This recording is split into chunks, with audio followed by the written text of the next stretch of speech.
Jane Velez Mitchell for Unchained TV. We are providing day-long, if necessary, coverage of the sentencing of Direct Action Everywhere co-founder Wayne Hsiung.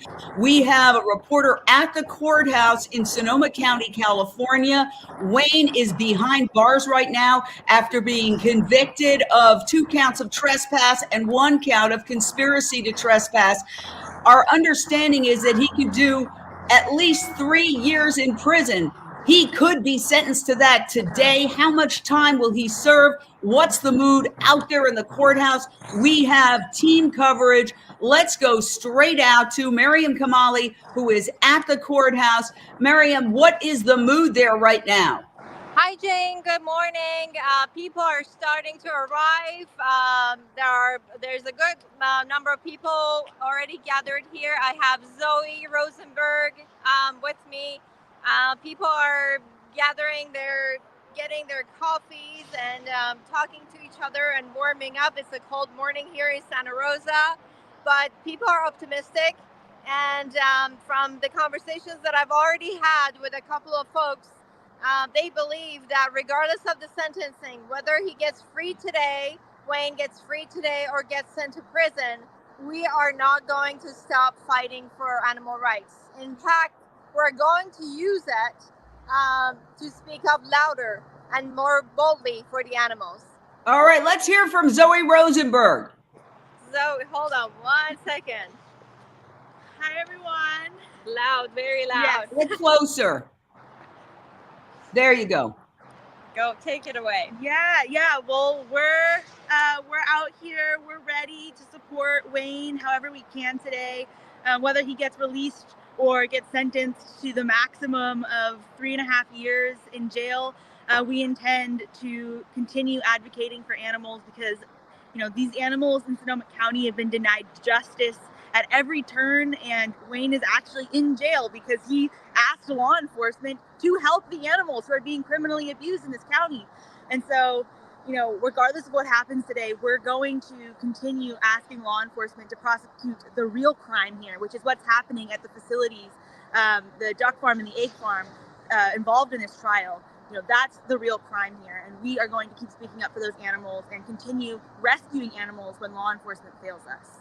Zoe, what are the plans for today? My understanding is this could go on for hours. We will be here live with our team coverage until the sentencing comes down and we get reaction to the sentencing. But Direct Action Everywhere has been inviting people to go to the courthouse. What's the plan for today?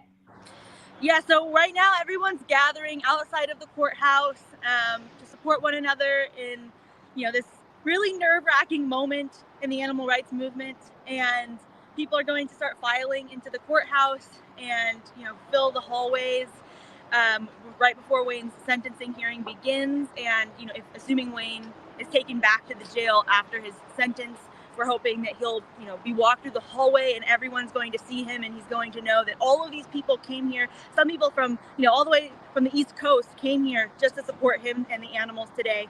And after the hearing, people are going to come outside, and there's going to be a press conference, and we'll be able to hear from people who have really key perspectives on what's happening today, such as a veterinarian who wanted to testify in this trial but was not able to, who has a lot of knowledge about the duck farm involved in this trial. So it should be exciting, and I think we're all feeling nervous, hoping that Wayne gets released, or at the very least doesn't get some ridiculous sentence like 3.5 years in prison for just advocating for these criminally abused animals. I mean, hopefully any sentence would be outrageous for the thing we're talking about here. Last question, Zoe.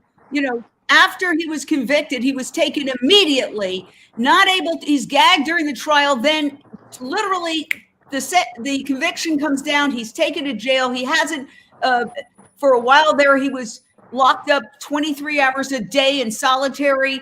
And what is his mood? Do we have any sense of how Wayne Hsiung is doing? Yeah, I mean, I know it's been a really hard experience for him being in jail. I think he's witnessed a lot of suffering and experienced a lot of suffering, but I think he feels a lot of support too. So many people have been writing him letters, and I think he knows that people are still out here speaking up for animals. The movement is carrying on. And so I think he's overall doing okay. I know he really misses his dog, Oliver, misses his family, but he also understands that this is a sacrifice worth making, because this is part of a movement. Part of a movement is making sacrifices, and it's worth it for even a few little animals who are dying on a factory farm to go from that place to a life of freedom, to receive veterinary care. It's worth it for them. And so I think Wayne is overall doing okay. Thank you so much, Zoe Rosenberg. She testified for the defense in the trial and is a leader in the open rescue movement. Hopefully we'll have more from Zoe and some of the other key direct action everywhere organizers throughout the course of the day. Listen to this. If you're watching this, I'm in jail. Wayne has just been convicted of 1 felony and 2 misdemeanors. He is currently in jail right behind us in this building, and he will be there at least until his sentencing hearing on November 30th. No matter what happens to me, it is more important than ever that you take action for animals, because we cannot allow the industry to think they've won. Please join us to continue defending the right to rescue at Wayne's sentencing hearing by going to dxe.io/sentencing. All right, we are very honored today to have a member of the European Parliament here.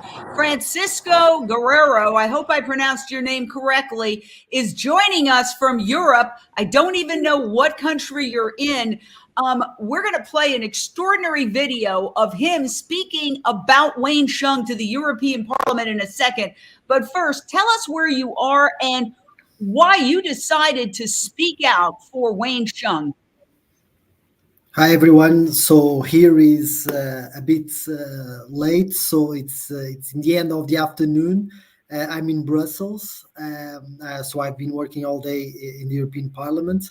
And, well, I follow a lot of activists in the States, and so I was caught up by this news that an animal activist, a leader in the movement, was arrested for doing the obvious, trying to save and to care for animals that needed veterinary support. And so I was shocked that this was already happening in the US. And so I obviously thought that it was an important step for me and for the community to raise my voice and to speak in the European Parliament. And so I did a declaration, a political declaration, stating that we know what is happening and we are supporting, and this is becoming an international case. So it's not just related to the US or this state. And we all do what we can. And so I think the political support, the international view that this is happening is also very relevant.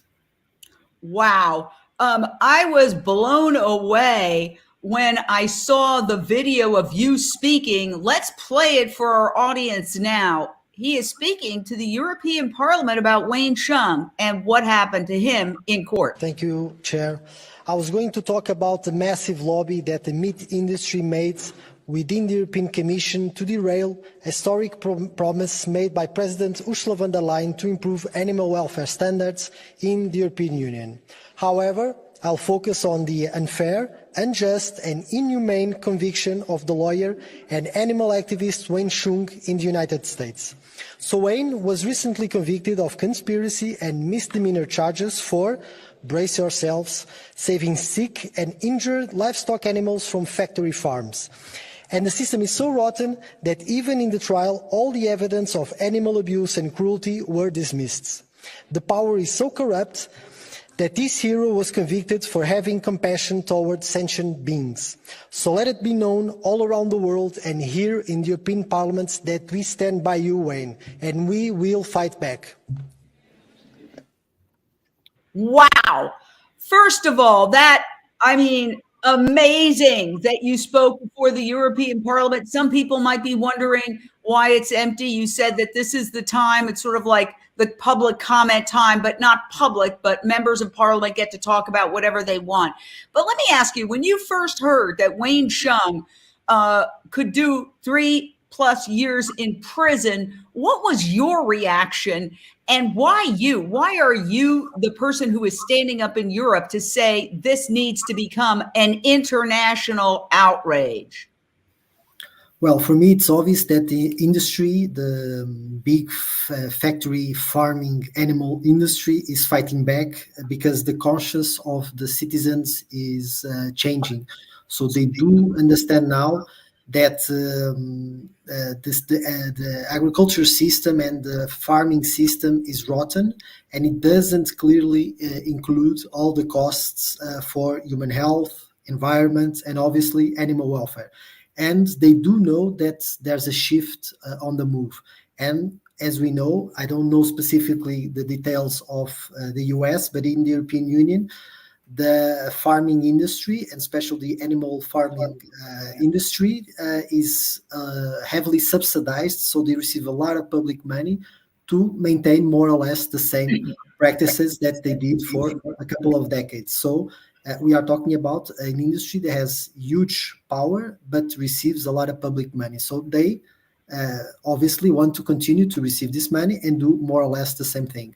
And these actions, in this specific case by Wayne, do show that the system is rotten and that the society is awakening.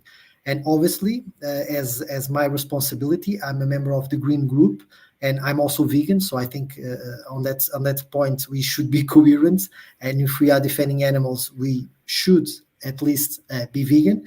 And in my case, I felt the need to share the voice, although it seems that it's empty, and it is, because this is normally on Mondays when we have plenary sessions, and it's late at night, and so we just have a minute to speak about whatever we want. That's all, why it looks empty, because normally there's just the MEPs, the members of the European Parliament, that are there to speak. But we record it, and then we share, and then we try to push political change and social awareness to what is happening. So that is why I stated and talked about Wayne. Well, Francisco, Mick Davutian is asking, perhaps European media can step in where the U.S. mainstream media has failed. Unchained TV has, for most of the trial, been the only news organization providing continuous coverage. There's been a paucity of news media out there. And, you know, this is a huge story. I mean, the significance is incredible. Yes, there are a lot of huge things happening in terms of breaking news, but there's always breaking news. I was in the news business for 38 years. It's the excuse you use when you don't want to cover something. So let me go out and do some round robin here, starting with Ellen Dent. You're with Animal Alliance Network. What is your reaction to the fact that this is a huge story, and yet it's gotten very little mainstream media news coverage? Well, we've talked about it in lives before, Jane, and, you know, the media is controlled. It's controlled as to what it can report. And I think that it's completely unfair. It shows their bias. It shows who's sponsoring them.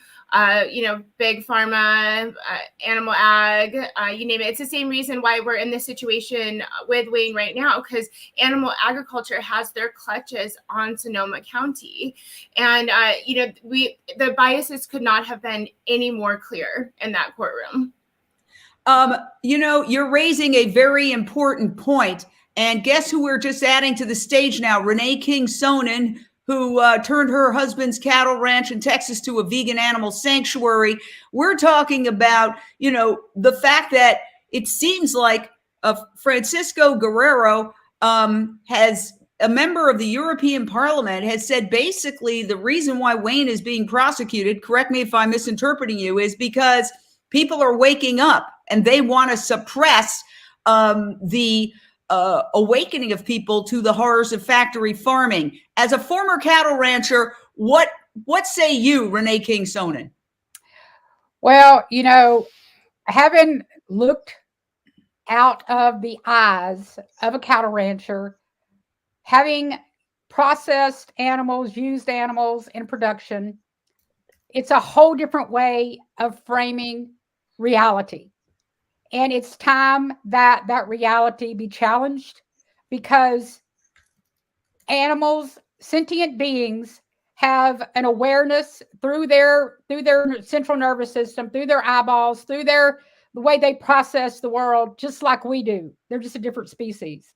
And so, but understanding that, having the ability to process that reality requires such a shift in consciousness. And it's a painful one. It's kind of like giving birth. I've never given birth to a child, but I understand it takes 9 months and it's painful and it hurts. But, you know, going down the birth canal of becoming an ethical vegan, seeing animals just like you and I, is something that we must start making normal. We must start pretty much shoving these images in front of people and saying, really? Do you really think that this poor duck is the same as an apple that would be chopped up and put, you know, in applesauce? Do you really? You know, somebody is looking out of those eyes. You can see the suffering. You can feel them. You can feel it. You can see them shuddering. And so, you know, it's a matter of all of us that are awakened, being willing to do whatever we have to do to never stop being the voice for these animals that are screaming and suffering in silence. And now our beloved Wayne is in silence. He's been silenced behind bars. And thank goodness, you know, his voice is being amplified, you know, through us out here and through, you know, great people in DXE that are continuing to promote and make his voice heard. I mean, I'll tell you, the things that I'm reading that he's putting out on his blog, his light has never been brighter than it is right now, because wow. he is in such a dark place. His light is so bright right now. Yes. Yes. And I mean, his reaction to all this, complimenting and thanking the prosecutors for allowing him, Paige Parsons Roach of Animal Save, to bring these issues before the public. I mean, that's a level of grace that I have not achieved. That he is literally seeing such a big picture that he believes that this ultimately could be beneficial to the animals if, for example, he wins on appeal, which is something we'll talk in a second. Paige? You know, I was reading Martina Batlanova's article from Vox that was sent out to us, an incredible article summarizing, and he basically wanted to come forward with this information and be transparent. Quote, what we have done to these gentle creatures on this earth is, in both scale and severity, the greatest source of terror and suffering in the history of our species. And I do not regret or apologize for our efforts to combat this grave injustice. It is our duty to bring this forward, and that is what he is doing now. So the fact that he is finding peace in a place of, I can imagine, solitude, there must be some fear, it's dark, it's dank, and he's standing for the animals and for the right to rescue going forward is basically heroic. Let me say this. We want to go back out to the courthouse. Anytime you have new information, Miriam, let us know if there's somebody there who has something to say. But I think it's important that we go back to the beginning and understand where all this started. It was about 5 years ago, and there were undercover investigations into these two facilities, one a chicken facility, one a duck facility. Those videos showing sick, suffering, dead animals were presented to the prosecutors in this same county, and they were asked to prosecute because there are animal cruelty laws in California. Believe it or not, there's a lot of them. The prosecutors refused to prosecute and then turned around and prosecuted those who took part in the actions to rescue the animals. Let's look at this.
And that was from Direct Action Everywhere. And please share out. If you're watching on social media, share this out. If you're watching on the Unchained TV app, you can text this. I want to go back out to Mariam Kamali. You have a growing number of people behind you. Please give us a shot of that. Like, show us what's happening there. You can walk the way you did before and just show the crowd.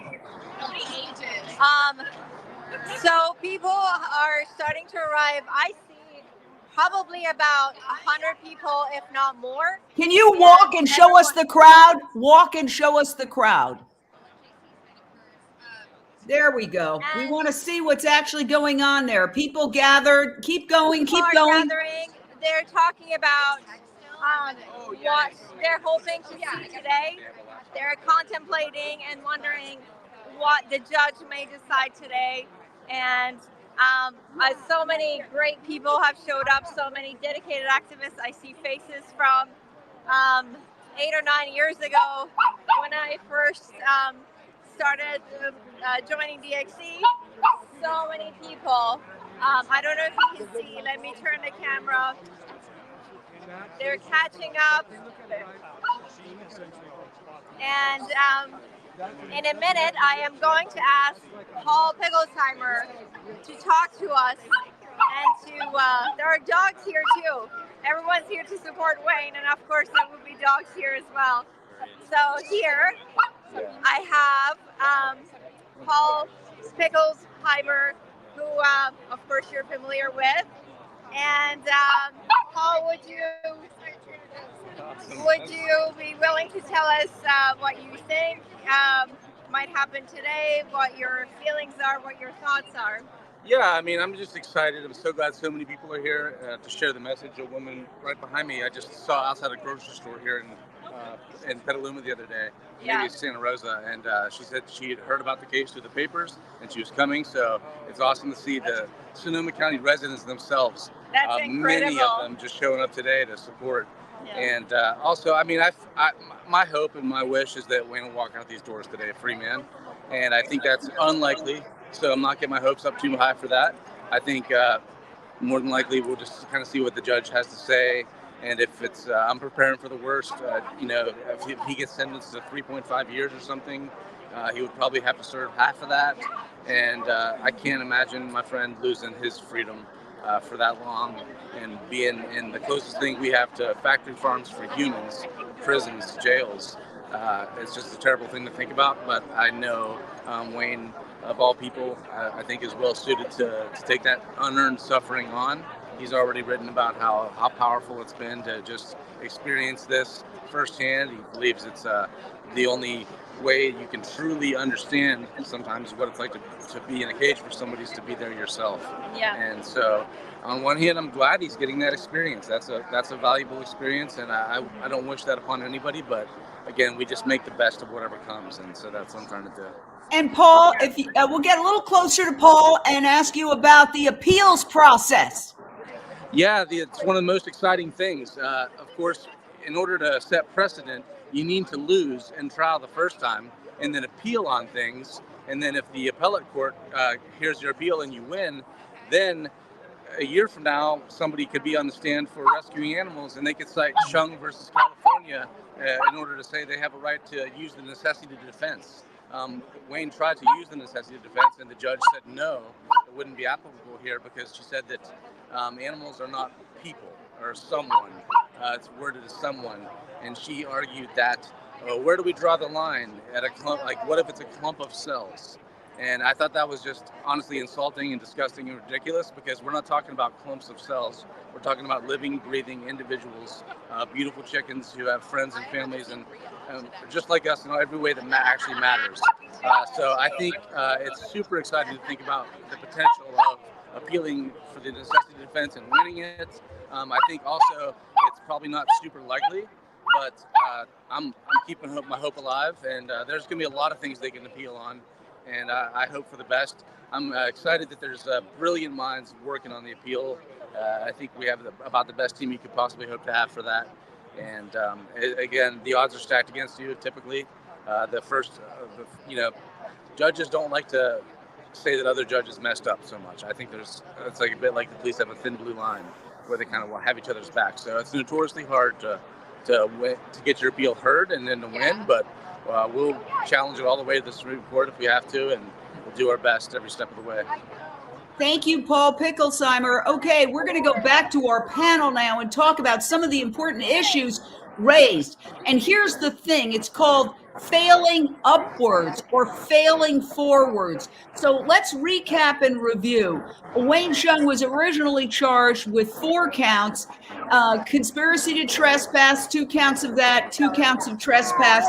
There's 2 facilities involved. He was ultimately convicted of 2 counts of misdemeanor trespass and 1 count of felony conspiracy to trespass.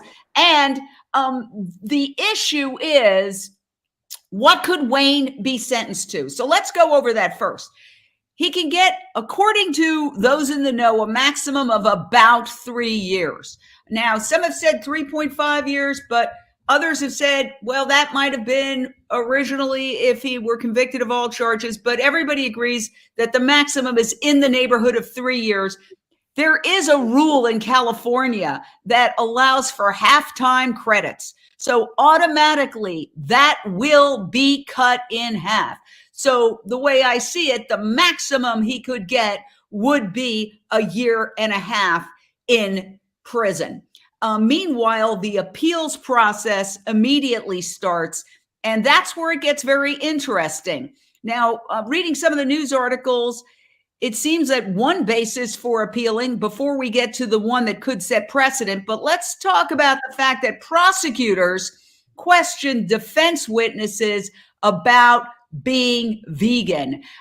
This is something that not just raised eyebrows, but, brought just attorneys condemning that because it could create a prejudicial situation. So I want to go to the man you just heard, and we have an interview with him talking about how he was grilled by prosecutors about whether or not he was vegan. I was shocked. 6 full weeks into the Sonoma rescue trial, and it looks like the prosecution's main argument to prove Wayne is guilty is to ask each witness if they're vegan. Wayne finished his testimony, and we heard from Paul Darwin Picklesheimer, who documented conditions at both actions in this case.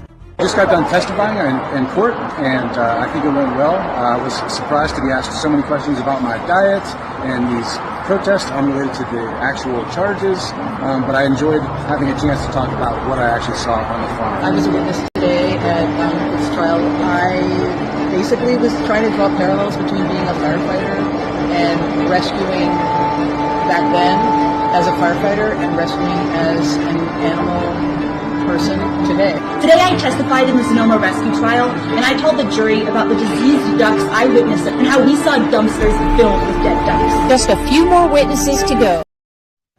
That was obviously shot during the trial, but I want to do round robin. Let's start with Lindsay Baker. Lindsay, what is your reaction to the fact that people get on the stand and they're asking them, are you vegan? Did they ask those who were not vegan about their dietary habits? Do you prefer, sirloin or a burger? No. Unmute. Yeah, I think it's pretty obvious that it defines the attitude of vegans being a little, flighty, presenting us as out of the ordinary, things that make us set apart from other people. It's the same thing, the way they dehumanize and objectify animals. It's the same thing exactly. It's causing a prejudicial response in the people that are hearing that. And I just want to say one thing, though, about, Wayne and the light that he shines. I mean, I keep getting inspired and simultaneously welling up because I just feel like, when that saying, in the darkness, when there's a light, it cannot be dimmed. And okay, no matter what happens, we're going to break in because we have Cassie King, who is one of the leaders of Direct Action Everywhere. Sorry about that, Lindsay. Cassie, thank you for joining us. Get right up close to the camera. There's a lot of people there, so it's noisy. Can you tell us what we can expect? People are asking, when will we know when Wayne is being brought into the courthouse? Lay it out for us. Sure. So there's already over 100 people here, but we're here pretty early just because we want to be ready. We want to start going through security around 10 a.m. because it's going to take a while with this many people to walk through security. And we want to try to get the spaces that are available in this very small courtroom and be lined up down the hallway when Wayne is brought in. His hearing actually starts at 10:30 a.m. Pacific time here in California. So yeah, we'll be ready by 10:30 a.m. Although the sentencing may be given a bit later because there's usually multiple people sentenced in this block of time. This is when the judge, Laura Passaglia, does her sentencing, and Wayne's probably not the only person being sentenced. So we will wait patiently until he is sentenced, and then that shouldn't take that long. It's possible that we will hear statements from people from the victim's side, a victim impact statement, and it's also possible that we'll have a chance to hear from Wayne or from Wayne's attorney. In this case right now for the sentencing hearing is Isaac Schwager. And it shouldn't take that long, but it could potentially be 30 minutes or 45 minutes for the sentencing hearing. And then as soon as we know, I'll be rushing out of the courtroom. I'm trying to get in there so I can share with the press what's happening. I want to observe it myself, ideally, and run out and tell Miriam and make sure you all find out right away. And then there's going to be a press conference happening with speakers, including lawyers and people close to Wayne, and also other activists and a veterinarian who has visited Reichardt before. So yeah, stay tuned for the press conference. Thank you all so much for being the most consistent coverage. Hopefully a lot of press shows up for that, but who knows? And do you anticipate Wayne's sentencing being first? I mean, obviously, yes, there's a lot of people being sentenced, but very few people, nobody else but Wayne has 200 people standing outside waiting for the sentencing. I mean, you'd think logically that they would make his sentencing first, given the extraordinary global attention that this is getting. But you're suggesting that maybe for some other reason, they might just make him the last? At these actions, over I think it's possible that she'll make us go last because that seems somewhat in line with how this judge has done things in the past. But that's fine. We have this whole day booked off. People have come from all over. There are people from Oregon, from Colorado, from different parts of the country, New Jersey. So, there's a lot of people here who are committed to being here to support Wayne and to support the right to rescue.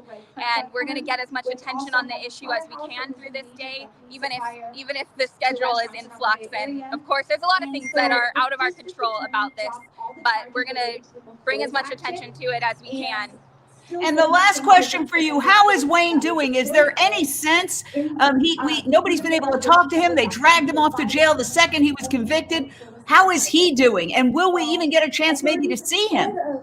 So fortunately, Priya Sahani has been organizing schedules for scheduling the visits to him. And so we've been able to have people visiting Wayne really regularly. They only have 3 days a week where members of the public can visit him, but attorneys are able to visit him any day of the week. So we've been able to schedule it so that people in the community, friends and family can come visit him on those 3 days a week where public members are welcome. And other days of the week, most of the days, he's getting attorneys visiting him. Certainly not every day, but he has had very frequent visits and also phone calls. And he also does have the ability here and there to use a tablet where he's able to text people. So because he only has it infrequently, it's not a very consistent method of communication, but he does have the ability to message people as well. It's just paying per message. It's like 25 cents a message or something. But how is he doing? How is he doing emotionally? Well, he seems happy when people go to visit him, but of course that's because people are visiting him and he's happy to see them because that's the highlight of his time in there, which is incredibly lonely. He's spending 22 hours a day in a cell without getting to go socialize with the community in the jail or let alone people that he loves and cares about. So I think he seems his happiest when he's getting visits. So it's hard to say, how much he's just putting on a strong face and how much he's actually holding up okay and using the time to reflect and, as he says, using the time to become a better person. I have no doubt that he's putting the time to use because that's a Wayne thing to do, is to take what you've been given and to be efficient with it and do what you can with what you have to make the most of it. And two last questions. So I understood that he might be trying to go for a PhD if he has to spend time behind bars. And could he be transferred immediately to some kind of, more state-like facility as opposed to just the local jail? Great question. So I was just asking our attorneys about that, and they said that due to the nature of these charges, the most likely thing is that even if Wayne is sentenced to multiple years, 2 years, 3 years, that he would still remain in the county jail here in Sonoma County and not be transferred to a prison like San Quentin. It's possible, but it would be kind of the not ordinary thing for these types of charges. And so all the Sonoma attorneys think that it would be unlikely for that to happen, but the judge could be within her discretion to decide specifically that she wants him to go to prison. So unless she says that explicitly, he would most likely be staying in Sonoma County Main Adult Detention Facility, the county jail here. And a final question. I understood first he was in solitary, but then he did get a roommate or a cellmate. Yes, that's correct. And we've learned that maybe it's actually pretty standard for people to be alone in solitary for the first week or so, like Wayne was, just for easing them in and I guess observing them in the jail context. It seems really not great for them, but especially when they're only getting 30 minutes out a day, which is what was happening for Wayne initially in that time period. Very, very little time interacting with anyone but fruit flies in his jail cell. But eventually he did get a roommate, and he's also had a switch-in roommate. So at this point, he's had 2 different roommates, and he's not alone anymore. Wow, Cassie King, amazing. Thank you for answering all these questions so many people are wondering about. Really appreciate it. And, we are just continuing our coverage of this really monumental day. I want to do a round robin, and I'm going to go back to Lindsay because, Lindsay, you were cut off. But what I would like to ask you is, in history, if we look back in the history books, and everybody think about answering this question, where will today stand? I think it's going to stand as a victory for humanity and compassion. And I think this is a landmark day. It's significant in so many ways. And no matter what happens, it is going to have a significant effect on the animal agriculture industry. They see us coming, and we're only growing in numbers. We're only getting stronger and more resolved. Thank you. Very well said. Thank you for that, Lindsay Baker. I want to go now to Francisco Guerrero, again, member of the European Parliament, who is joining us today, which is really extraordinary. We thank you for being here. Where is this in history, this particular day? Well, I think this can set the precedent. Either he's convicted or released. What I see in the European Parliament and also here in Europe is that the massive lobby of the agriculture sector and the industrial farming sector, animal to be precise, and also fisheries, is starting to show their claws because they see there's a shift occurring. And they do want to continue to be represented politically. And so they will use all their influence to restrict all that they can. For example, we had here in the European Parliament a discussion in the beginning of the European mandate, that was in 2019, about the denominations of vegan products. For example, if a product could be called plant-based hamburger or plant-based sausage, or even if the vegetable drinks could be called milk or have the drawings of things that resemble the glass of milk, for example. And so this was a more ideological battle than concretely to stop the usage and the consumption of plant-based products. But we see that all around the files, and every time that we have several files being debated, the industry tries to block, even if it's a small amendment, because they do see that all the advances that occur will set a precedent. And obviously it's more difficult to come back if these legal changes happen. And so the case of Wayne could set a precedent because we do see that some legislation needs to be changed. And obviously, I do not know the legal codes of the U.S. and specifically the county that Wayne is in. But this may trigger some legal changes to protect these activists, or on the other hand, to oppress them more. And so I do see clearly a path to changes in the law. Let's hope that the public pressure is so big that they will reinforce the rights of the activists and the rights of the animals that obviously are being mistreated in these facilities.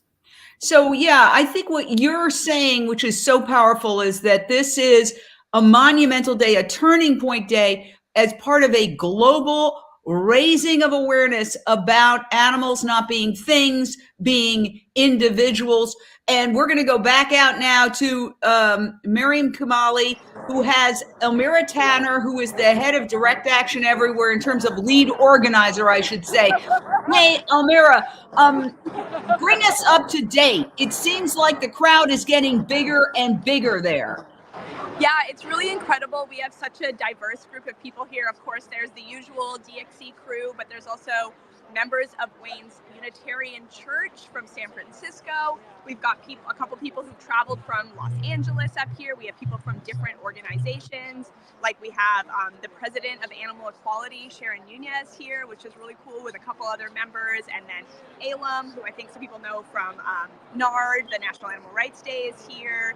And it's just really cool to see a lot of people coming together to support, even if maybe sometimes we use like different tactics or different strategies. At the end of the day, I think most people, not just in the animal rights movement, agree like helping animals who are sick and suffering should not be a crime.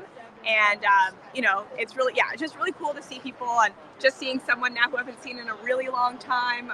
People are coming out. And of course, great to see everybody here online too. And I know a lot of people are tuning in through this and through Twitter just to follow, because they couldn't be here in person. We've got a couple people with COVID, so they can't be here in person. But yeah, it's really great.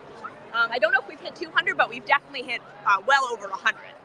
Yeah, and Elmira, there's only 27, I understand, seats in the courtroom. So what's that gonna look like? Because a lot of people have been complaining about lack of public access to this trial, that this is a judge who did everything to prevent media coverage by gagging Wayne, by and I'm going to put her picture up here. This is the judge, Laura Passaglia, who is a former prosecutor and who was also, according to reports, endorsed by the Farm Bureau, and gagged Wayne, and was generally perceived as extremely unfriendly to the defense. So how is that going to play into today? Yeah, it's really disappointing that there are larger courtrooms in this courthouse, and yet we continue to have, I believe, one of the smallest ones. There's 27 seats, and I'm assuming that members of the district attorney's office will be there, taking up some of those seats. During closing arguments, a member of the police department actually escorted members of the Farm Bureau to the front of the line. Even though our supporters had made a very polite queue to get in, they were escorted to the front by the police. So they were taking up seats, even though we're here in huge numbers. I do know that there are members of the Farm Bureau there. So at the end of the day, there may only be seats for like 15, 20 people. I think our supporters know that, and they know that we'll all be in the hallway. And I don't know exactly what will happen, but I've been in this courthouse many times, and I do know that they bring people from the jail through the hallway to go to their court dates, because the jail and this building are connected, and they do walk people up and down the hallways. And so there is a chance that Wayne will actually be walking through all the supporters into the courtroom. They might have some sort of backroom way of getting him in, because they don't want him to know that there's a ton of people there. But I have been texting with Wayne, because he has a tablet that he has access to like a couple times a week. And I do believe he knows that there's many people here to support him. But I want him to see them, and hopefully he will, because hopefully he'll get out today and we'll all be able to have a party at the jail when he gets out. But who knows? And Elmira, last question. You are the lead organizer for Direct Action Everywhere. Where does this stand in history? If you were to look back in 30 years, where does this compare to other figures in the in other social justice movements going to prison? which was always a turning point in that social justice movement?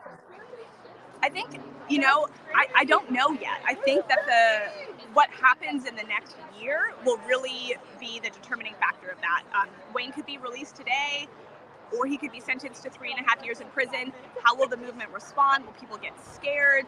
Will direct action stop, as it did a little bit after the conviction, the totally unjust conviction of the Shack 7? And then also, how is the appeal going to go? Because if we win this appeal, this loss will be so worth it. Like, we know that in order to make case law, we have to lose.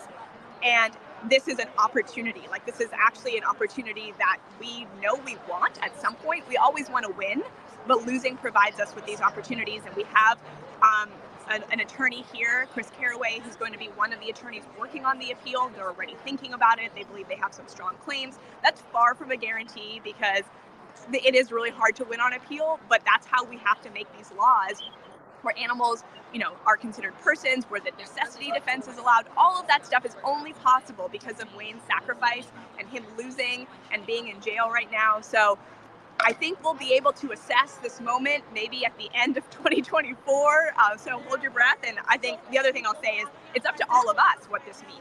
If we keep taking action despite whatever happens, that'll make this worthwhile. If we get scared, if we feel shy to speak out, if we go home, then it'll be a negative turning point in history. So whoever's watching this, it's really up to you, not really what happens to Wayne directly.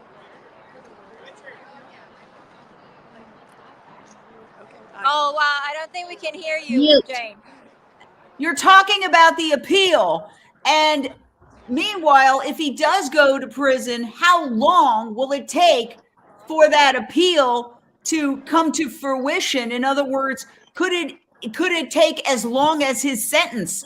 In California, there's a 50% off kind of sale on sentences. So 3 years would be a year and a half. Is it possible that the appeal wouldn't even get to the final stage before the end of his sentence? Just a timeline. Yes, I do not feel qualified to fully answer that question, so don't quote me on that. But yes, I do think that we are not even sure that the appeal will be wrapped up by the end of 2024. These things take a long time. So definitely not in the next 6 months, maybe in the next year, really hard to say. All right. Thank you so much. Elmira Tanner, she is the lead. Thank you. She's the lead organizer of Direct Action Everywhere, and Miriam Kamali doing a bang-up job there. This is sentencing day for Wayne Hsiung, and I want to jump into the whole idea of the appeal. What Wayne Hsiung himself has repeatedly said is failing forward, that if he were acquitted, which he wasn't, that would only just basically acquit him, but it wouldn't create any case law. But if he is in fact convicted, which he was, that sets the basis for an appeal. And the one that I've read could really establish important case law is the necessity defense. So the judge ruled that the necessity defense does not apply to animals. Let's discuss this a little bit. Essentially, the necessity defense says, if you see a child dying in a hot car, you have the legal right to smash that window, to pull that child out, to save that child's life, because obviously what you're doing has a higher purpose than not breaking the window. So you're not charged with a crime. So I want to ask, let's go back to Renee King-Sonnen. If they win on appeal, because the judge said the necessity defense does not apply to animals, so that they're saying we've got to go in there and get these animals because they're suffering in these animal factories, and that makes it legal. The judge said no. If they can win on that issue on appeal, that means that people could use the necessity defense to do these rescues of animals when authorities refuse to prosecute. Yeah, and that's one of the reasons why it's so important to really look at how what Wayne is doing is making a difference in our future, the way things look in the globe, around animal rights. Because let's just face it, if he does win on appeal, then it's going to change everything. Everything. And, you know, I was just thinking about your other question a while ago, and I think this pertains to how things will look in the future around rescue if he does win on appeal. And that's, you know, Wayne's involvement in all these legal battles for all these animal rights issues. It showcases a real growing trend of activism within the movement, which emphasizes the legal means to advocate for animals. I mean, we are showing, because of these unprecedented cases, that we are going to continue to emphasize our rights to use legal means in whatever way possible to change laws. This in turn increases social awareness. Wayne's actions are contributing unbelievably to increasing public awareness about how animals are treated in factories. I mean, it's like normal people don't even see these horrific images. He is shedding a light on the conditions in all these various industries, and it's causing a global discussion on what does ethical treatment look like. And go ahead. I think it's just unbelievable. I mean, because it also, having said that, is creating legal precedent. His legal battles, you know, they are setting important precedents for future cases, potentially influencing the development of future laws and policies concerning how these animals in farming, in farms and research and other industries are going to be treated. So in essence, Wayne is shifting attitudes to significantly broaden our societal ability to recognize the rights and well-being of all animals, not just cats and dogs. You know, not just, you know, your fish in a fish tank. God forbid, but marking a significant milestone in the ongoing history of our movement. He is laying the groundwork. He will influence future actions. He is a history marker. You know, he is creating a historical timeline in our world of animal rights, representing a period, you know, where we're going to see increased legal activism and social consciousness about animal welfare. I just can't say it enough. I hope I didn't take too much time there, but No, absolutely not. You're bringing important perspective. Renee King-Sonnen, former cattle rancher turned vegan sanctuary owner who is working with many others to transform the animal agriculture system into a plant-based veganic system, where these chicken farmers who are also being factory farmed, a lot of them trapped in a very difficult to get out of conditions, let's put it that way. And she's showing them another way to make money.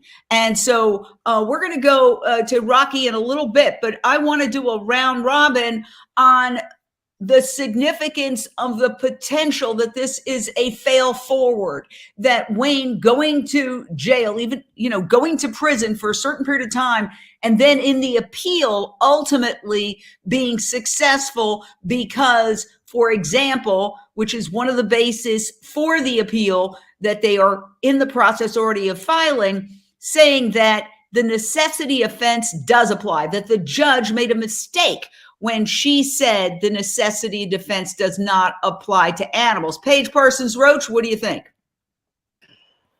Well, I think that one thing that struck out to me is the inability, the shutting down of showing evidence for the motive for entering the farm. So I do want to say that perhaps there will be a shift in the laws of being able to show this evidence, because who's on trial here? The animal activists are on trial. Wayne is on trial here.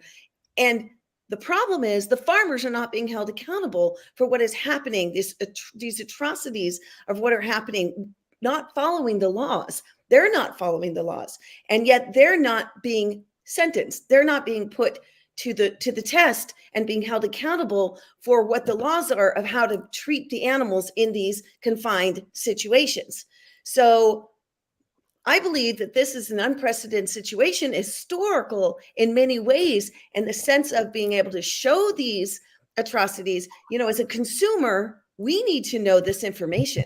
We're being lied to. We're being told these are humane, clean environments, happy farms, etc. And we're paying top dollar for that. I used to, when I was an animal consumer 8 years ago.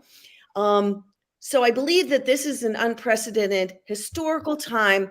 It's motivating us as animal rights activists to tell more of the truth, to bring out more evidence and information when we can. And we're going to keep pushing back.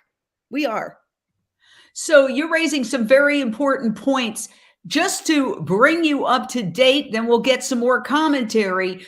Essentially, what happened is Direct Action Everywhere, this leading animal rights group, did undercover investigations at these two facilities, a duck facility and a chicken facility, and they found some serious problems. This is just some of the, this was actually one short piece of video shown to the jury, which doesn't look so bad. And one of the problems with this video is that if you just look at this video, even though there's clearly a problem with the chicken's eye, you might think, well, it's not so bad. When indeed the video that they had obtained during their undercover investigation was so much worse than that. There was so much going on. Here's just a little bit of a look at what Direct Action Everywhere had videotaped in its undercover investigation, footage that it turned over to the prosecutors, who declined to investigate or file charges. And in fact, what we're showing you isn't the worst either, because it's really so graphic that it requires warning labels, etc. But this was what the jury did not see. The jury did not see this footage. And similarly with the duck facility, they did not see the worst footage. They saw a couple little clips that really didn't look so bad. So what critics have said is essentially the entire thing was a setup, that if you can't explain, the theft charges were dropped so that Wayne couldn't explain why he took anything or stole anything, because there was no theft charge. Those were dropped at the last second. Had he been charged with theft, he might then be able to raise explanations like, these animals are worthless. They couldn't be sold because they're sick, because they're dead. That could have been an argument. He was not able to make that because they dropped the theft charges. So essentially, his hands were tied. He couldn't talk about animal cruelty. And I want to play a clip of what happens when somebody tries to even mention that. A defense witness on the stand tried to just obliquely mention animal cruelty, and here's what happened.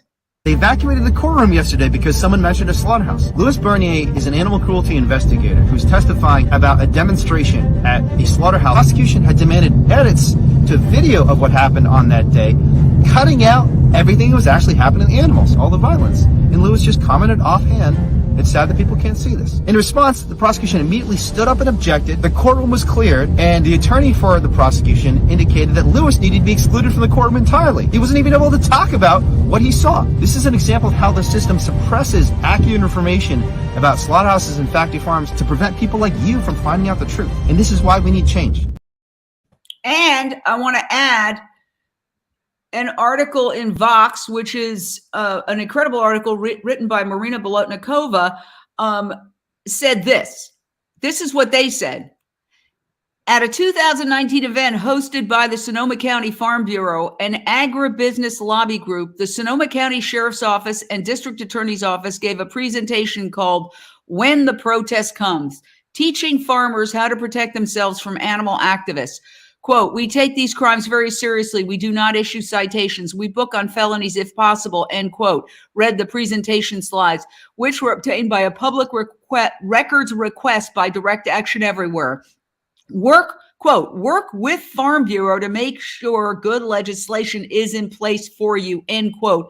It instructed the audience. So I want to get reaction to this, because essentially a judge who was endorsed reportedly by the Farm Bureau is a former prosecutor, and these prosecutors seem to be actively working with animal factory farms. Who wants to take it? Michelle Celestino, start us off.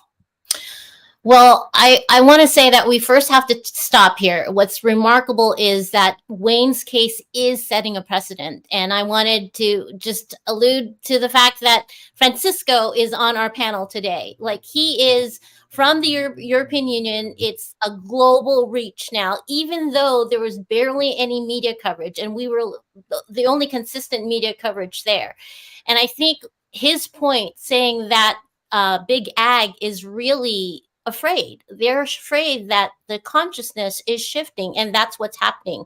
And it reminds me of a time decades ago when here in Los Angeles, they were doing restaurant ratings. There was undercover investigations, and they went out and saw how filthy restaurants were. And then from that investigation came the A, B, C, D ratings of how clean your restaurants are.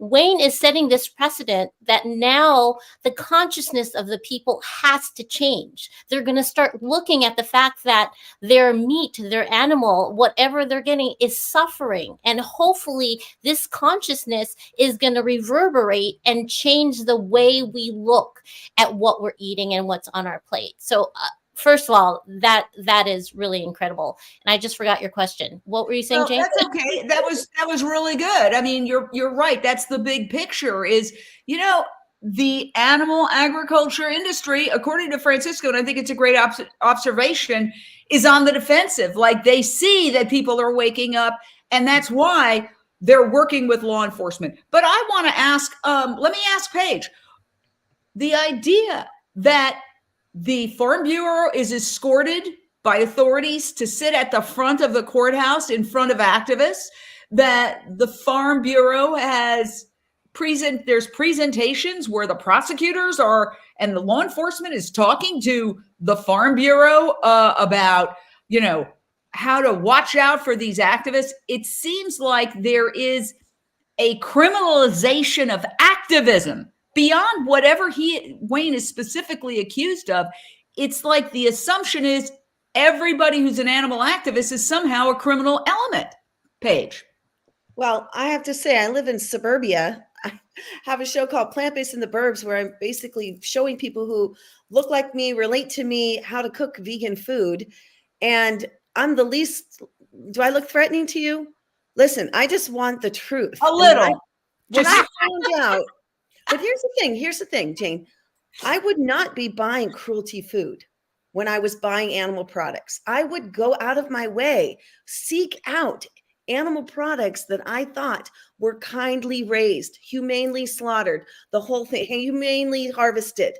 I went out of my way, and there are consumers like myself. Or here's the thing is, I mean, regardless of whether you can afford it, you should be given the choice to know what is happening within the food system by which you are purchasing. We are the consumers. We vote with our dollars. So this to me is a point of why are we being demonized and why are we seen as threats when we are bringing out the truth? And the thing of it is, when I didn't know the day before, I was just naive to it. And once the veil was lifted, I had to dig deeper because I'm raising 2 children. And I feel like, it's my responsibility to have as much information as possible to support what I feel is the best thing for my children and for the planet and so forth. So, yeah, I see what you're saying. And I think it's a very good point. It's that law enforcement is confused, in my opinion. And by the way, I invite the prosecutors, I invite the judge, I invite the Farm Bureau, I invite the owners of the facilities at the heart of this case. I invite everybody who wants to speak on this issue on Unchained TV. You have an open standing invitation. But what I see as the essential problem here is that law enforcement is confused. They think they work for the companies and animal agriculture, and they actually work for the people. The people passed Prop 2, which demands that animals, particularly poultry, have a certain space and they have to be able to move around and spread their wings. The people then passed Prop 12, which expands on Prop 2. And yet there have been no prosecutions of Prop 2. That's one of the issues that Wayne Hsiung raised, that there has not been a single investigation by law enforcement or prosecution of Prop 2. So it gives consumers like you, Paige, a false sense of confidence that their food is humanely produced when it's not. It's tantamount to greenwashing. So I want to go to Lindsay Baker on that. You're a California homeowner taxpayer. What do you make of it? I mean, I think it's just incredible that law enforcement and these animal agriculture organizations, they're obviously working together to suppress information from the public, think that they can continue to do that. When the public votes in propositions, they are speaking. And more people are getting fed up with the government in general for not listening. So, you know, it's just a matter of time. I think they see the writing on the wall, and it's just a matter of damage control now for them. That's what I think that's interesting. Do we want to go back to Miriam? Do you have somebody there that you want to talk to? Just let us know. And when you do, we'll go to you. But yes, I think the big theme that's developing here is to, let's go out. Yes. Can we talk? Unmute, Miriam, unmute. Miriam, unmute. Okay. Unmute. Okay. We're going to you. No, she doesn't want to talk. Okay, that was either Alexandra Paul or her twin sister. Alexandra Paul, as you probably know if you've been following this case, is and Miriam, is that Alexandra Paul? Yay! Wow, Alexandra Paul, who I know you're an amazing hero for the animals. You also are the Baywatch star who has been in the news rescuing animals, and you were acquitted. 1 second. Can you repeat that question, please? It's really loud. We just want to hear from Alexandra Paul on the importance of this day. The importance of this day. Well, this is Wayne's sentencing, culminating after 6 weeks of a trial and years of pre-trial work. And so this is important just to... You know what? I actually think that the most important work has already been done. And the sentencing is just, I don't know how much I hate to say this, I don't know how much it matters. Wayne will be able to handle anything that he gets. I'm confident with that. And we've already won. There are several hundred people here today.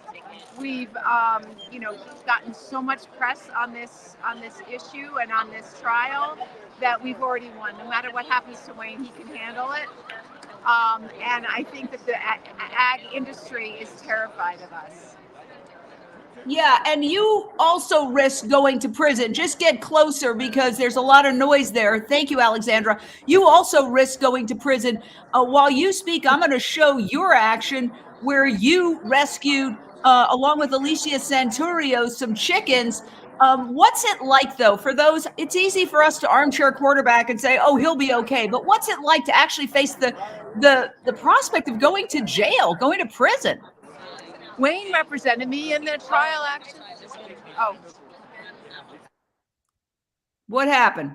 Oh, I don't know. Okay, she was talking. Go ahead again. Wayne represented me in that trial and did a brilliant job, and we were acquitted. What Alicia and I and Wayne realized is we were just proxies for the chickens. It didn't matter what happened to us. What mattered was that the chickens were being discussed in a courtroom, and we were talking about them. We were talking about what was happening in factory farms. We were showing the world with the publicity that we got from that trial, how the industry tries to hide what's going on. So it's not really about us, the activists, it's really about the animals. And I know Wayne believes that too. And that he has said, in fact, he told Priya yesterday that he's doing some of the best writing of his life in jail. And I know he's helping other inmates also. He called me last week and he sounded really upbeat. And he's really clear that he is just a proxy for all those animals that he saved and who he represents. Do you feel that this could backfire, this conviction could backfire on animal ag and actually propel our movement to the next level? Yeah, hopefully it will. I know that there was a real chilling in the 2005 2007, 2008, when in the first 10 years of the 2000s, when there were imprisonments for animal activists, and that had a real chilling effect on the movement. I think we learned our lesson not to back away, and I know certainly the people here are not backing away already. There have been activists after Wayne's conviction, activists went back to the two farms where he was, the site of where the trial was all about, and documented the conditions there and rescued some more animals. So we're not going to be deterred. We're going to keep going back. Me too. Wow. We're going to keep going back. Well, Alexandra Paul, you are amazing. And you and your twin sister, I remember you were getting arrested once with your twin sister, and I was live and I was saying, there's Alexandra Paul. And then somebody tapped me on the shoulder and said, no, that's her twin sister. And then you came out. So what an amazing family where all the siblings are working for animal rights. It's absolutely amazing. And, people are wondering, we have a woman who's watching at work. She's got like an earbud and she's like, when is this sentencing going to happen? If we knew, we would tell you. We know that the sentencings begin at 10:30. However, there's a lot of people being sentenced, and this judge doesn't seem to want to do anything that might be convenient for the animal activists outside. So she could very well leave it to the very end.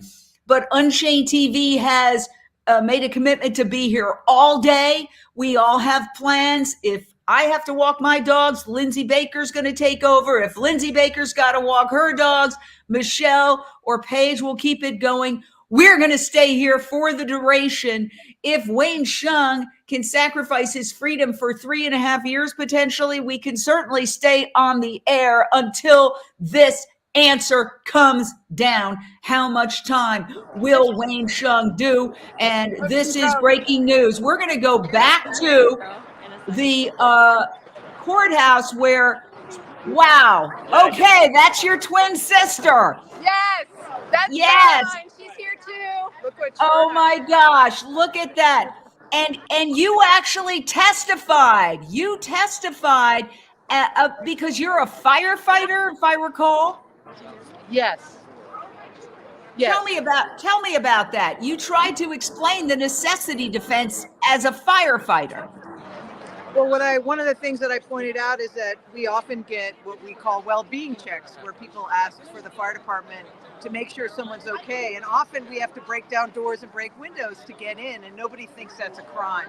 So I think there was a big parallel between us going in and helping the hens in this case to a well-being check.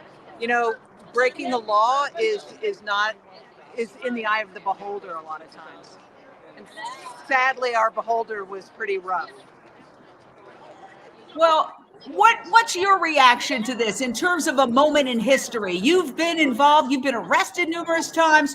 What is the ultimate, where are we 10 years from now? Where will we look back at this? Is this equivalent to some of the other great moments in history where people who are our heroes, whether it's Mahatma Gandhi or Nelson Mandela or Martin Luther King, went to jail?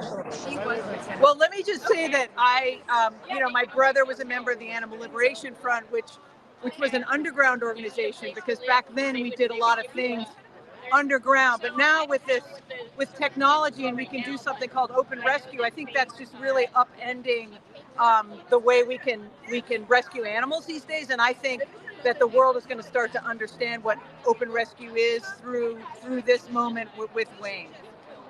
Wow. Well, the mood there seems really dynamic and powerful.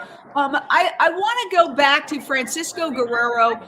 For those who might have missed it, I'd like to play your speech to the European Parliament. It's a short speech, but it's absolutely fantastic. Francisco Guerrero is a member of the European Parliament. Thank you, Chair. I was going to talk about the massive lobby that the meat industry made within the European Commission to derail a historic promise made by President Ursula von der Leyen to improve animal welfare standards in the European Union. However, I'll focus on the unfair unjust and inhumane conviction of the lawyer and animal activist Wayne Hsiung in the United States. So Wayne was recently convicted of conspiracy and misdemeanor charges for, brace yourselves, saving sick and injured livestock animals from factory farms. And the system is so rotten that even in the trial, all the evidence of animal abuse and cruelty were dismissed. The power is so corrupt that this hero was convicted for having compassion towards sentient beings. So let it be known all around the world and here in the European Parliament that we stand by you, Wayne, and we will fight back. I want to ask you, what an amazing speech. What was the reaction amongst your colleagues? Are your other colleagues starting to wake up too, or are they still like a lot of our representatives, just see no evil, hear no evil when it comes to animal agriculture? Well, to contextualize, in the beginning of the mandate here in the European Parliament in 2019, there was a promise when we were elected, because we are basically run by three institutions. So we have the European Parliament, where we are elected in our countries by votes directly, and then we comprise the European Parliament that is now 704 members, and then we have the European Commission that is gathered after this political election. So there's a candidate, and then it goes on votes, and then it's elected by the Parliament, but it's announced by the Council. And what is the Council? It's kind of weird, but the Council is the institution of the EU that is represented by the chiefs of the prime ministers of each country. So in this case, it was 28 in the beginning of the mandate, but now it's 27 because the UK has left the EU. And so to contextualize, these institutions had a program, and the Commission, that is like the government, so to say, of the European Union, had a promise, had several promises to make a revision of the animal welfare legislation. So they said that for the EU, it was a top priority to make a review of all the legislation that then has repercussions to the member states regarding animal welfare. What am I specifically saying? That they would revise the legislation on production of animals, the killing of animals, the transport of live animals, and also all the animal welfare conditions overall of the industry. And so this was a huge political statement in the beginning of the mandate. But as we saw through the years, this political priority was shifted, and now in the end of the mandate, because we are finalizing our mandate, so in the next year, the beginning of the next year, we will have another elections. So our mandate is 5 years. If you want to interrupt me, please do. Well, I want to interrupt you to ask you this. The whole world is talking about the climate crisis. The next COP is happening, and there's all sorts of controversy about whether there's corruption and collusion with the fossil fuel industry. But we know these previous COPs have been serving meat, for example, even when they put a climate price tag and they show that the meat is so much higher in terms of a climate footprint than the plant-based foods. How is it that the government, purporting the governments across the European Union, the governments, United States government, all of these governments, they claim they want to solve the climate crisis, but they specifically are keeping the animal agriculture industry alive, which is either, depending on how you calculate it, one of the major contributors to climate change or the leading contributor to climate change. And yet, despite all that, and despite beating their chests about how they want to solve the climate crisis, they refuse to stop subsidizing animal agriculture. In essence, they are fueling the climate crisis. I'm just showing a New York Times article that came out recently that said, vegans are responsible for 75% less in greenhouse gases than meat eaters. If you look at that from another standpoint, it's essentially saying that you could reduce the climate crisis by 75% by transitioning everybody to a plant-based diet. Nevertheless, excuse me, I'm going to find what I'm looking for here. Nevertheless, essentially, what I wanted to say is there's huge subsidies going on, and then there's also attempts to block the recommendation of a plant-based diet to the Intergovernmental Panel on Climate Change. The meat industry blocked the IPCC's attempt to recommend a plant-based diet. Here's what I was looking for. Despite all this, the USDA just announced more than $43 million investment in meat and poultry. Well, this is simple. The citizens elect the structures that are political. So as long as the civil society continues to vote on the same players, well, they will continue defending the same structures, the same power structures.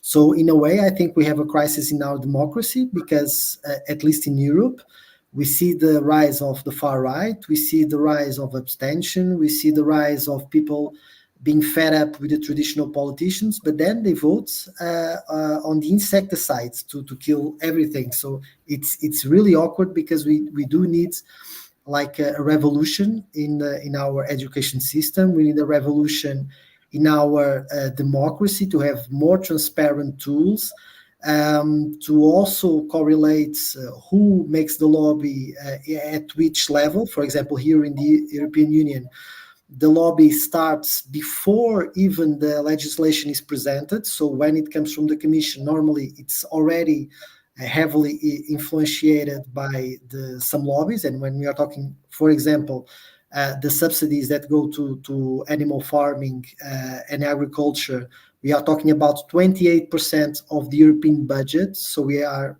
to name the number precisely, we are talking about 360 billion euros that is allocated for the period of 7 years to the member states so they can produce food. And the majority of this money, 71%, it's allocated directly or indirectly to animal farming. What do I mean by this? By clearly producing animals in factory farms or extensive productions, or to produce plants that then goes to feed animals. And so you stated that this is a massive sector that contributes to climate change through the emissions, and we are talking about CO2 and methane, but we should also talk that the agriculture, animal agriculture, is the main driver of deforestation, the main driver of biodiversity loss, the main consumer of water resources, the main driver of the destruction of one key element for our sustainability, that is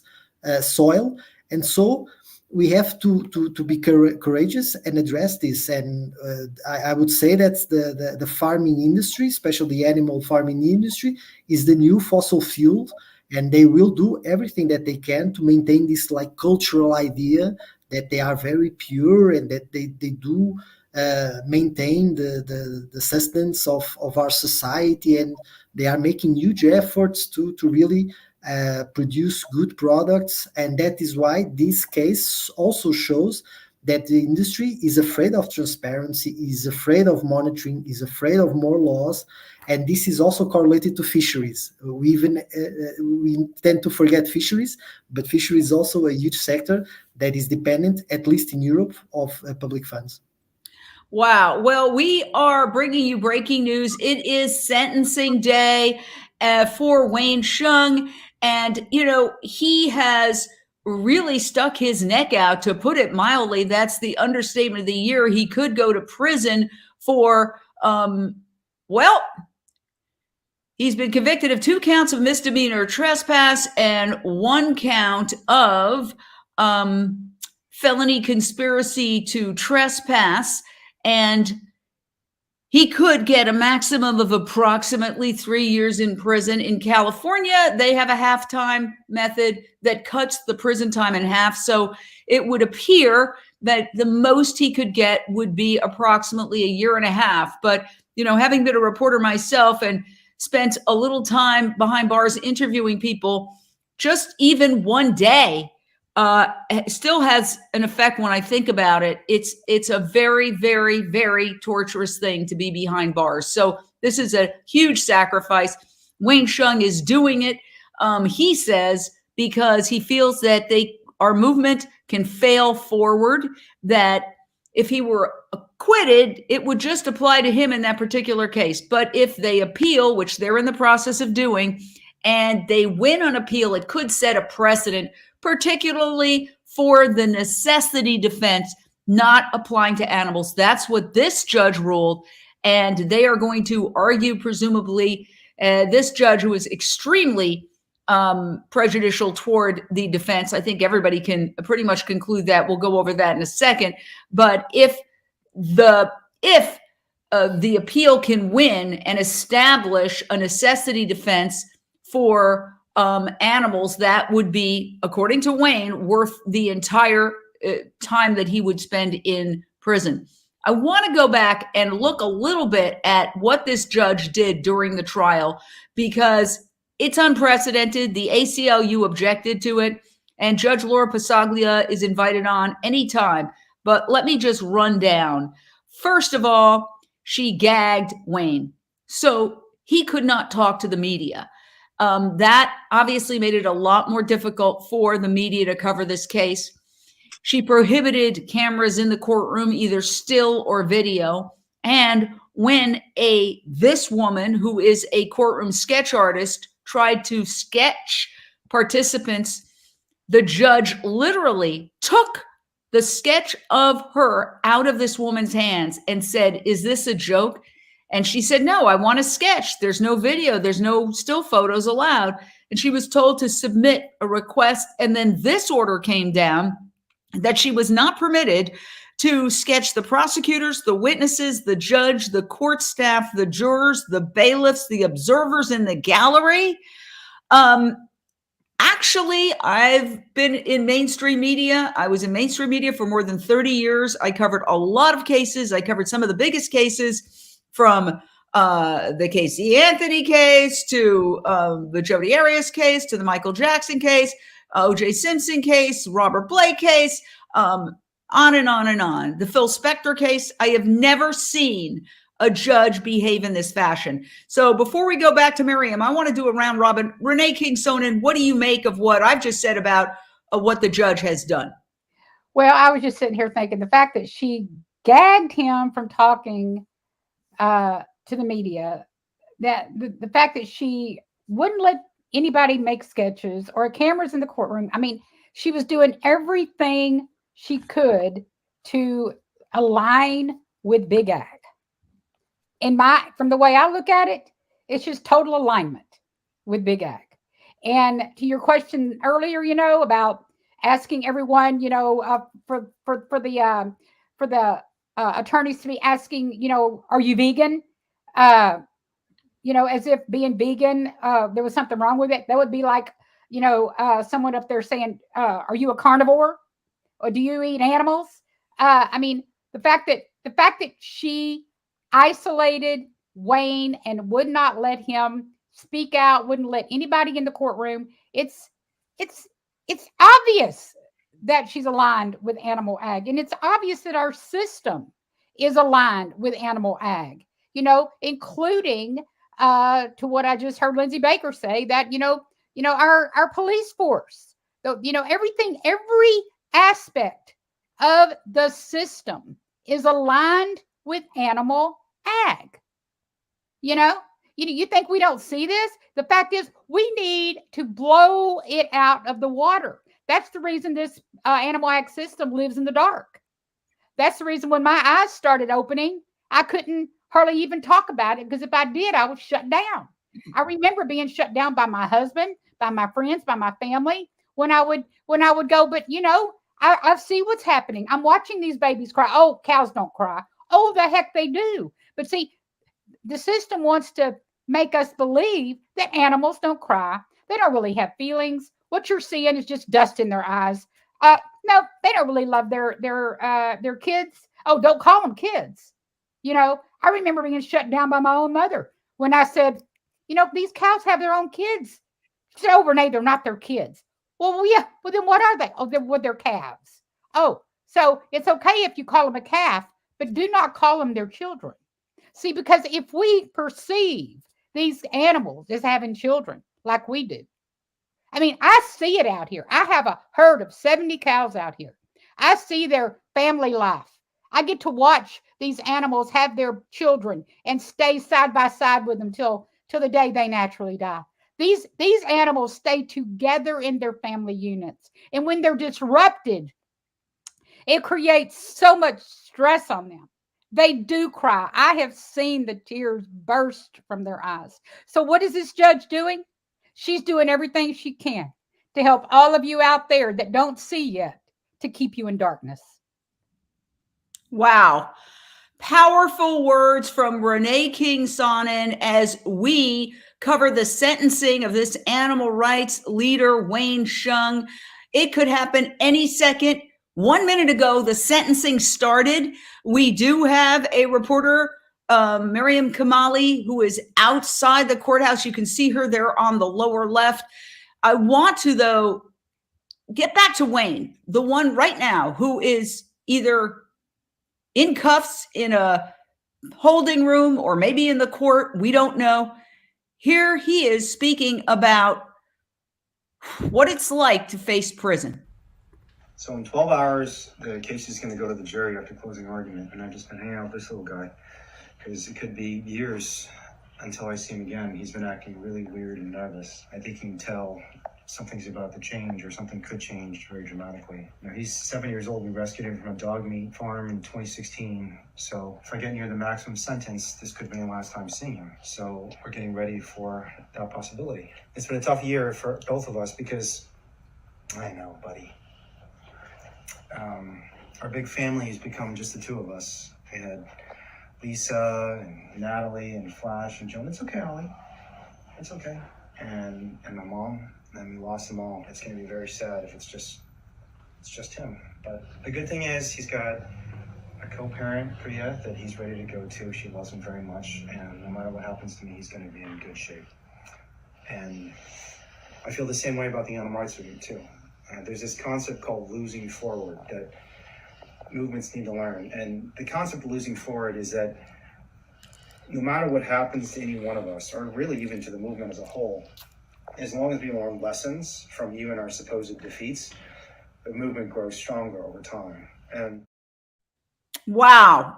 Honestly, it makes me tear up because the grace and the courage to have that kind of attitude when I would probably be rocking in the fetal position. Let's just get some reaction to that. Michelle. I'm beyond moved. Even when Almira was speaking about everything going on, like, we need to stop and look and see what is happening here. It's changing. The consciousness is changing. The transformation, it hurts. And unfortunately, Wayne has to be that sacrificial lamb. But honestly, as Renee was saying too, we have to change the narrative. The way we look at animals, the way we look at our food and the disconnect, that's what we need to do. We need to connect that and change the way we all think. Wayne, he has been amazing. And like everyone was saying, he's been a light in jail, like the articles that he's coming up with and really digging deep and getting to the heart of the matter. And I think everything he's done to this point has only propelled the consciousness to move forward. We were talking about the judge and how she did everything, was completely biased. Well, everything she did has helped the movement. I think everything that's happening now is moving the case forward, moving case law so it can finally set a precedent and change the way we think. Well said. Well said. So we want to go back out now to Miriam. You're there. It seems a little quieter. Tell us what's happening, because my understanding was about 4 minutes ago was when the sentencing should have started for somebody. Yes, so everyone is still trying to get into the courthouse. As you saw, we had probably more than 200 people out here, and they're still trying to go through the security lines to go inside. The sentencing may have started already, but I will find out. I will find out when it happens within 5 minutes. When the judge announces the sentencing, I will find out within 5 minutes. But as of yet, people are still going in, and we'll find out what happens next. And they're already setting up out here for the demonstration that's going to happen immediately after sentencing. And then we will be walking towards the jailhouse, most likely, or the sheriff's office, and we will be holding a vigil. So is the mood changing, Miriam? Because a lot of times that, gleeful camaraderie gives way to anxiety as the moment of truth descends. Yes. From talking to folks out here, I see that people are excited and anxious at the same time. They're excited about the possibility of Wayne potentially being free today. Maybe the judge will make the right call today. We'll see. We'll find out. We'll have to wait. Or if he is going to be sentenced to a couple of years or more in jail or prison. But people have mixed emotions. One thing is for sure, I have to mention this, that so many people are here, and having been around DXC for so many years, I know that there are so many people from different backgrounds, different points of views on different things, different age groups, but they're here united and ready to move forward and to speak boldly for the animals. They showed up today regardless of everything else, and they showed up today to speak boldly and loudly for the animals. And as Wayne sent out his last email from jail, his last blog post, unity is more important in our movement than ever before. And so people have showed up here united, and to support the animals, of course, and to support Wayne. And we're here to face whatever comes next. Wow, well said. And I have to say, you're getting kudos for your amazing work out there. It is very difficult to do that, being outside, reporting live from the courthouse. What are the emotions right now? Because again, we were sort of gathering coffee, and now it's the real deal. Inside court, and a person's freedom is at stake. 3 years. Again, I'll just say it. I've been in prisons to do interviews. I actually was assigned, when I had a show on CNN Headline News, to be a prisoner for a day. That was somebody's idea of a great feature story. And I can tell you that along with photos of me in jumpsuit orange without any explanation being all over the internet, which I laugh about, but seriously, that's not great. Also, when I was locked up, when I was frisked and fingerprinted and photographed, I kind of forgot that this was a series. I started feeling dehumanized. And then when they put me in the room and they locked and they walked away, I can tell you I experienced it. Even though it was just a story, I felt it. I felt being locked up. And people would always say, you're locked up like an animal. Unfortunately, it's true. What we have done to animals is, and this is something Wayne said, and I didn't think about it until he said it, and he said it in a blog from prison, we have put 62% of mammal biomass in cages, because biomass is the entire mammal biomass is the entire mass of mammals on this planet. And we have reduced wildlife down to 4%, and we have increased livestock to 62%. And 62% of mammal biomass is in prison, is in jail. When you think about that, okay, when you think that the majority of living mammals on this planet are living in, and this is generic footage from numerous undercover investigations that we've covered. This is not footage from the cases that we're talking about here today, but this is just footage. This is how 62% of living beings are being kept today. Okay. And Americans eating 66.18 pounds of pork per year per capita. That's why. This is ultimately a consumer issue. And I want to do a round robin on that because, you know, if consumers weren't buying it, they wouldn't be making it. It's a vicious cycle. What comes first, the chicken or the hen or the chicken, whatever that phrase is. But it's the consumers and it's the industry and then it's the government. We know that the pillars of our democracy, which is media and government, have been essentially co-opted by the meat and dairy industry. The head of the United States Department of Agriculture is a dairy industry trade group leader, Tom Vilsack. And this is his second time serving as the USDA secretary. So, and then the media relies on commercials. Commercials are mostly fast food and pharmaceuticals who are aligned. Pharmaceutical industry has more lobbyists on Capitol Hill than any other industry. So you have the pillars of our democracy controlled by the meat and dairy industry and the pharmaceutical industry. So no wonder you don't see massive news coverage of this historic event. Where are the cameras? I mean, this is what we have to grapple with. Accepting life on life's terms. This is where we are. I think Europe is ahead of us. I don't think Europe has the same level of, if this were happening in Europe, Francisco, would there be more news coverage? Yes, I think so. Obviously, we are also exposed to lobbies. And when I say lobbies, I say all the type of lobbies, even the good lobbies. But we see a pernicious front of these big industry lobbies that have a direct door to the power structures, obviously.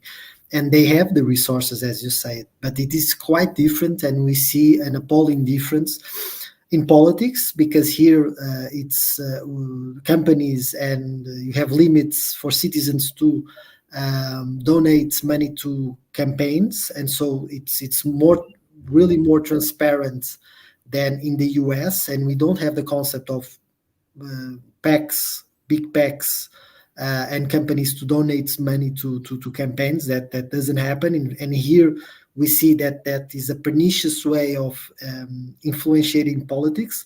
And so I think that the European democracy on that level is decades ahead of the US. And obviously, if we look also at the political structure, thinking that a democracy that is only run by two big parties and not by several parties that can have different views is also very strange, also from our perspective. Here in the European Parliament, we have at least 6 big families, and through the member states, sometimes we have 10 or 11 different parties in the parliament. And so that also represents several different views, several different approach, and it makes also easier for change to happen. If you just have 2 big parties that's on these specific issues, like big pharma and big agriculture sectors are basically the same, that it's very difficult for you to have a concrete change. But that is why individual choices on these specific cases are really important, because if we don't buy, we are not supporting, as you normally say, you are not voting with your dollar, and you are not buying these products, and you are investing in other sectors. For example, the plant-based sector that overall in the world is growing a lot, but it's not coping with the continuous increase of animal products on other countries like China and India and in the overall continent of Africa. And so in Europe, we are kind of plateauing. So we do have like a plateau, and the plant-based products are increasing. The meats products are like plateauing, and there's a shift happening, but still worldwide, we really need to push this change, or else we are all doomed. Yes, you've raised a very important point, and that is that we ignore this issue at our own peril. We are in the midst of an escalating climate crisis. Every day I read another article about, well, what we've experienced now is just the appetizer, And meanwhile, it seems the government is focused on how they can lock up Wayne Hsiung, as opposed to, hey, we are in a climate crisis. We purport to want to solve it, and these folks are offering a solution. It's terrifying for me. Even an environmental book that was written by an environmental leader pointed out how huge a shift to a plant-based culture would be in reversing climate change. But then he said, quote, and I'll never forget this, but people are going to eat what they want to eat. No. If food is heavily subsidized and it's cheap, they're going to eat what they want to eat. The average fast food hamburger would cost so much more. It wouldn't cost $1.50 or $2. It would cost $10 to $25. Then they wouldn't necessarily just eat what they want to eat. And meanwhile, there's a hit campaign going on against plant-based food with hit pieces being written in business magazines, basically saying it's a fad, trying to really tamp down the plant-based meat alternatives. So Paige, they put us in this sort of catch-22. If we say, look, you could always eat fruits, vegetables, nuts, and grains. What do you eat? Grass? Oh, no, okay. You want a burger? Here, we're going to make a beautiful plant-based burger. Then they've got an operation the size of Fox News sending out all sorts of negative media about how that's plastic, which it's not. I mean, this is, I hate to say it, at least on their side, a war. Definitely, sending the meat industry lobbyists and heads of the meat industry like JBS, they can come on anytime if they like, to COP28 to learn how to, I guess what I'm seeing it as is a PR stunt. They're going to say they're going to be figuring out how to make meat more sustainable, so to speak, for our environment. But we know the amount of water. I mean, I didn't know this until I learned. So Cowspiracy, thank you. That film was very educational. The amount of water that's used to grow the crops, then feed the animals, and then process the animals, it's inefficient. It goes straight to the plants. But you're right, Jane. I've been seeing a lot more of this in the media. I've been seeing this sort of greenwashing of like an extra amount recently about how green and sustainable meat is, and beef is the better protein to have over plant-based processed food.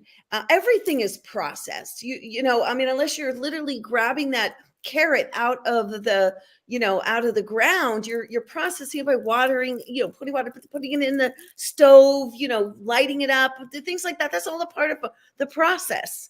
So when they call it, they're using these terms to basically come out against what work we have done to raise awareness for the health reasons to eat vegan food, for the planetary reasons for our climate crisis.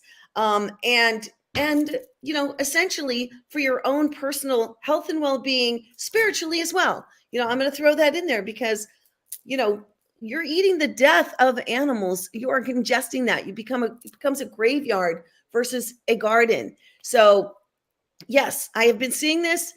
Take note, because who's paying for these ads? Who's paying for the ads to have major music industry celebrities talk about got milk, right? I mean, and if you look at who's got the highest form of allergens to dairy, it's people of color. Now they're hiring them to prop up milk. It's absurd. It's absurd. Yeah, I mean, we can talk about that. Ellen Dent, 2/3.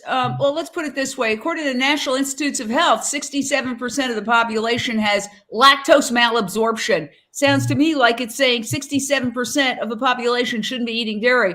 But the USDA is run by a dairy industry trade group leader, and they have a dual mandate, which is a conflict of interest, to promote dairy as well as supposedly monitor the food system. So where are we? This is an increasingly political issue. And unfortunately, it's, let's put it this way. It's a bipartisan problem. all administrations have a lousy record when it comes to improving the nation's health, fighting climate change, and ending unbelievable, mind-boggling animal suffering. They're just not getting it. Ellen. They're not getting it, and it's absolute corruption. This is blood money that is getting passed back and forth in between all of these major industries, and people are for sale. Politicians are for sale. Thankfully, we have people like Francisco Guerrero, who's not for sale. The media is for sale in most cases, but they're not going to be able to stop this. There are independent media sources. There are sources of media that are doing the right thing, and they are speaking up against this corruption, against this greenwashing. Thank you for bringing that up, Paige, about COP28. They are sending lobbyists there to try to sway the entire world towards eating more animal products, eating more flesh. And we have to stop that. And part of what we can do as individuals is create that uproar. Share this video, share what is happening to Wayne, to come back to why we're here today. Share this travesty of justice that he is experiencing right now for trying to free other animals, trying to take them and rescue them from conditions that we can't even imagine. And I can't imagine how he is suffering right now just for doing the right thing. So share this. Tell people when you see greenwashing what it is. Speak out against these industries. We have so much power as individuals from our consumer choices, which you spoke about, Jane. And we need to get through this cognitive dissonance between that neat little package in the store of flesh to the individual that it came from. They need personhood. Well said. And as we cover the sentencing of Wayne Hsiung, which could be happening any second now, they are in the courtroom. The sentencing hearing has begun, but there's more than one person being sentenced. And I want to go out to Carla Cabral, who is with Miriam Kamali. Carla, normally. Hi. Hi, Carla. Hi, everybody. I miss you tell us guys. what's Sorry. going on. So, I was just told that Wayne is the only one on the docket. What?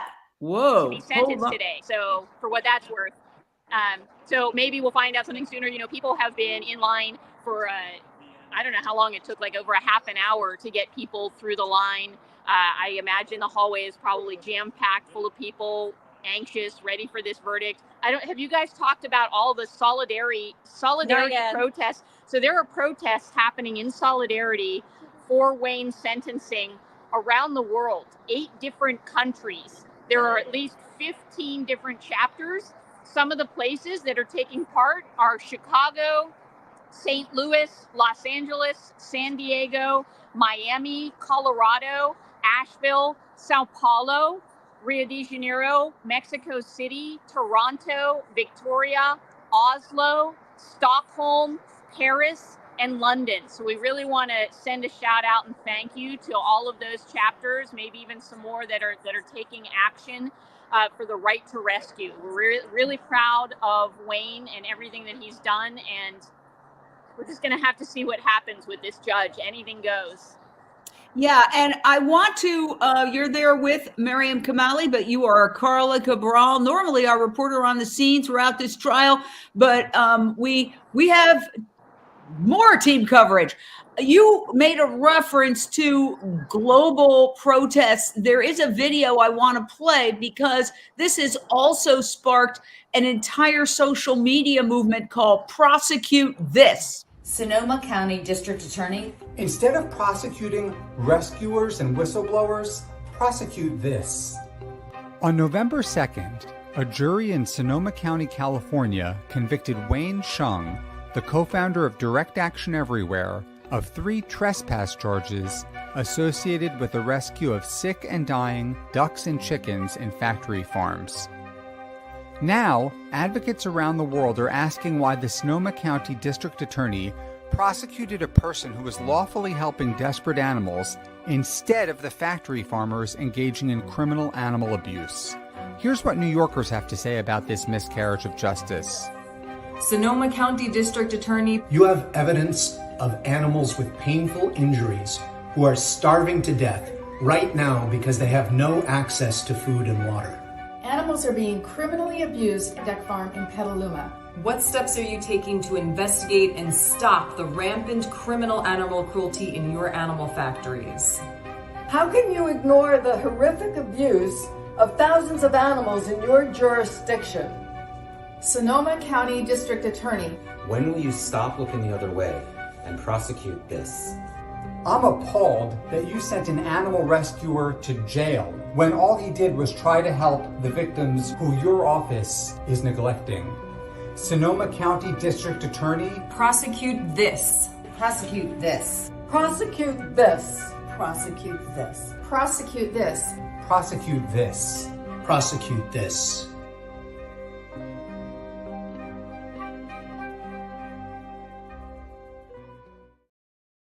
That video, courtesy airterm.net and Donnie Moss. I want to go back out to Miriam Kamali. Who do you have there? Do we have Dean, who's also a director at the Simple Heart, the foundation, a nonprofit organization that Wayne started a few months ago. And Dean is here to share some thoughts with us and to give us an update. Okay, put the camera right close to him.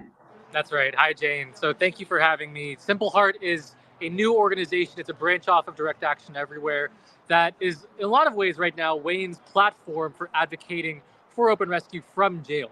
So we are largely a communications outlet right now, but broadly, we do communications and we train people to make a grassroots movement out of open rescue storytelling. We're not just a nonprofit that's talking about open rescue. We're giving people the tools to do the same. Whether that's on social media, like the Prosecute This Challenge, that was a very much part collaboration with Simple Heart and Direct Action Everywhere, or whether it's just at your dinner table or with your family and friends, or advocating for your loved ones to join you for a vegetarian vegan meal. The goal of Simple Heart is to create a mass movement for open rescue and to empower you with the tools to do the same. This Sunday, we are going to have a meeting that can be your on-ramp for being part of this open rescue movement. If you've been wondering, how can I be more meaningfully involved? This is your opportunity. So this Sunday, we have an Open Rescue Advocates meeting.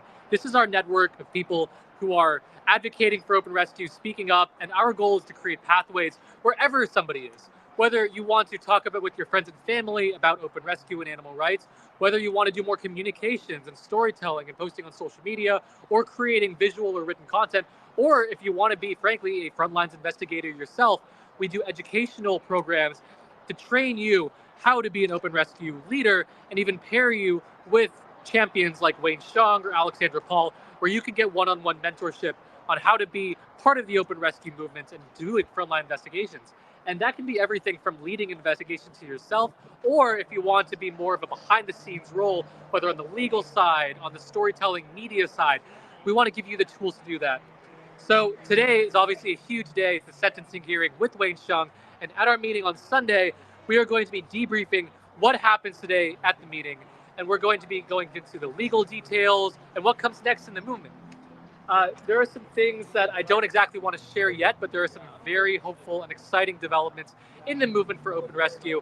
And this Sunday, we'll give you both a debrief of where we've come from the sentencing hearing today and a sense of where we're going and how you can plug into that more meaningfully. And again, I wish I could say more, but you should come to the meeting to see what's next in the movement for open rescue. So the way that you can get plugged in, it's Sunday, December 3rd, 5 o'clock at Pacific time. And you can join either online with us in San Francisco, or you can join in San Francisco or online. And the way that you can get information is right here at this link. It is simpleheart.org/action-log. So again, simpleheart.org/action-log, and you will get the information to join the meeting, whether via Zoom or in person. And this is one way that you can stay in touch with the open rescue movement and with Wayne Hsiung, because again, this is his platform for advocating for open rescue from jail. We publish his jail blogs, his letters, both as a way of reaching the general public and empowering you with powerful stories of open rescue. You can get a deeper sense of what it's like for Wayne to be in jail. One powerful blog that we recently published, it's called The Surprising Success of Animal Advocacy in Jail. And I was blown away.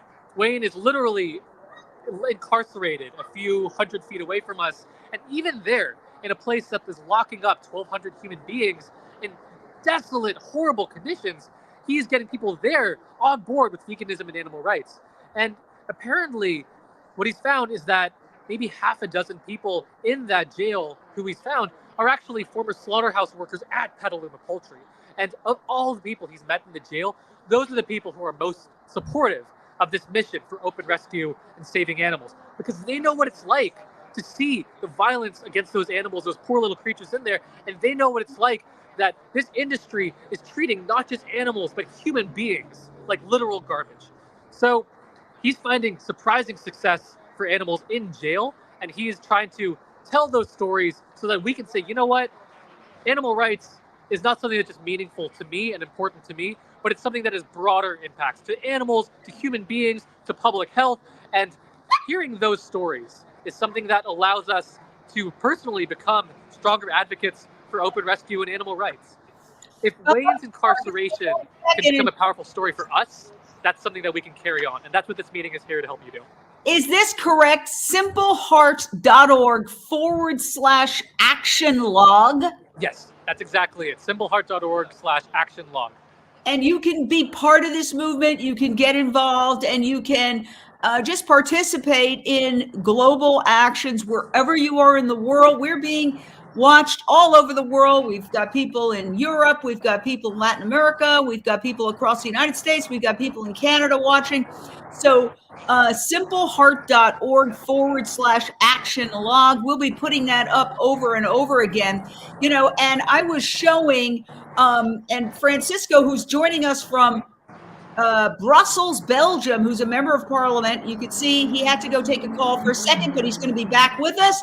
So here's a thought that I had that personally just irritates me no end as a taxpayer and a citizen and a homeowner. Look at this. This is one of the open rescues at the heart of this case. This is drone footage, courtesy Direct Action Everywhere. Take a look at the law enforcement presence as Direct Action Everywhere activists holding roses, singing songs, protest outside an animal factory at the heart of this case. Okay, I'm afraid to walk my dogs after 11 o'clock at night. I have security cameras. I have a private patrol that I and many members of my neighborhood pay for. Where are the police? You know, why are they turning out like this is World War III here, where people are trying to say, look, there are suffering animals inside. There are laws against animal cruelty that you've ignored, that you refuse to investigate or prosecute. And we are here holding a demonstration. The police presence in riot gear, when nobody in the animal rights movement in history has ever hurt, injured, or killed another person or an animal. Okay, so that's what gets me as a taxpayer, as a homeowner, as a citizen. When I get concerned about walking my dogs at night because of crime, and I can't see local law enforcement coming up and down my block to make sure I'm safe, but then an army turns out for protesters holding flowers and singing songs and locking arms. I mean, to me, that is upside down.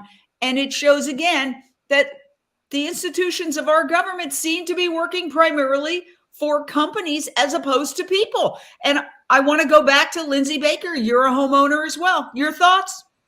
I have the same security system here where I'm sometimes afraid to drive into my gate, being afraid someone might follow me in. And I live in a very, supposedly, a very safe neighborhood. So I am also outraged of the fact that these law enforcement officers are being utilized to waste time on something where we know traditionally everyone knows that vegans are about peace.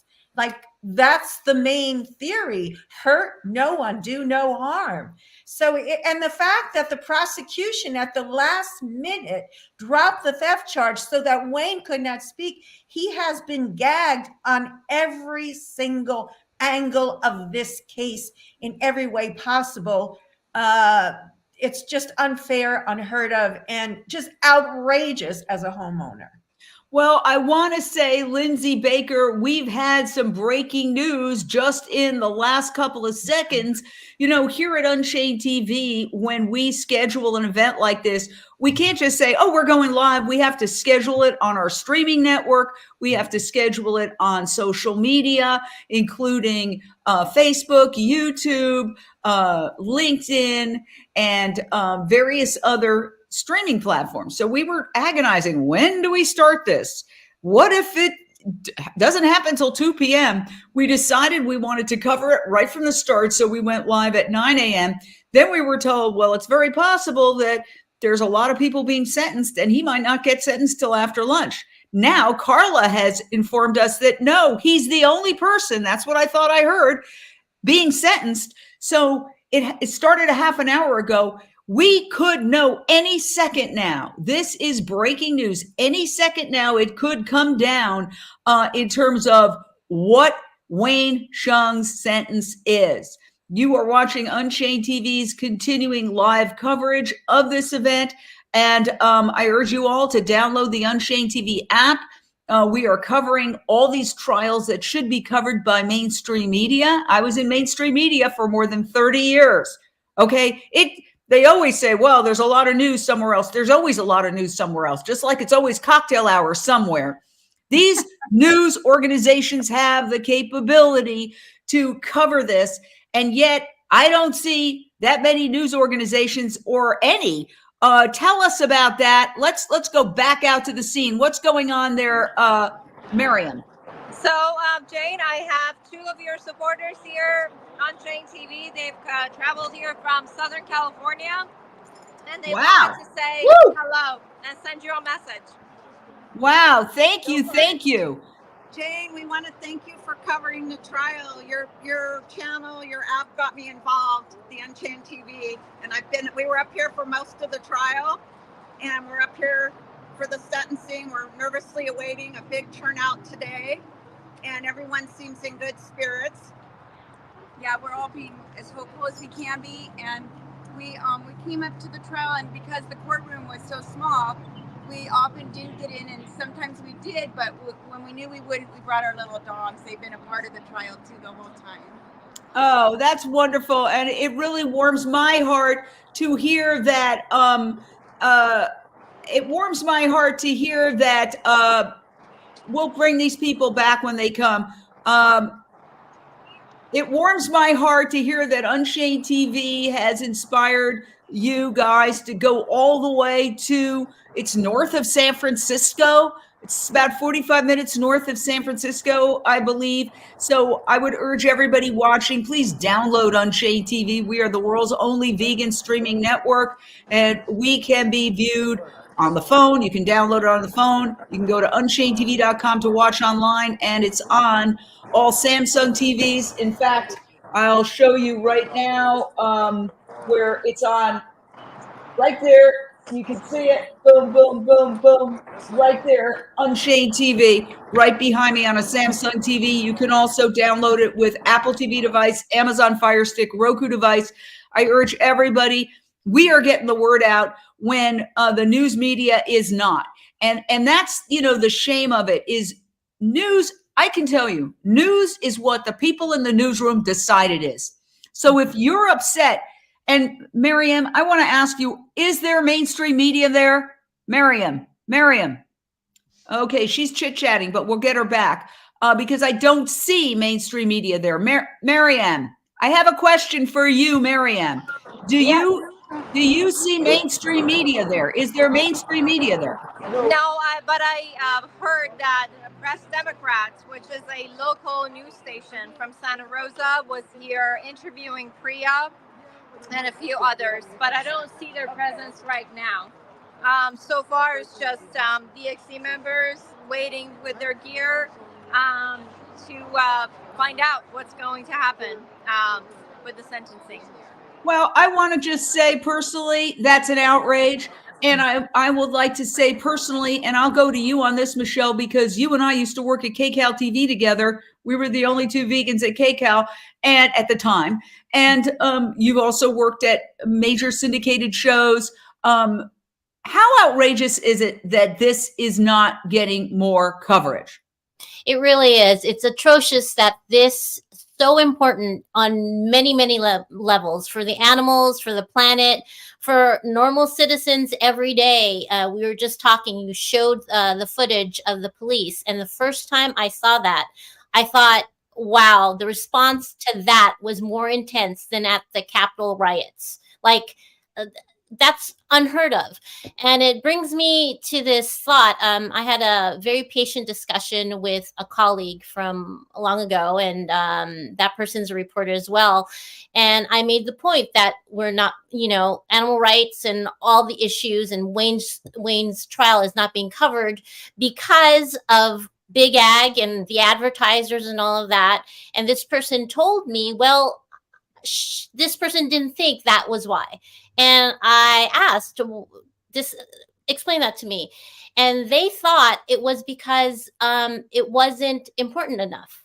In that, like, the powers that be just didn't find animals important. And that goes to saying that, again, we need to change the narrative. They look at as if it's just like, they're animals, they're objects. And, I'm recently learning about speciesism. I was vegan a very long time, but I recently really made that cognitive dissonance, that connection, that animals are sentient beings, that we are enslaving and killing and torturing sentient beings who have feelings and emotions and families. And I think that is the connection that we need to make. And I keep pounding on that, because this person I was speaking to is a beautiful person with a very compassionate heart and empathetic. And yet because that person is not vegan, that connection is not being made. And that's what Wayne is doing here. He is bridging that gap. He is making known that we are all the same. And it's important. Yeah, I want to say that if you're upset by the lack of mainstream media coverage, then, the news is what the people in the newsroom decide it is. Yes. So get into journalism. When I was in mainstream media, I was able to use, by hook or by crook, and let me tell you, it wasn't easy, but I did an animal rights segment every Friday for 6 years on my show on CNN Headline News. And I did it. And had a lot of the key animal rights leaders on, and it went to 39 countries globally for 6 years. Many, I would say hundreds of millions of people saw it collectively.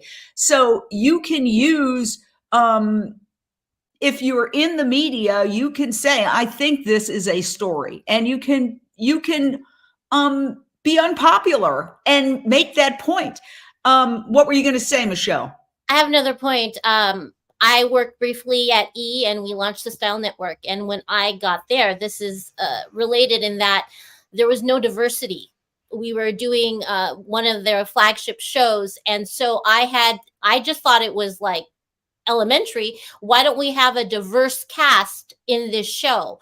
I got pushback by the powers that be. And they were like, why do we need that? Why do we need different people of color? And I was astounded. And because of that, they kept an eye on me, and they're like, why are you disrupting this?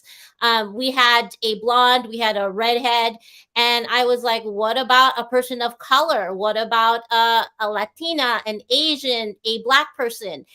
And I was able to put that in the show. But back in the 90s, that was not like something that people even thought about. And look at now, like TV is completely diverse with Shonda Rhimes and all her shows.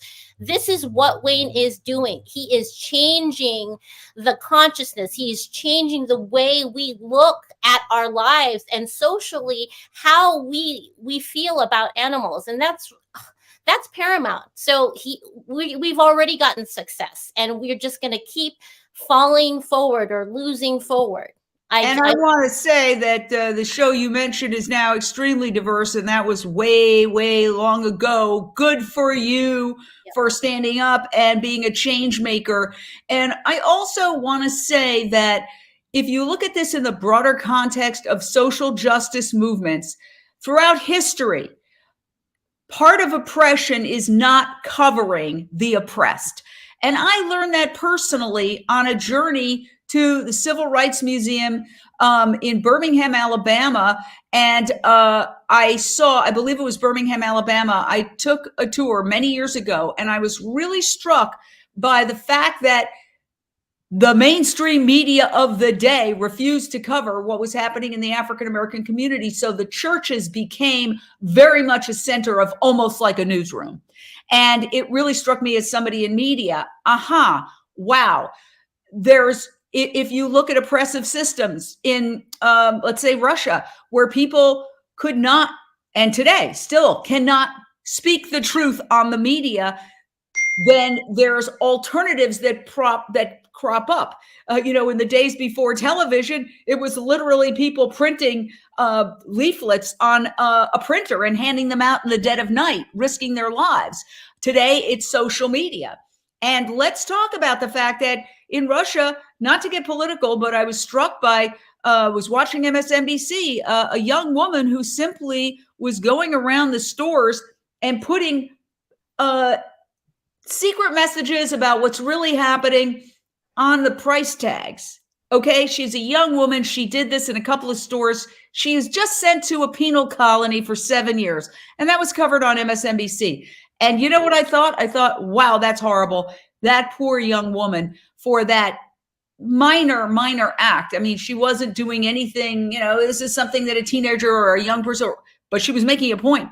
But then I thought of Wayne, and I thought, well, look what's happening to Wayne here in the United States. And why isn't MSNBC covering what's happening to Wayne here in the United States? Why isn't MSNBC there right now covering this? Okay? Shame on the news media. Shame on the news media. And especially news media that purports to not be involved in fake news, that purports to actually talk about uncomfortable truths and inconvenient truths. And let me say, this is the really inconvenient truth. And I'll toss it out to Ellen Dent. And it may be inconvenient, but it's what people need to see. People deserve to have unbiased news sources, especially in mainstream media, which reaches, the masses. So I think it's so important that we cover stories like this, that we cover stories about other animals, that we talk about what is happening in Sonoma County today, and that people know what Wayne is going through in order to bring them the truth, in order to save other animals from suffering in these animal factories. We're not going to call them farms because they're not farms. They are places where animals suffer their very short lives and then are sent on trucks, bewildered, to even more horrifying places where their lives are taken from them. I mean, look at this individual. Imagine the life that they had inside of this horrible place. And this is what the public does not see. And they need to see this. They need to see that they're not splashing around in the water and living these great lives. And then they, end up being humanely, quote unquote, killed. This is just simply not the case. They suffer their whole lives in these dark, disgusting, filthy places where they're crowded in together like pieces of property, like objects. And they are not objects. They are individuals. They have feelings. They love their babies and they want to be free, just like we do. So please show people the truth. We didn't know the truth at some point. So when I see someone who is in the opposition, who does still eat animal products, I see them as a future ally. This is someone that needs to be shown this footage. They need to be shown the truth, just like we had the opportunity to. So do that. Share this. You have so much power. Absolutely. And we are covering the breaking news that right now, any second now, the sentence for Wayne Hsiung will come down. We thought we might have to wait till this afternoon. However, we've learned that there's only one sentencing, and apparently it's Wayne Hsiung's sentencing. You want to say something, Lindsay? Unmute. I was just going to say that, unfortunately, even when we show this, not every single person will get it, but enough people will get it. 2 to 3 out of 4 maybe are awakened enough to get it. Some people, from my own experience, you can bring it right to their face, and what they'll do is shoot the messenger, you or the person presenting, and will do everything they can. And the people, and I think the people, I just want to say one more thing to these so-called humane meats. One of the 2 farms, or so-called farms, these animal factory machines, was supposedly a noted humane supplier of the most highest quality duck, I believe. So that's so absurd. The whole thing is so absurd. My heart is with Wayne right now, and I'm on the edge of my seat. So I'm sorry if I'm jumping around here, but thank you for letting me say that. It is an emotional time, and a lot of people are experiencing very strong emotions, and I don't think there's anything wrong with that. We're at this critical juncture. I feel very honored that Unchained TV is able to be basically providing this live coverage when the other news organizations have abrogated their responsibility to do their job. And it's I think it's really because a lot of these folks eat meat.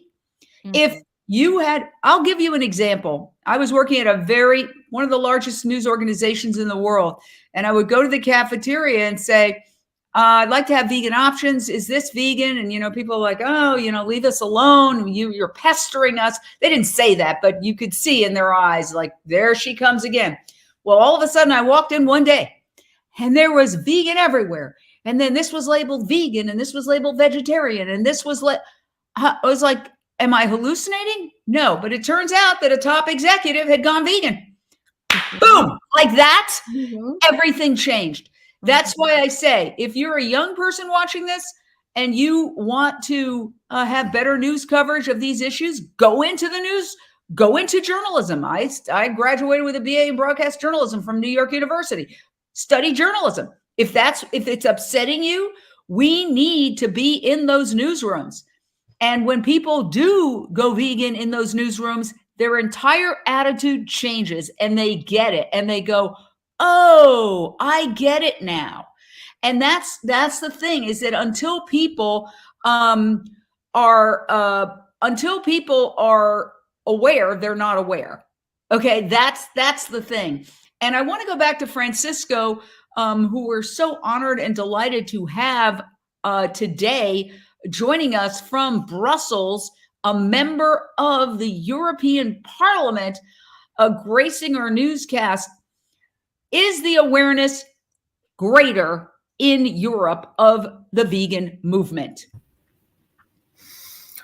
Well, the data shows that in comparison to other regions, yes. So we do see a huge growth on flexitarians. So 90% of the market share of vegan products. I'm not talking about fruit, vegetables, but the new kind of substitutes of meat products are directed to flexitarians. So it's a huge chunk of citizens that are decreasing the consumption of animal products.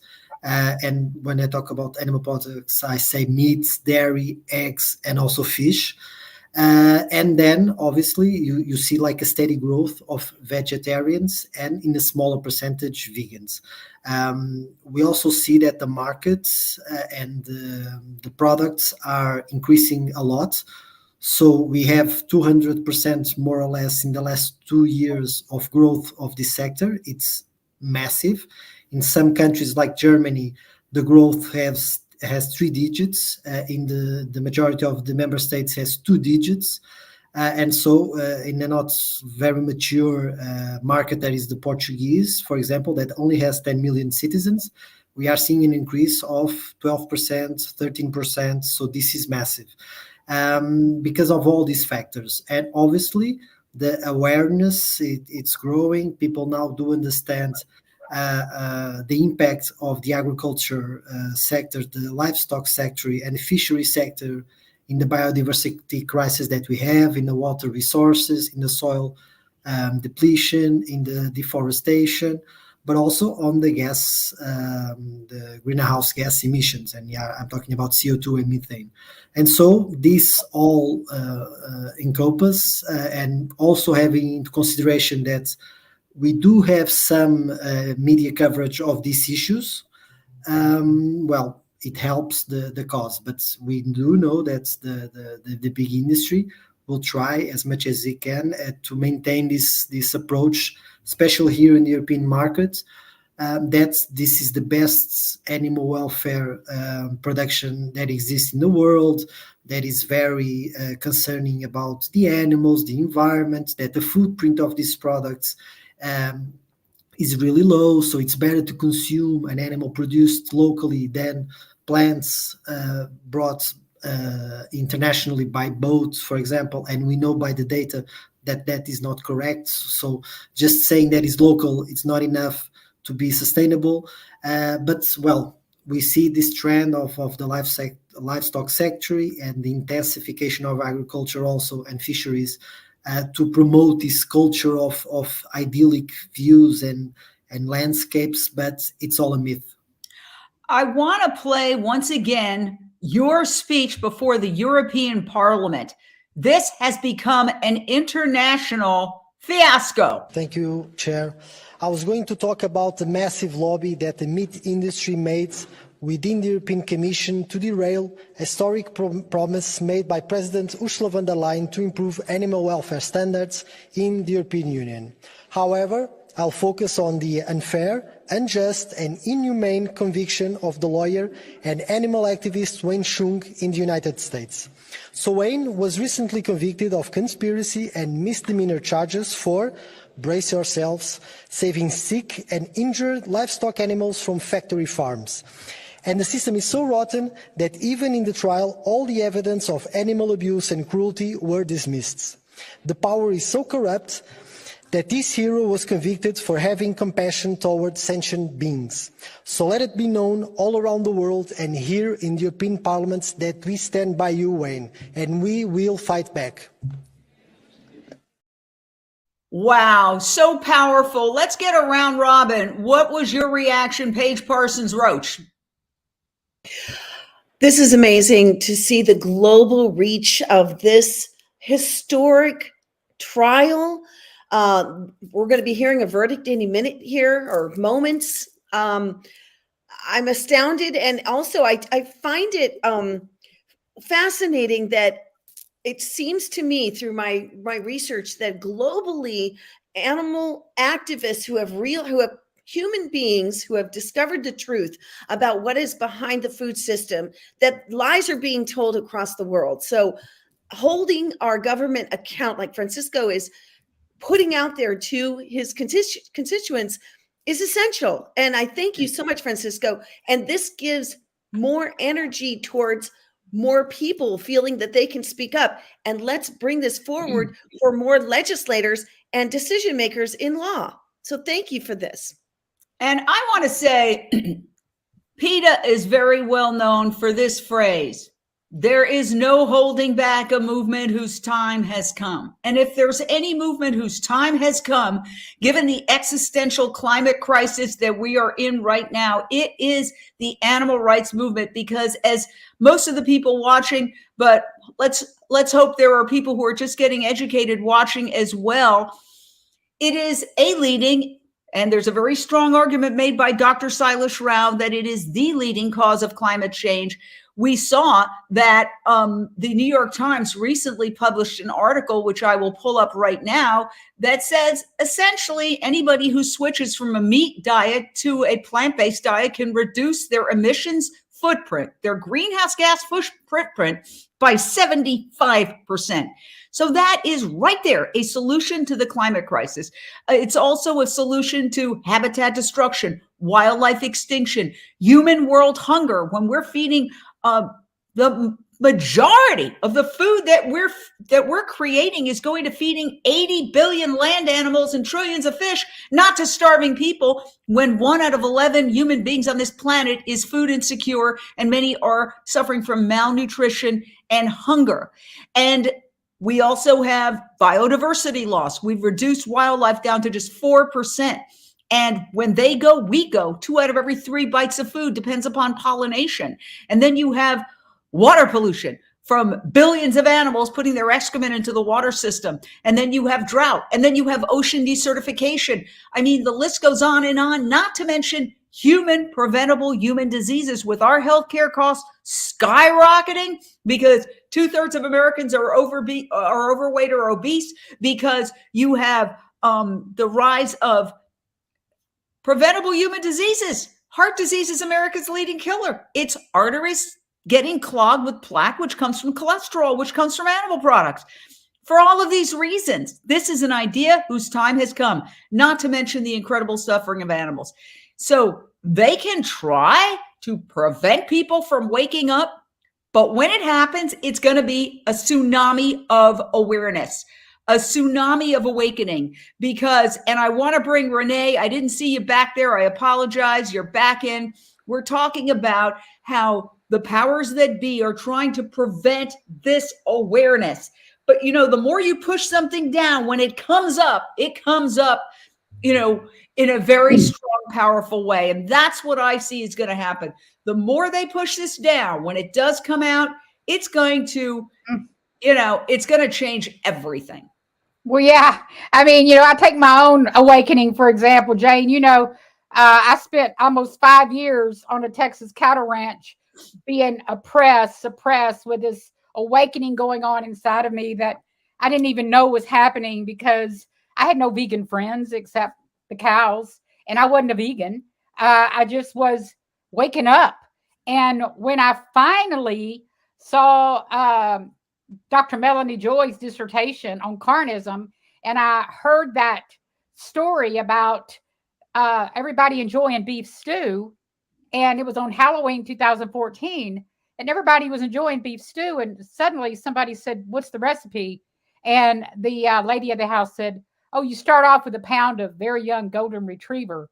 And all of the years of oppression, suppression, everything that had been holding me back, I didn't even know I was going vegan. I just knew what we were doing was wrong. I knew it was wrong inside, but I couldn't talk about it. And then when I woke up, I was like, oh my God, I could be eating a dog. I could be eating a human. Who knows what that chopped up animal is? Well, that very moment, I left to go to my mother-in-law's, and she was serving beef stew on Halloween night. And in a flash, it was like, oh my God, it was like I was in the script. I went vegan right then, didn't even know I was going vegan. I just knew I could no longer, it was like Katie barred the door. No more eating animals for me. It was like that tsunami. I became Tommy's worst nightmare. I began that day forward trying to understand what it meant to be vegan, because I knew I had gone vegan, but I didn't have anybody like hollering at me to go vegan. I didn't have anybody preaching to me to go vegan. Only Rowdy Girl herself, and the cows, their presence, their soft pressure on me, teaching me, showing me. And it was like that tsunami, Jane, because this is what's happened. You got a Texas cattle rancher over here that woke up, and I didn't even know that we were the first documented beef cattle ranch in the world to go vegan and live to tell about it. I didn't know. I just knew I couldn't do it anymore, and my mouth hadn't shut up since. So I believe that when people do wake up, when they do have these awakenings, they're going to be just like me. They're going to be just like you. They're going to be just like Paige. The humane meat myth is a lie. There is no humane way to kill these animals. That would be like me going over there to my cat right now and picking her up and saying, "Look, I want to humanely kill you because you need to die. I just want to humanely do it. Let me slit your throat." Now, if there was something wrong with her and she needed to be euthanized, that would be different. But these are animals that are in the prime of their life. They're being bred, to your point, to just be, what, 64%? Is that what you said? 64% of 62. But it's going to be 64 in a minute. Yeah, 64% of the animals being commodified and tortured and confined. The biomass, that just, when you said that a while ago, my brain blew up. I was just, how can we, I know humanity would not approve of this. That's why I really believe that all the mega powers that be, all these complexes, the media, the military, the religion, everybody, all of it, they're all in it together to keep us in the dark. It's time for all the rowdy girls and the rowdy guys in the world to wake up and get rowdy on the world. Just do it. I agree 100%. And we are here covering breaking news, the sentencing of Wayne Hsiung. How much time will he do? Let's go back out to Miriam Kamali at the courthouse. What's happening? But we're still waiting out here. Everyone's waiting anxiously. Some people are biting their nails, literally. And I am waiting for Cassie to walk back out. My eyes are on the front door of the main door to the courthouse, because that's where she's going to walk out and tell me what the judge has decided.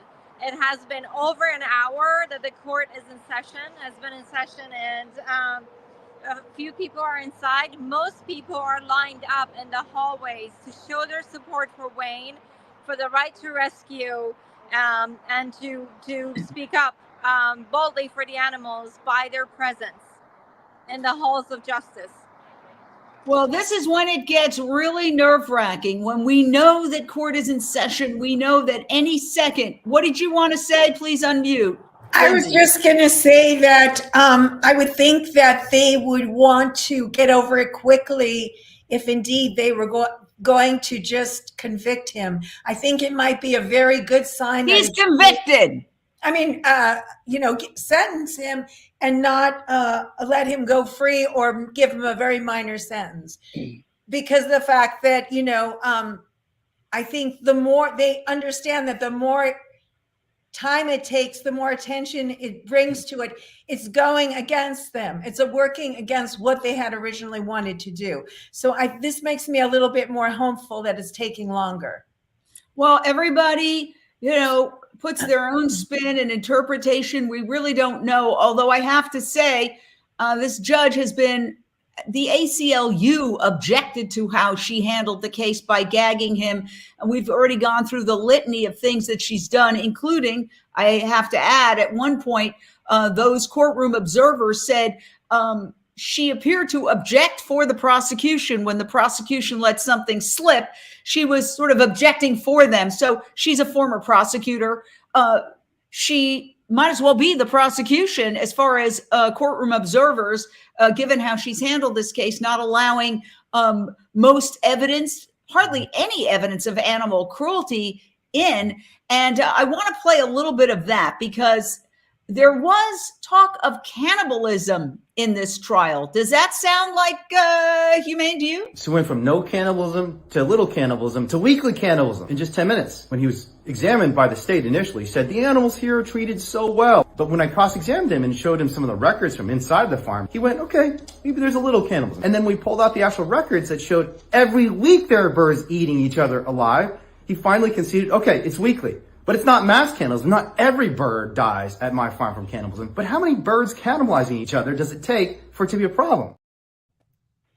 I mean, and then let's just, while we're at it, go to the gassing. Yesterday on the stand, the farmer claims he's a small farmer. He has 200,000 birds in a single building. He claims that the animals are living in a stress-free environment while also conceding that some of the animals are actually cannibalizing each other. Does that sound stress-free to you? And then the last thing, which I thought was most disturbing, our workers don't wring the animals' necks, they're gassed to death. And we deserve a gold star for this. It felt like some sort of bizarre world where left was right, up was down. Didn't make any sense to me. He can say all these things. He can make it seem like getting gassed to death is like going to Disney World. And we're not allowed to show the footage of what actually happened. So, I mean, right there, go ahead, Wayne. Go ahead, Paige. What's your thought?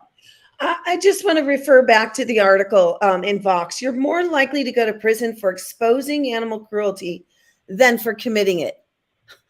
I mean, and then it goes on to say how who's on the stands, who is being, I mean, the animal rights activists are the ones that are being seen as the criminals, when really the factory farming, the animal factories are not following through with what the laws are, and no one is holding them to account. So we are taking it into our own hands to show the truth, which you just did. You just showed the truth, but we're being gagged. Back to you. Well, yeah, and I'm holding a copy with recycled paper of the article written by Marina Bolotnikova, who's a very, very great journalist.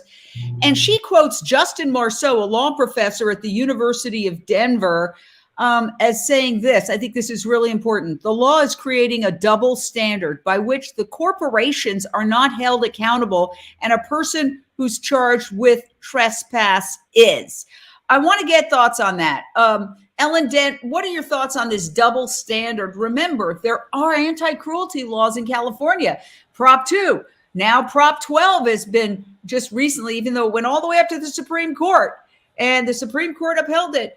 And there's other anti-cruelty laws, and yet there is no enforcement, zero enforcement of it.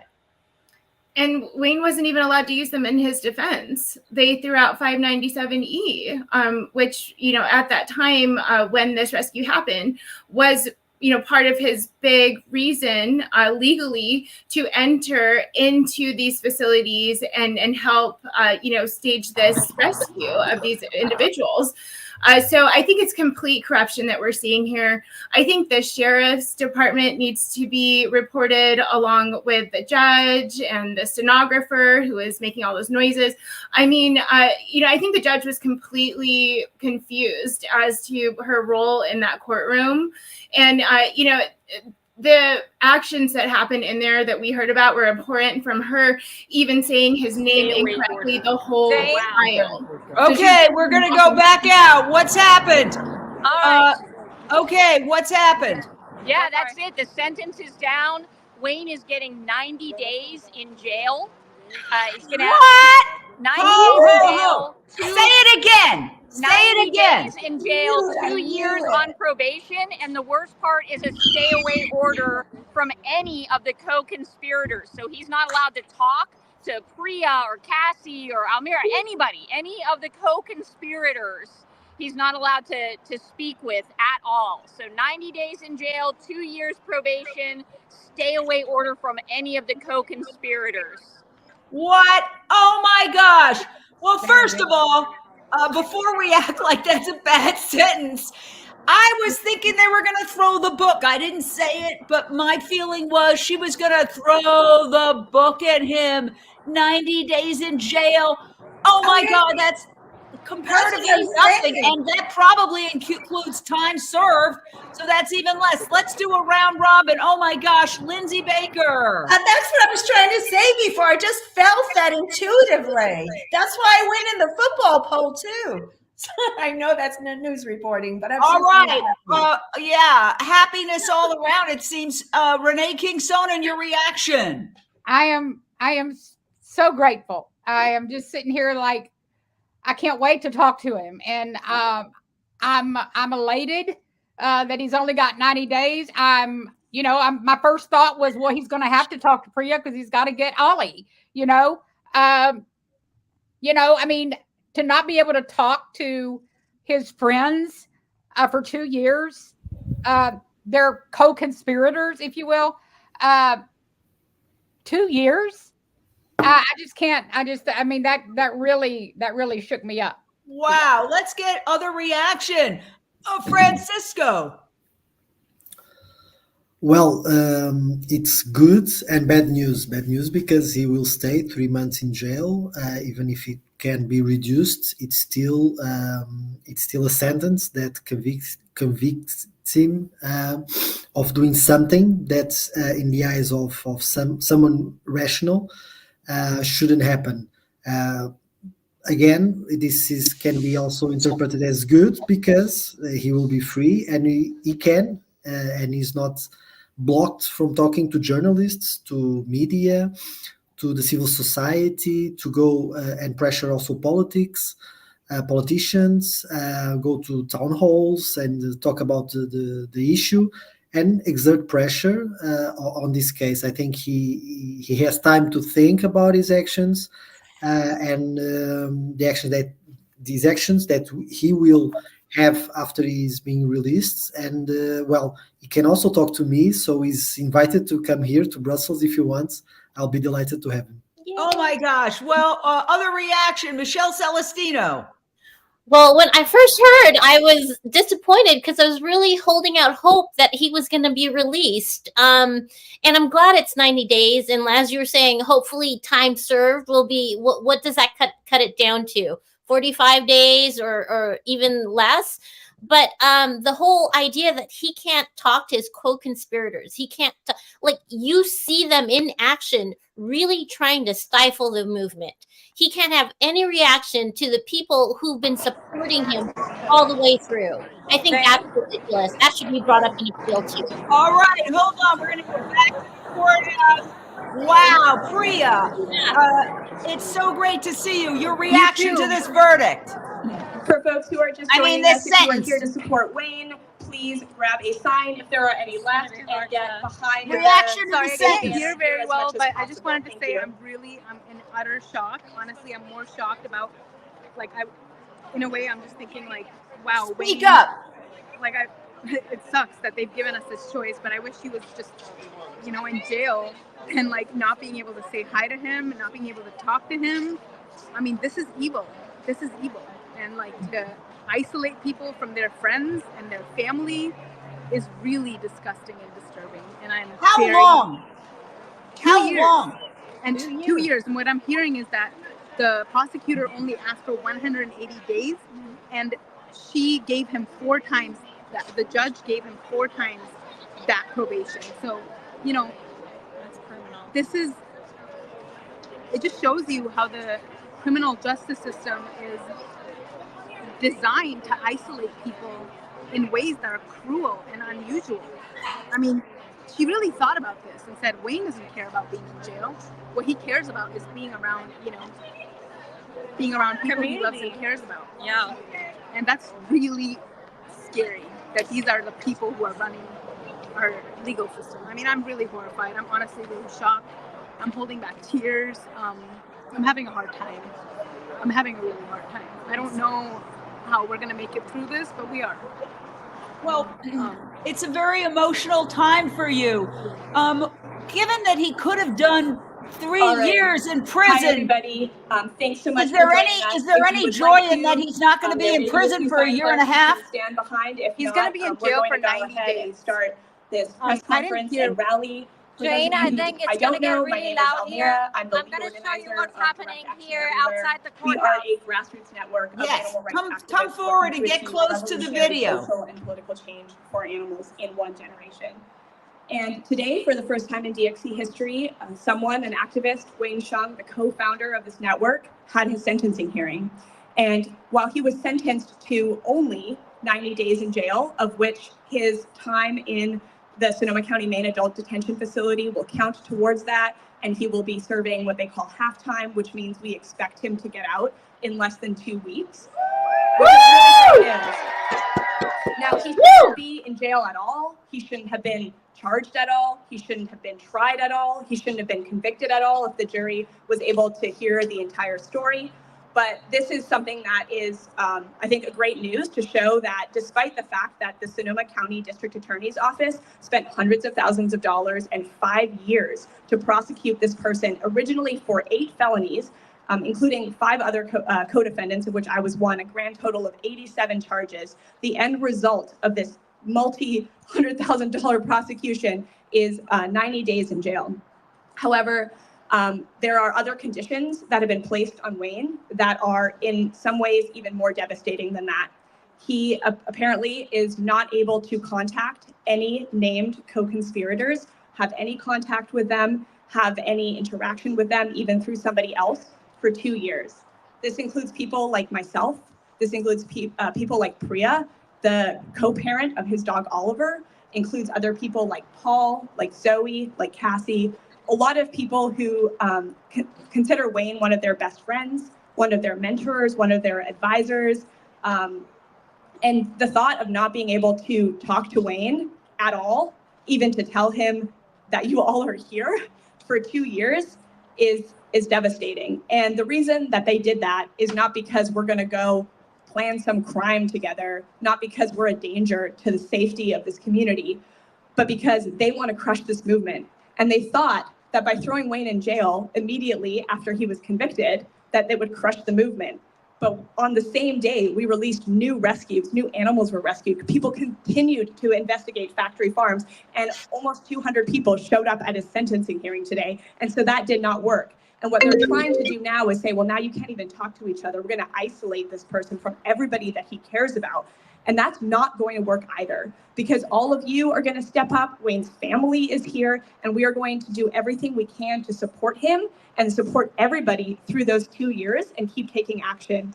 And so we're going to have a couple speakers here in just a moment. I just want to say that it is really, really beautiful to see so many different types of people here today. There's, of course, the animal advocates, but there's also members of Wayne's church, the Unitarian Universalists in San Francisco. Wayne's family is here. We have veterinarians here. We have lawyers here. We have people from other animal rights organizations. We have people from climate organizations. A lot of people are here to show the support and show that no matter where you are, no matter where you come from, almost every single person agrees that helping sick and dying animals is not a crime. What Wayne did is not a crime, and what we're going to continue to do is not a crime until we hold the actual abusers accountable, the corporations that are torturing billions of animals. So with that, I'm going to pass it over to Wayne's family. I believe Amy, his sister, and Ada, his cousin, and I'm not sure if his dad also wants to come up to say a few words.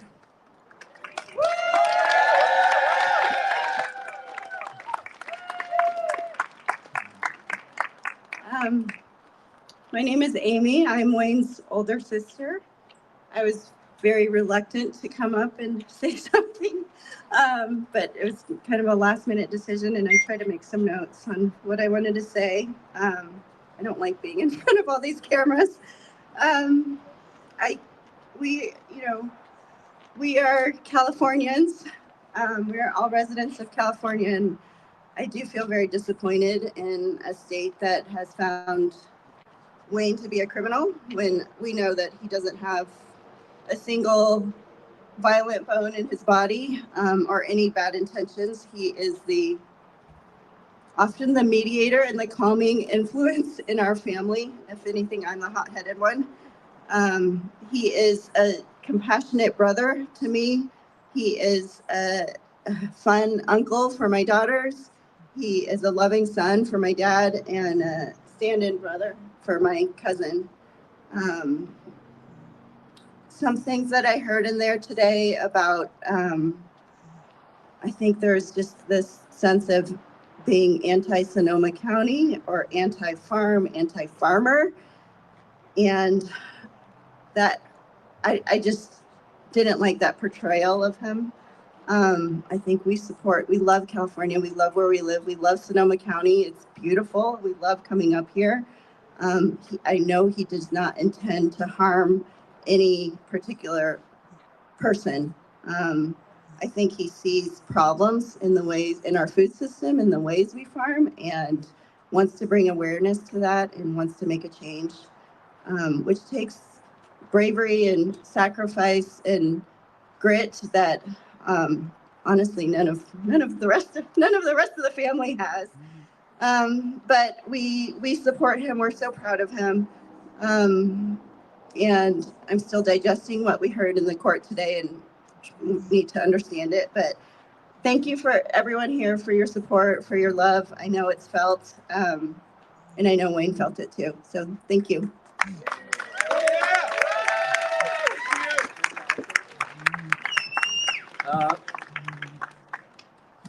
Just a few seconds. I'm Wayne's dad.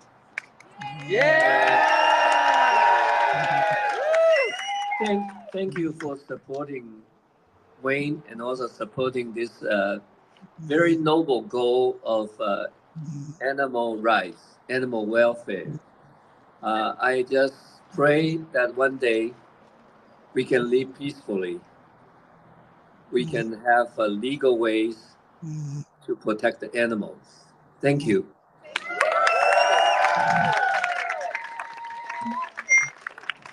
Thank you so much. Next, I want to introduce Dr. Armighty May. Dr. Armighty May is a veterinarian who graduated from UC Davis, which is a prestigious veterinary school, if you weren't aware, and has over 18 years of experience practicing as a veterinarian. Dr. May was part of a team who investigated Reichardt Duck Farm in 2014, following a Mercy for Animals expose showing horrific conditions that we have continued to document.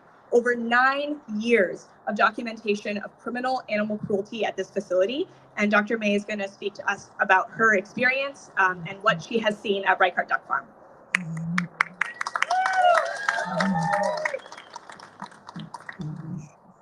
Good afternoon. My name is Armighty May, and I'm here to share with you the experiences that I had witnessing cruelty and neglect of birds on Reichardt Duck Farm. I've been in practice as a veterinarian for over 18 years, and I'm an expert at identifying the signs of distress and pain in animals, including farmed animals. These birds were kept in extremely crowded conditions where many of them had difficulty walking. Many of them had extremely bloodied wounds that had not received veterinary attention. Upon viewing the documentary, the footage that was obtained by the undercover investigation by a Mercy for Animals undercover investigator, I was appalled to see that birds were unable to get to their food and water. Some of them ended up starving to death. And this ultimately led to an in-person visit of this Reichardt Duck Farm in Petaluma, which I was a part of, along with Sergeant Mark Houston and other Sonoma County law enforcement officials. It was on October 22nd, 2014, that this on-site investigation was conducted, and what we witnessed in person with our own eyes corroborated the findings that were seen in the undercover investigation and were quite egregious. There were many ducks stuck in wire cage mesh, unable to right themselves, flailing on their backs, panting in distress. Some of them had not been able to get to their food source for so long that they had actually starved to death or become dehydrated for lack of water intake and died that way. I found 3 dead birds amongst living birds in one of the dozen pens that are on that facility at Reichardt Duck Farm, amongst many birds that were also stuck in filth, fecal material, and clearly not getting appropriate veterinary care. When I heard about Wayne's being called to trial, I wanted to do what I could to help and be an expert witness in this trial. I had flown up 2 months ago to provide testimony to the effect of what evidence was shown on this farm, what I witnessed, and I was denied the opportunity to provide that expert testimony. I think that could have made a difference in the outcome of this trial because he does not deserve to be in jail. He's a nonviolent, peaceful person, and there's no reason why he should be in jail right now. What should happen is that the perpetrators of cruelty to animals should be prosecuted. That's what needs to happen.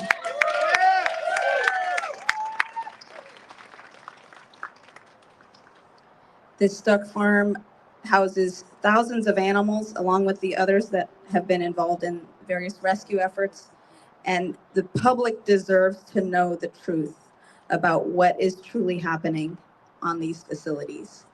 And it is through these efforts of activists, such as those here today, and of course Wayne, that this truth will continue to come to light. And it needs to be for the sake of the animals and for the sake of all of us to live in alignment with our true values of not injuring other sentient beings. So thank you for your care and concern. And let's hold Wayne in our thoughts and prayers and give him strength as he endures this unfair sentence.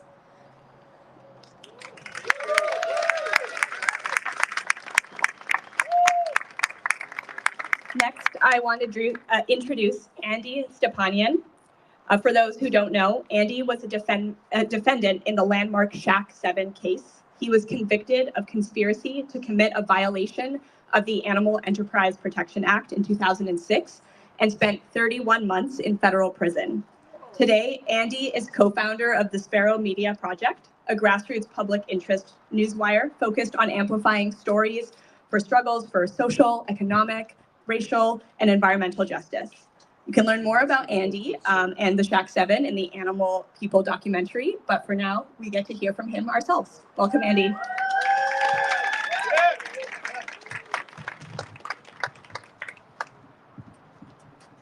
I wanted to preface by saying I'm actually kind of nervous about speaking here. So I wrote some remarks, and I hope it's okay that I read them as opposed to kind of give a speech. When I was asked to speak here today, I had difficulty finding words. I reflected on Wayne's dislocation from his human and non-human companions, and I felt a familiar lump in my throat. As I read Wayne's letter from jail underscoring how proximity to suffering changes us, my eyes welled up. And this week, as I watched a video of a gravely injured duckling named River struggling to stand atop a wire floor at Leichhardt Duck Farm, and how selfless and tireless activism from DXC gave River a second chance at life, I broke down in tears. I thought to myself about just how many days I spend talking about the negative things, state repression, court cases, or reciting bewildering and offering disheartening statistics about human consumption of animals, and just how few days I spend talking about freedom, about liberation, and about this beautiful and deeply spiritual idea of animals as individuals. I decided to take this opportunity to reflect on some of these individuals. Renee. Renee was a Reese macaque monkey. Renee had spent 11 years in confinement. Her health was ailing and her future was uncertain. She was never experimented upon, but rather was listlessly awaiting experiments at another facility. I sat for 2 hours in a thunderstorm before jumping the gates of the compound where she was held to bring her to a sanctuary. Every year I think about Renee. I'll never forget about how Renee, despite being in an animal carrier, still managed to tear up the backseat of my mother's car. I'll never forget about her prolonged poor health that rendered her barren, and yet I'll never forget about her inherent desire to be a mother and how that made her the perfect guardian for an infant monkey who ended up at the sanctuary a year later. I'll never forget this selflessness in Renee. Renee gave something very special to that young monkey. But moreover, years later, she would give me something priceless. Alice. Alice was born at a breeder for vivisection and lived for 6 months in a holding pen for reserve research animals, en route to testing facilities. I opened Alice's pen and I carried her to safety. I had to run for over 1.5 miles with Alice before reaching our vehicle. And while I was running, Alice threw up on me. Before getting in the car with Alice, I put her down. I saw her sway and then land on her side. She was motionless for nearly a minute. In this moment of desperately trying to understand what was happening to Alice, my comrades and I began to yell at each other. We fumbled to find her pulse. We thought the worst, and my friend to my side began to cry. Then, almost as quick as she fell down, she sprang back up, wagged her tail, and licked my face. We would later learn that Alice had an ailment that impacted her equilibrium, but ultimately went on to live a long, happy, and healthy life. This was the first time in Alice's life that she felt anything other than concrete underneath her feet. It was overwhelming for both her and for us, because in that moment, we both received something very special. Oscar. Oscar was very much like River. Oscar was born into a facility that bred waterfowl for vivisection.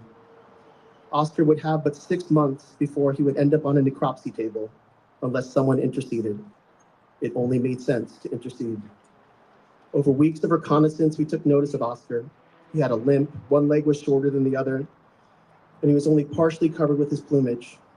He was at a disadvantage from his peers, which shared the installation. Yet every night we'd watch as he and dozens of others would pile together to stay warm. On the night when we freed Oscar from his confines, he rode on a truck with hundreds of those peers. Our trip was nerve-wracking. We hoped to reach the sanctuary by sunrise. The temperature outside was in the 50s, but the back of the truck was 80 degrees and climbing. Every stop we made to open the back of the truck to allow cool air in was another risk of being stopped by police. And every moment above 80 degrees was another risk to the safety of the birds inside. When we arrived, the walls of the truck were wet with condensed sweat. We met the sanctuary owner. This man was a saint. I felt guilty that he actually believed my name was Holden Caulfield.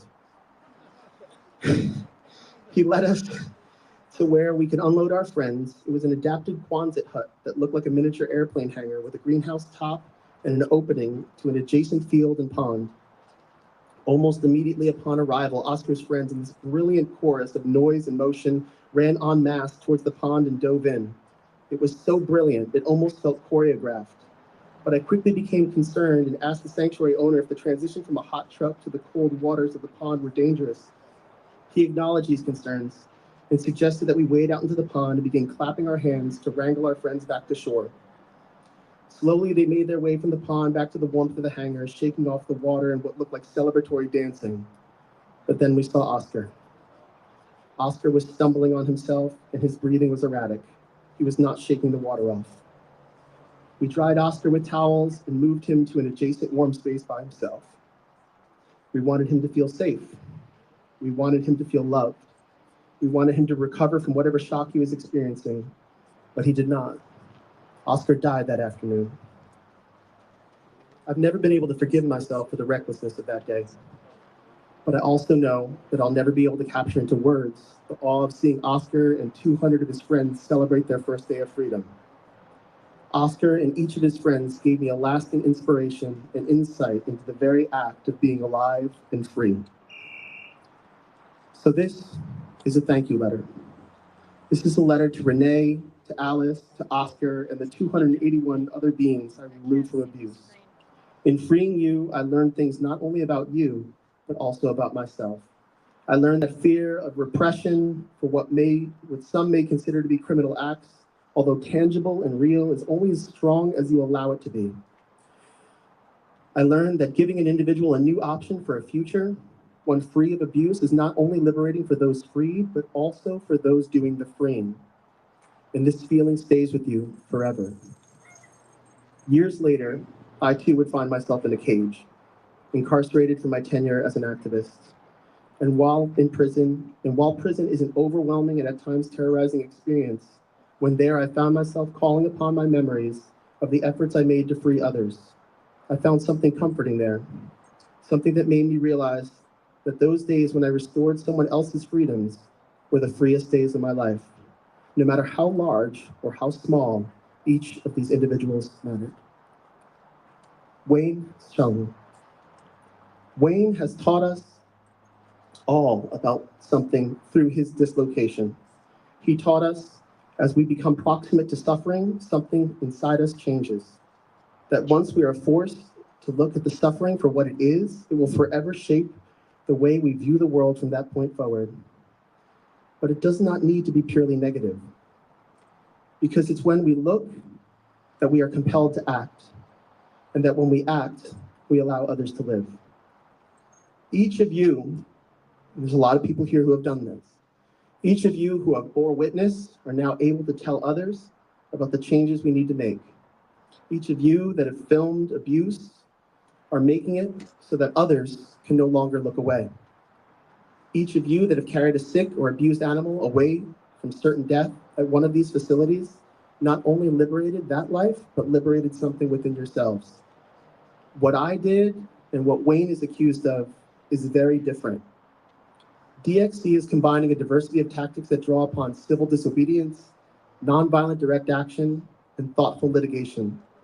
As Wayne's case moves forward towards appeal, a framework is being created in the courts that one day may enshrine into law the right to rescue animals from abusive situations and provide them with the care they so desperately need. 20 years ago, when I freed Renee, Alice, and Oscar, A legal mandate like right to rescue would have felt like a pipe dream. Today, because of the actions of DXC, it's within reach. And for that, I'm eternally grateful.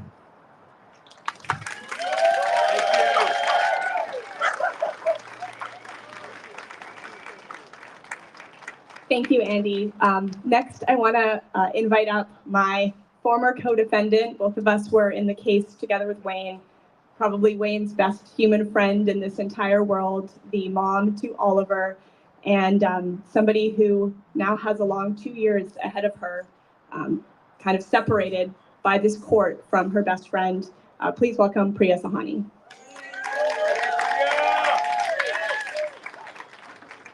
Hi, everyone. First of all, I just want to thank every single one of you all for being here today. I believe very strongly that Wayne feels the presence of every single person here, despite the fact that he has been kept away with great effort from seeing the support that he received today. I just wanted to start off by saying that there's three things that to honor Wayne, there's three things that I learned already from Wayne being incarcerated. And the first thing that I learned is that our pain isn't just our own. I remember the first day when Wayne was convicted and imprisoned and held in this jail. I think I told a few of you, I felt like I was in jail.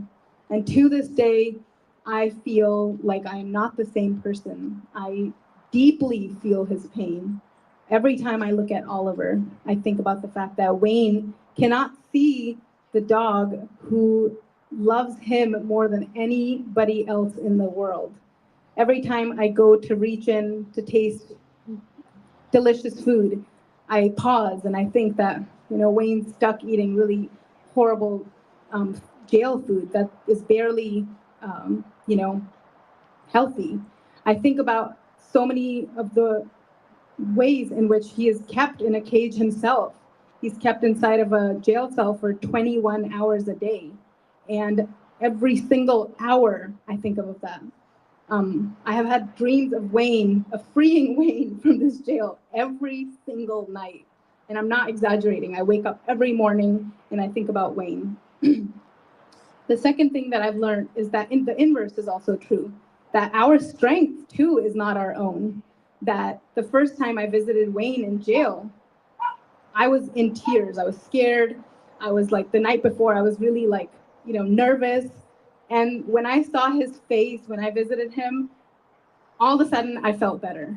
And every single day that Wayne has called me, from jail, or every time he calls me, he asks me, Priya, how are you doing? Because I told him I can't sleep at night. And I'm really I'm just thinking about the fact that he's trapped inside of this jail cell.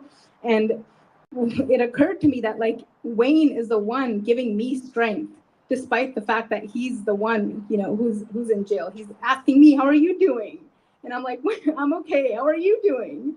So it just shows you that we are connected in such powerful ways that we can't even understand. And the last thing that I wanted to mention, which our prior speaker said so beautifully, which is that we can transform the worst suffering into some beautiful moments. And Wayne has already done that. From even before he entered this jail cell, he said, this is going to be my community now. The people in here will be my friends and I will advocate for them along with the animals. He's already helping people inside of this jail and they're helping him.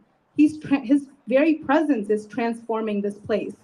This place, as we have seen, this criminal justice system stands to isolate people from their loved ones, from the things they care about, and from the outside world. And today I heard some devastating news. I'm not gonna lie to you that I am very much in shock that I will not be able to see my best friend even when he gets out of jail. I won't be able to hug him. And I won't be able to share his freedom, talk about so many moments of without him, talk about all of the things that have happened, talk about everything that we've gone through together. But like I said before, This experience has taught me that we are connected in powerful ways, and the efforts of the criminal justice system to try to isolate people who love each other, who care about each other from one another, will not be effective. And the reason for that is because we are connected in powerful ways that we do not understand. Wayne is a part of my story. Wayne is a part of me because we have experienced and done so much together. I cannot talk about my life without talking about Wayne. So despite your efforts, despite the efforts of the prosecution and the judge to keep us apart, we will come together in a more beautiful and spiritual way, because nothing is going to stop our friendship from flourishing and from our dreams of a world where animals are free and happy and safe from coming true, no matter what this criminal justice system does.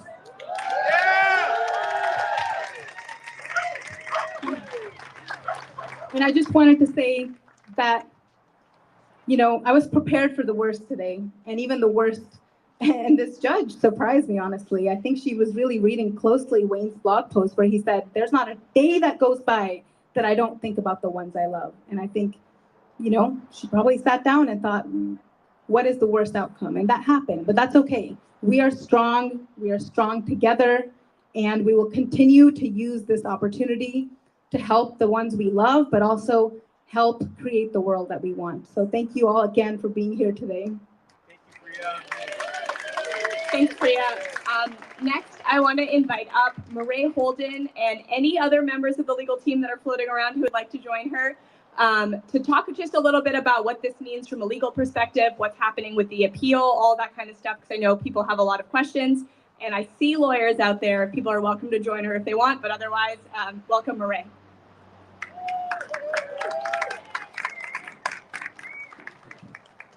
I'm Murray Holden. I'm a member of Wayne's legal team.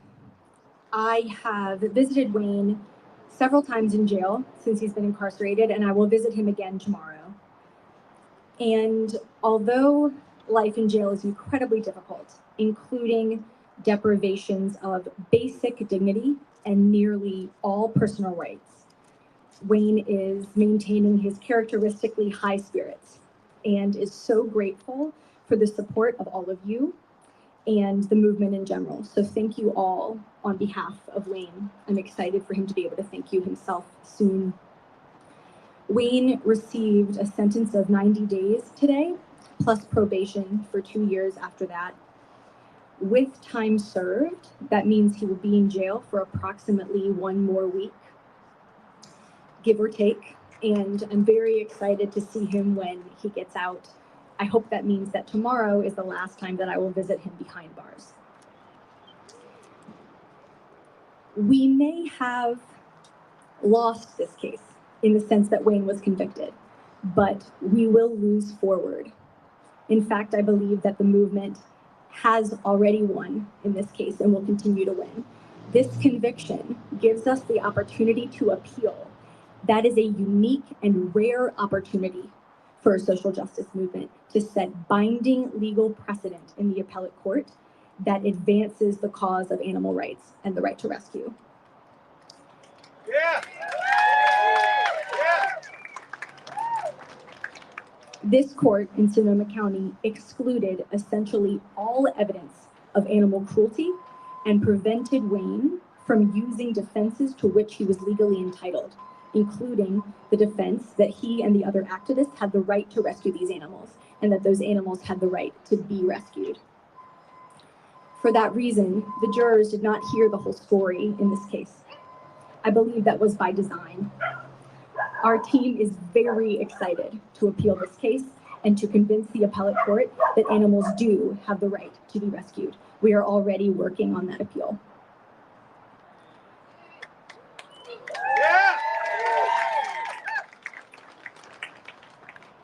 I'll close by saying that I believe that this trial will end up in the Book of Animal Liberation when that book is written. I'm tremendously grateful to Wayne for the sacrifice that he has made, incredibly grateful to the other defendants for the sacrifice that they have made, for everyone involved. Your contributions, your sacrifice, your efforts are incredibly powerful for the animals and for the movement.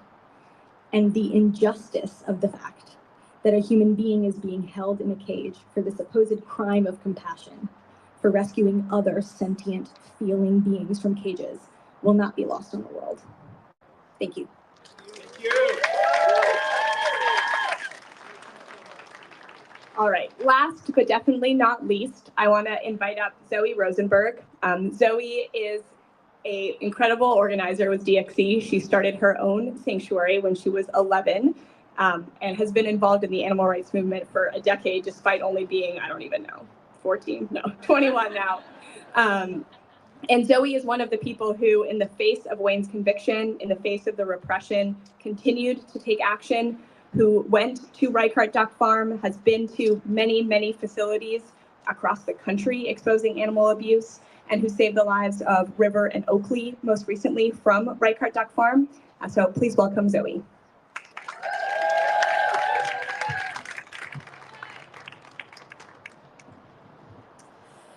When we investigated Reichardt Duck Farm in 2019, we found ducks who were collapsed on their backs, unable to right themselves, slowly dying from dehydration and starvation. We found through testing that there was disease causing this strange and deadly symptom. We reported our findings to law enforcement, but they failed to act, so we took action ourselves. I carried 32 sick, peeping ducklings out of that place with a team of animal rescuers. There was a police helicopter flying above our heads, not there to help the animals, but to stop them from receiving aid. But somehow we got all 32 of those ducklings out of that horrible place, and they were all able to receive medical care.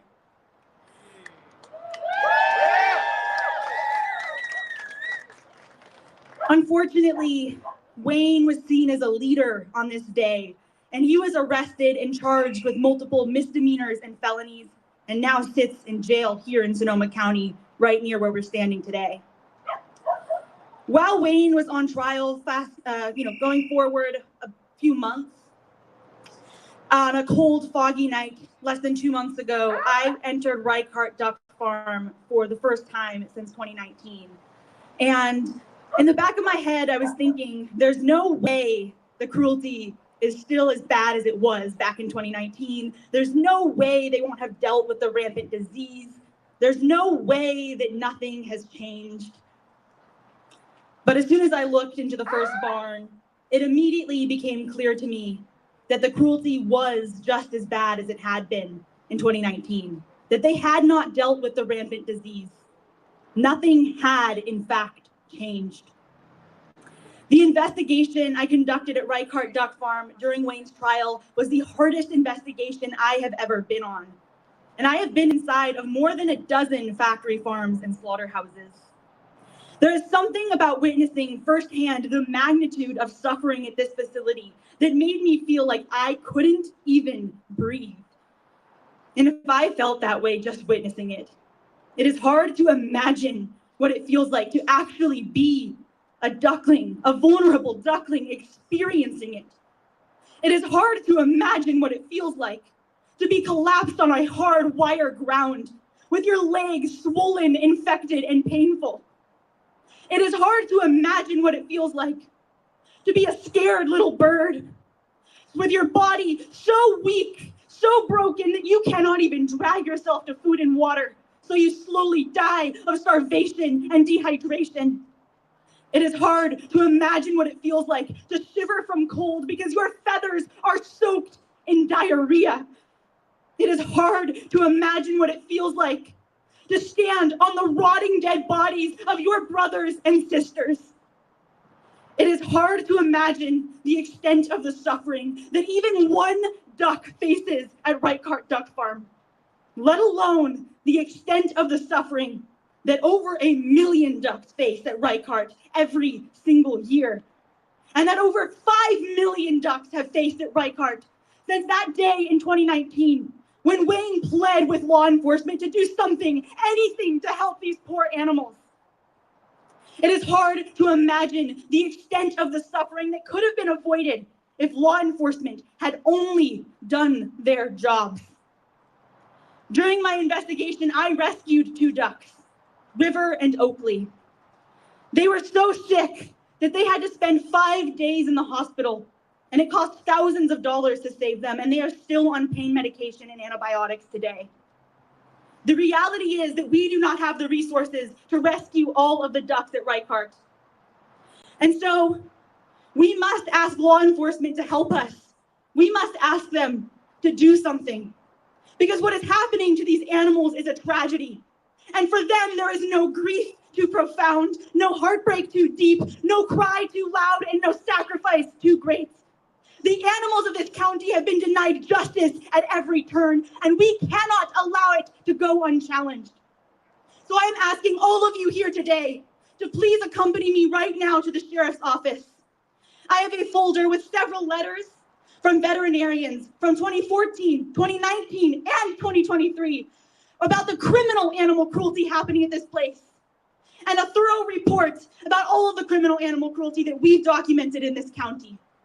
We are going to go there right now and demand action. We will accompany them there. I will show them myself exactly what I've seen, and I will even help the animals myself if they allow me, if they're not willing to do it themselves. So everyone can please follow me, and we will go and demand action right now.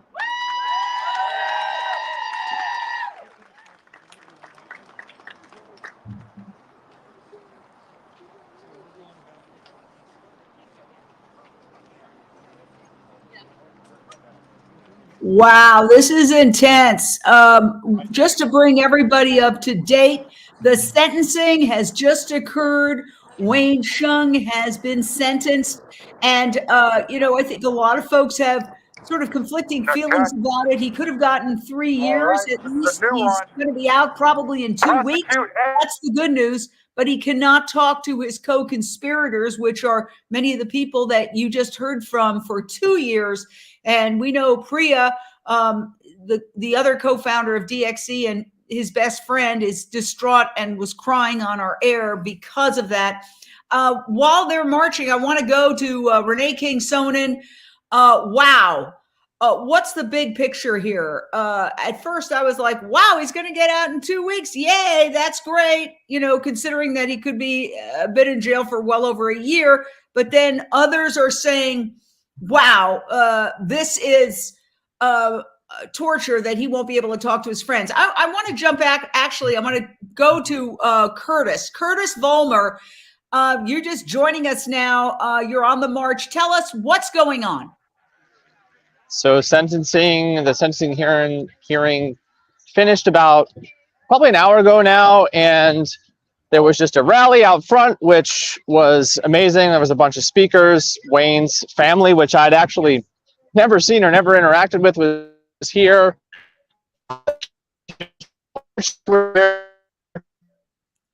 Well, you're breaking up a little bit. You might have to stay put. You can't walk while you do it. If you walk, it's gonna break up. But we'll get right back to you.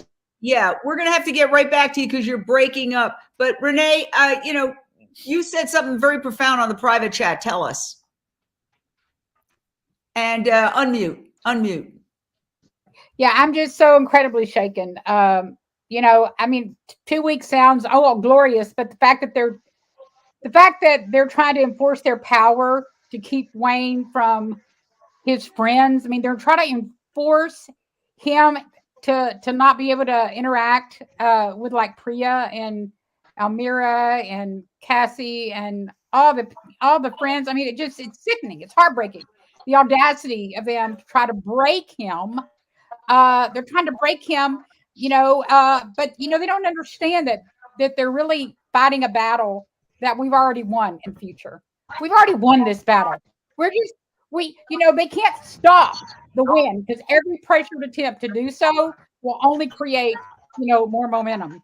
And so that's what they're trying to do right now. They're trying to, mitigate, their losses actually, because they're seeing they would keep him there. they would keep him in prison if they thought it would be better for them. They know him in prison is going to shine a bigger light on this situation. And so, when he's in prison, the system just sees that it's going to be more focused. The focus is going to be more on what's going on if he stays in prison. So, and the light on animal agriculture will be brighter. So they want to take that off. They want to take that light off animal agriculture, and they want to imprison him in his own freedom. They want to. What we're going to do, we're going to show you the video of the march, and of course it's a little choppy because hey, we're doing all these remotes on our phones when they're out there in the field. So we're going to try a couple of different ones. But yes, when they get to their destination, it might get better. But while they're marching, as you can see, it's a little bit choppy. So let's just stay with the folks who are here. Lindsay, you have something to say. Go ahead, unmute and go.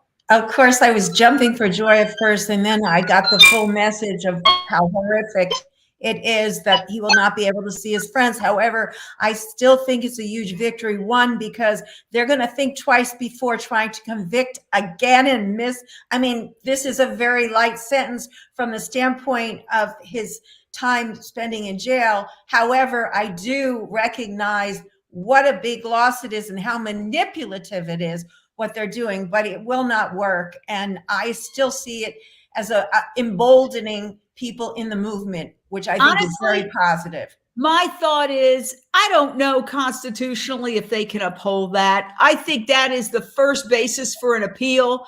I would love to hear from the attorneys on this because I don't think it's constitutional to say that you can't be in touch with all your friends and family. I mean, what if, for example, what if one of these alleged co-conspirators, none of whom were actually put on trial, was a spouse, for example? Are you going to say you can't have anything to do with your spouse? It doesn't make a lot of sense to me from a legal perspective. But then again, nothing that's happened in this trial makes a lot of sense to me from a legal perspective. So, Francisco, you're there, you deal with a lot of big issues. What do you think? Do you think they're going to be able to make that stick, that he can't talk to all his friends for 2 years?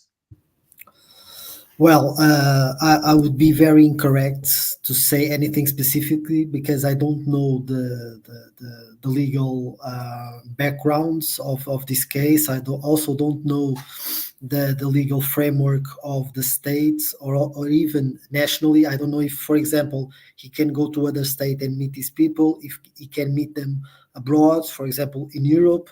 So I don't have the background to really dive into this, but I do feel that there's an opportunity here for the legal team to analyze and to corroborate some evidence about the legality of these premises. To be honest, if Wayne would want to meet some of the co-conspirators, if they would by accident met in the middle of the mountain, no one will really know.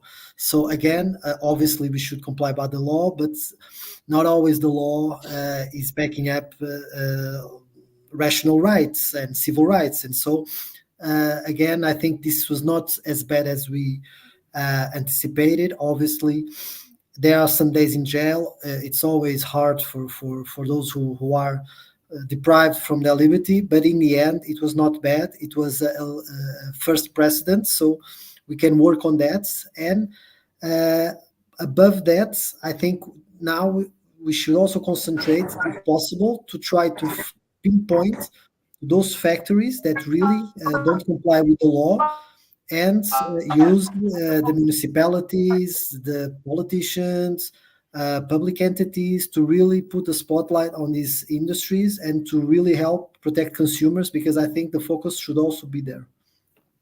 Yeah, I honestly wonder how they're going to be able to enforce this idea that they can't talk to their co-conspirators. I mean, we live in a social media world. I could see, remember, he was gagged during the trial, and yet he still managed to communicate, because what he did was he got in a car and he spoke into a car. Let's go. Yesterday on the stand, the farmer claims he's a small farmer. He has 200,000 birds in a single building. There he was. He wasn't supposed to be talking to anybody. He was gagged, but he managed to get, ingenuity. We live in a world of social media. I think it's going to be very, very difficult to enforce that, although I'm sure they're going to try. But, I want to go back. Let's see if we can bring, hey, yeah. Do you have a lawyer there? So yes, but something just happened. The sheriffs just stormed the march, and they took Conrad, Zoe, Rocky, and Eric for their involvement in an open rescue. As we were marching down the street, the sheriffs just stormed and they grabbed these individuals and put them in sheriff's car, and they took them away. What? Yes, it's incredible. Everyone's in shock. Everyone's standing outside. Yes, they just what a opportunity. They just made an arrest. I have the attorney here. Yes, please. You got to settle down, though. It's breaking up when you move. Sorry to be so specific, but just stop moving and let's focus in on her. What just happened? What's just happened is that unfortunately, you're breaking up. Let me ask you a question, because this is breaking news. Can you please go just where you were? When you keep walking, we heard what you said, but just go back to where you were when you started talking, because wherever you move, we're not getting a signal right now. Go. Okay. Okay, we're going to walk right back there. towards. Yeah, right there. Oh, right there. Here? Yeah. Okay. Yeah. Go ahead. Tell us.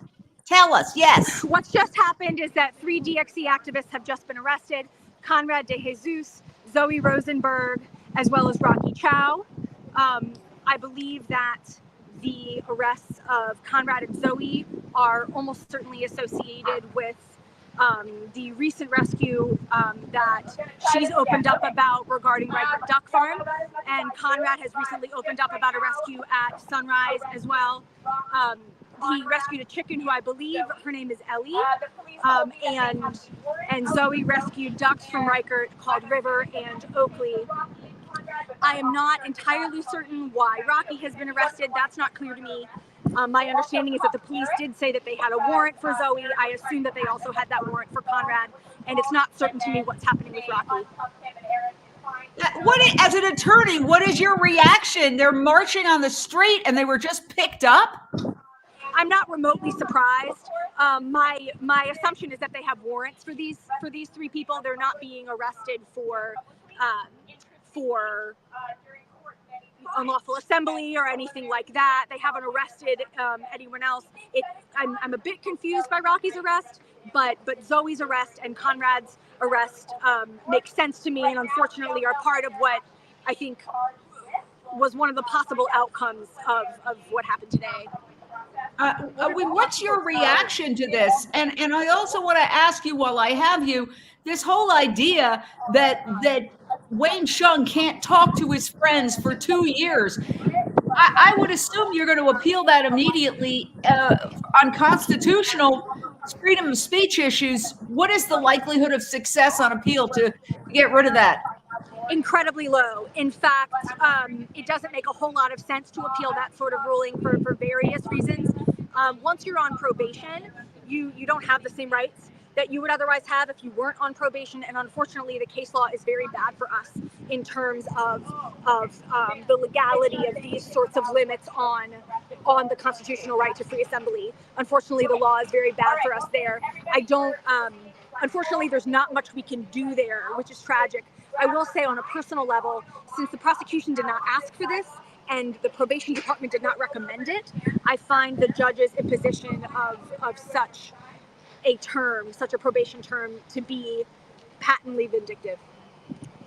Wow, there's the judge, Judge Laura Passaglia, a former prosecutor who ignored the condemnation of the ACLU when she gagged Wayne Hsiung, and now she's saying that Wayne cannot talk to his alleged co-conspirators, but basically that's all his friends for 2 years. So, well, look, you know what? There's plenty of other people in the movement. Wayne, I'm not an alleged co-conspirator. You can spend time with me and everybody else on this panel, but I understand that that's got to be very hurtful. Priya Sahani, who is a co-founder of Direct Action Everywhere, was crying on our live video. And then we have this new breaking news development that they just arrested 3 more members during the march to the sheriff's office. Renee King-Sonnen, your reaction? My stomach is in knots. I mean, you know, she's still trying to gag him. I mean, she's still doing it. And this judge, oh my God, I mean, she must not have a conscience. And, you know, I mean, most of us here on this panel, we all know them personally. They're friends of ours.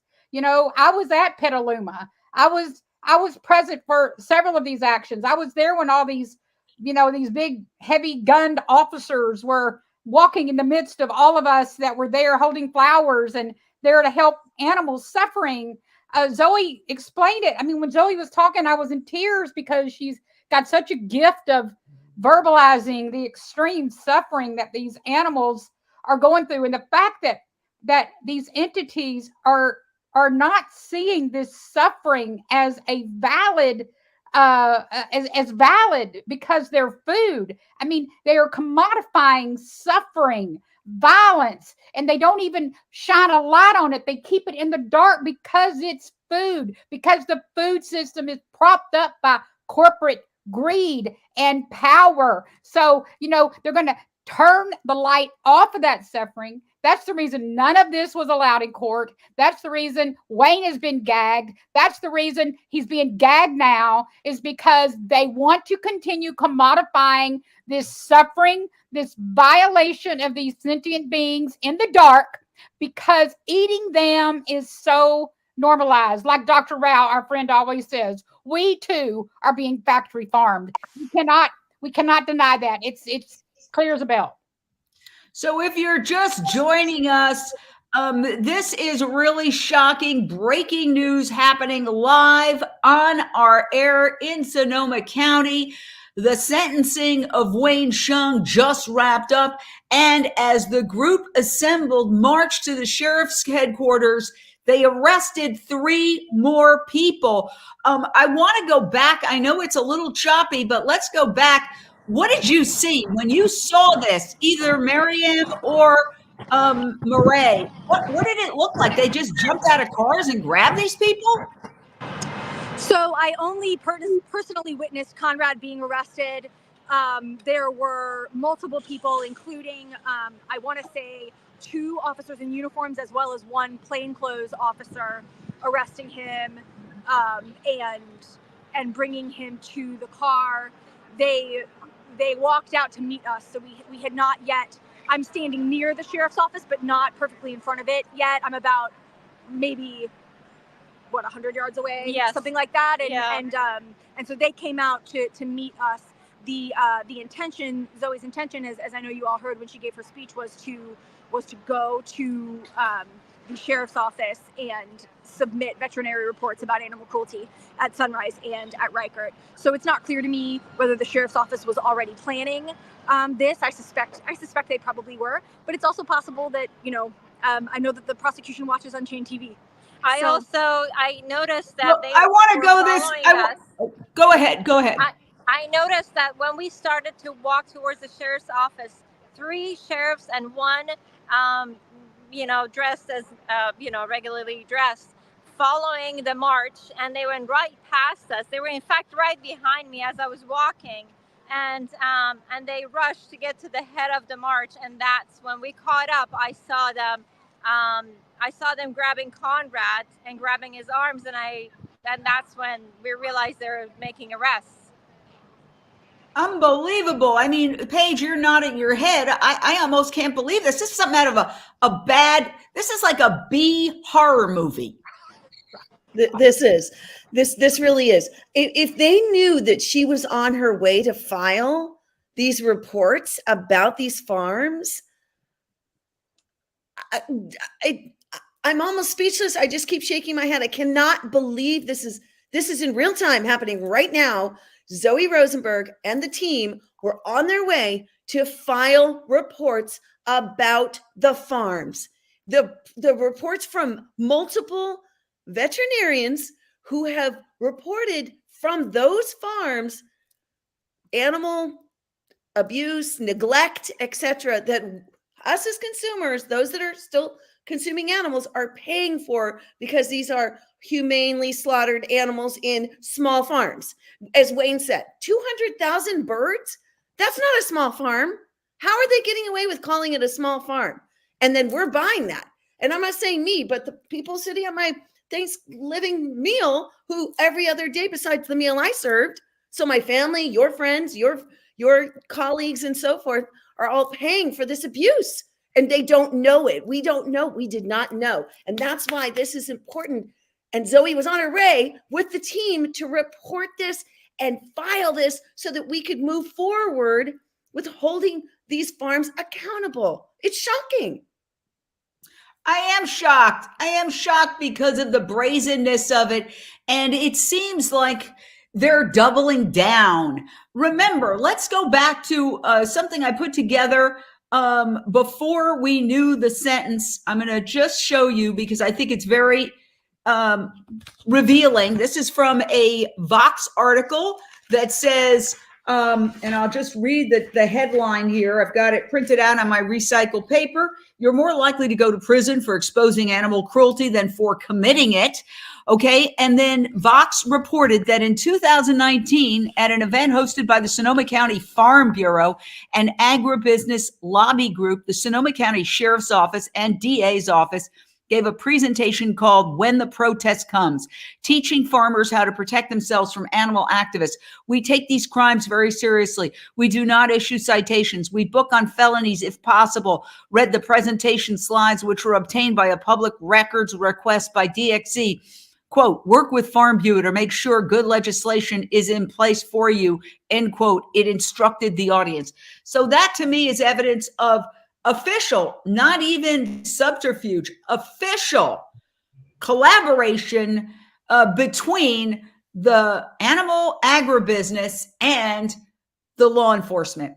Remember, people, there are laws on the books passed in California. It is the law of the land. There are animal cruelty laws that are on the books and they are not enforcing them. Okay, Proposition 2, I collected signatures for it. It went into effect in 2015. There has never been a prosecution based on that. Prop 12 has now come on the scene after being upheld by the U.S. Supreme Court. Again, broadening and getting rid of some loopholes in Prop 2. No enforcement. And when these people who do these mass actions, and I'll go back to the videotape of one of the mass actions at the heart of this case, after they do the investigations, so they show, for example, I'll just show you some of the footage. Here's some of the footage that was presented to local law enforcement regarding the investigation into the duck facility. No follow-up investigation. Here's more footage from Direct Action Everywhere on the chicken facility, and no follow-up investigation by law enforcement. So that's when they do the open rescue. By the way, the jury never saw any of this footage, none of it. And so that's when the activists, after they're ignored by media, that's when they do the open rescue. And here's the open rescue happening at one of those facilities. And you can see the massive outpouring of law enforcement marching in, like honestly out of a World War II movie, but they're wearing helmets, riot gear, etc. And so this is what you have. Law enforcement appears to have taken it upon itself to protect animal agriculture. That's what they feel their job is. However, they should be working for the people of California who passed Prop 2 overwhelmingly and passed Prop 12 overwhelmingly. Those laws weren't put on the books by DXC. They were put on the books by the people of California, the voters. So that's where the disconnect is that I see. They're not representing the voters who passed those Ellen Dent. Yeah, they need to go after the real criminals here, or the real criminal actions, I should say, here that are happening at these animal factories, not people who are fighting against, the injustice that we're seeing, within those walls. And, I just want to second what Renee said earlier. This is a battle that is going to be won in the future, and they will be held accountable. This will not stop us. This will not slow us down. If anything, they've emboldened us, and we are going to fight behind Wayne and Zoe and Rocky and Conrad, and we are not going to let injustice, be done to people, to other animals, or to anyone. So I just want to say that, he has my full support. All of them have my full support. And, Wayne can reach out to me anytime. And, history is going to, make this right. It's just right now we're in the middle of this fight, but we're going to keep fighting. Remember, Wayne was gagged from speaking to the media during the trial. And now that he has been sentenced, and we're going to give you an update right now on the sentence, it's 90 days in jail.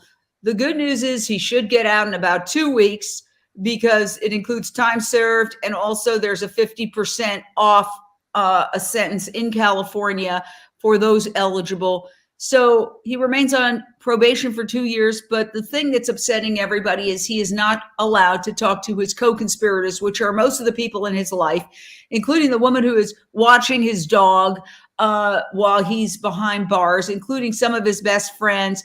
He's not allowed to talk to them for 2 years. He is appealing the entire sentence, and he is doing that on quite a few grounds, but we'll just cover a couple of them.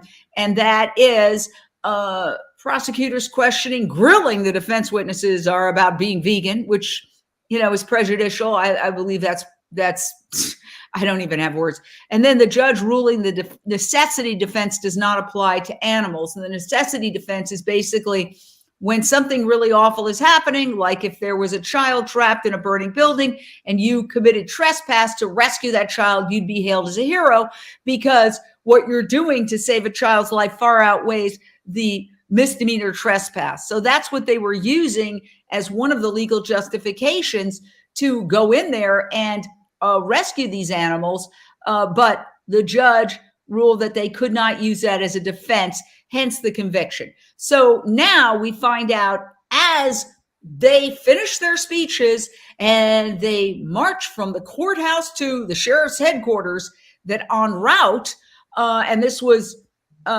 just reported to us literally as it happened, 3 Direct Action Everywhere activists were grabbed off the street. Zoe Rosenberg, who is one of the leaders, she testified in the defense, Rocky Ning and Conrad de Jesus. They are all 3. They were grabbed by law enforcement while they were marching just moments ago.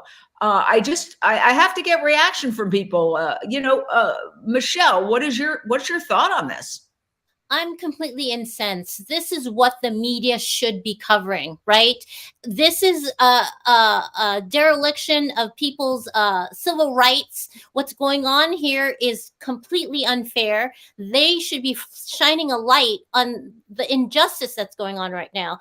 And the fact that the judge was able to impose such a strict enforcement on his probation, that should be illegal. Like in every way, shape, or form. I was just thinking, this mass murderer that was just thrown in jail for killing his wife and son, he was able to be in touch with another mass murderer that's also in jail. Like, how is that able to happen? And Wayne Hsiung cannot even speak to his family, his friends, his loved ones. This is something the media should be covering. If not for the animal rights aspect, for the civil justice aspect, for the rights of humanity, I'm so appalled, and I'm It's shameful. And we've got some of the people who are watching our live coverage on hold with the sheriff's office right now. Good luck with that. Let's go back and see what's going on here. Can I just ask a quick question? Okay. Oh, I don't know. Let's see if we can hear from Miriam. Can we talk? Can you speak? Yes, yeah, I'm just moving away from the speakers because they're very loud. Well, we'd actually like to hear what they have to say, but go ahead. They were chanting animal rights songs, and now people are going to break up to grab lunch, and so it's kind of there's not much going on as far as activities here, but I can tell you that people are shocked. People are still processing what just happened. They're dismayed, and I believe Zoe Rosenberg's mom is being notified as we speak. So yes, that's people are chanting in the background. I'm shocked. If you can hear them. Yeah, I can hear them a little bit. And I know you break up when you move. So maybe get close and then come back to us. And just get as close as you can, and then you can come back to us. We'll do that. Yeah, thank you. Doing a great job. It's so difficult out there. And of course, when you're moving around, I mean, even giant networks, they don't have their people walking. They're usually standing still because that's where the best reception is. I just don't, honestly, I just see this as, wow, how can I even put this into historical perspective? The doubling down is what shocks me. The sort of the defiance of this movement, like we're going to show you, it's trying to send a message. Oh, you think, they probably surmised or maybe even knew that Wayne's going to get out in 2 weeks. And maybe they felt like, okay, we'll show them. Now we're just going to keep taking more. Because let's face it, even as the trial was ongoing, according to the Vox article, Direct Action Everywhere continued to do undercover investigations at those same facilities. So it's really, this is almost like it's not a one-off. This is an ongoing, basically culture war captured live. That's what we have here. This is, it's a legal war, but it's also a culture war. And would you like to weigh in on that, Lindsay Baker? That was exactly my question. What were they? I wasn't quite sure. They were arrested for another open rescue. And then just the juxtaposition of when and where they were arrested to me was very suspect in my mind. And that was just, I just wanted to ask that question, but it's absurd.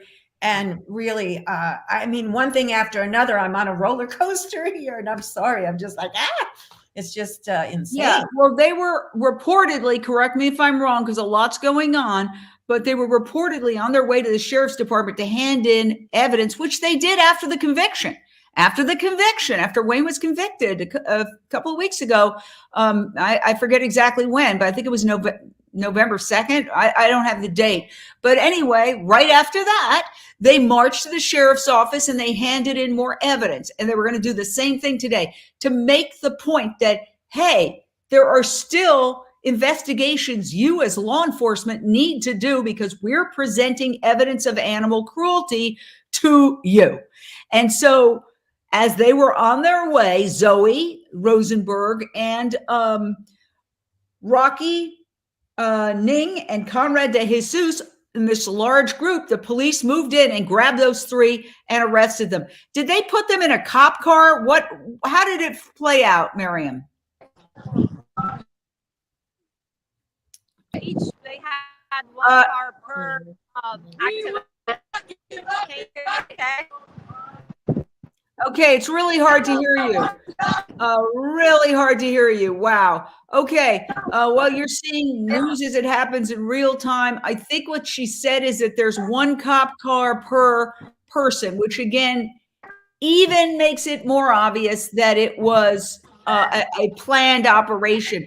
Francisco, what is your reaction to this as a member of the European Parliament? Well, one thing that struck me was the comment that was pushed on the social media, that it's awkward to have here a member of the European Parliament and no one from the US. So in a way, I think you should also think about reaching out to the politicians to try to assess who might be a good ally to this cause. If you have any ally, if you're not, if you can mobilize to elect someone at whatever level you might find appropriate. Because again, to have a political ally inside the system that can help bring light to these issues, to sometimes even make bridges between groups, should be really important. And on that aspect, it's really interesting to see that you have a member of the European Parliament from the other side of the ocean here, but not someone from the US or even from your county or from your state. Regarding the arrests, they were obviously planned. They knew what we are doing. They knew what they were doing. And it seems like they are coordinated. I would not say, because I don't have the evidence with the judge, but it seems like they are very coordinated at least police level, and they obviously contact with the farms and these agribusiness industries, which also represents that well, they feel threatened, because they would not do this and they would not recover to these methods if they didn't feel threatened. And so it's obviously a sign that something is changing, and they don't like this kind of change, obviously. Well, I would like to say that all of this is just so shocking. I mean, we were so focused on Wayne Hsiung's sentencing, and then to have 3 more grabbed. I'll tell you what. Here's the thing. We are right. Animal agriculture is destroying our planet. And as a water expert that I interviewed said, and he was no activist, he was literally one of the world's top water experts. He said, you know what's going to happen? You're going to have to decide. Do you want a hamburger or do you want a glass of water? And, you know, his perspective was, you know what is going to hit the fan when it comes to the climate crisis. And everybody who is pretending that they can go on living their lives with their 68 pounds of pork every year is going to have a rude awakening. We are not just trying to save our own lives. Indeed, it's really the future generations. I mean, you have children, Paige. I don't have children, except for my animal children, my 2 dogs and my cat. But the fact is that people who have children should be worried about this. People who have children should be listening to us, because we're trying to tell you it's like that film, Don't Look Up. Let's see if we can hear what she says. They told me that it was not up to them, that they did not have the expertise to handle this, that I could not file a report, but instead what I had to do was go to the USDA and the CDFA first. And I asked them if they would please take the report anyway, so that we would know that they had the information, and they refused. They told me to go to the DA because they know the DA, and the DA they're good people, and they won't help. And I said, we've been there. They were good to do it. There's nothing we can't help you. Thank you, and then left. They refuse to look into this criminal animal cruelty. One hand keeps telling the other hand, you take care of it. No, you take care of it. So if they're not going to take care of it, we will take care of it. We will continue to stand up for the rights of these animals who have nobody else. If they won't help them, we will.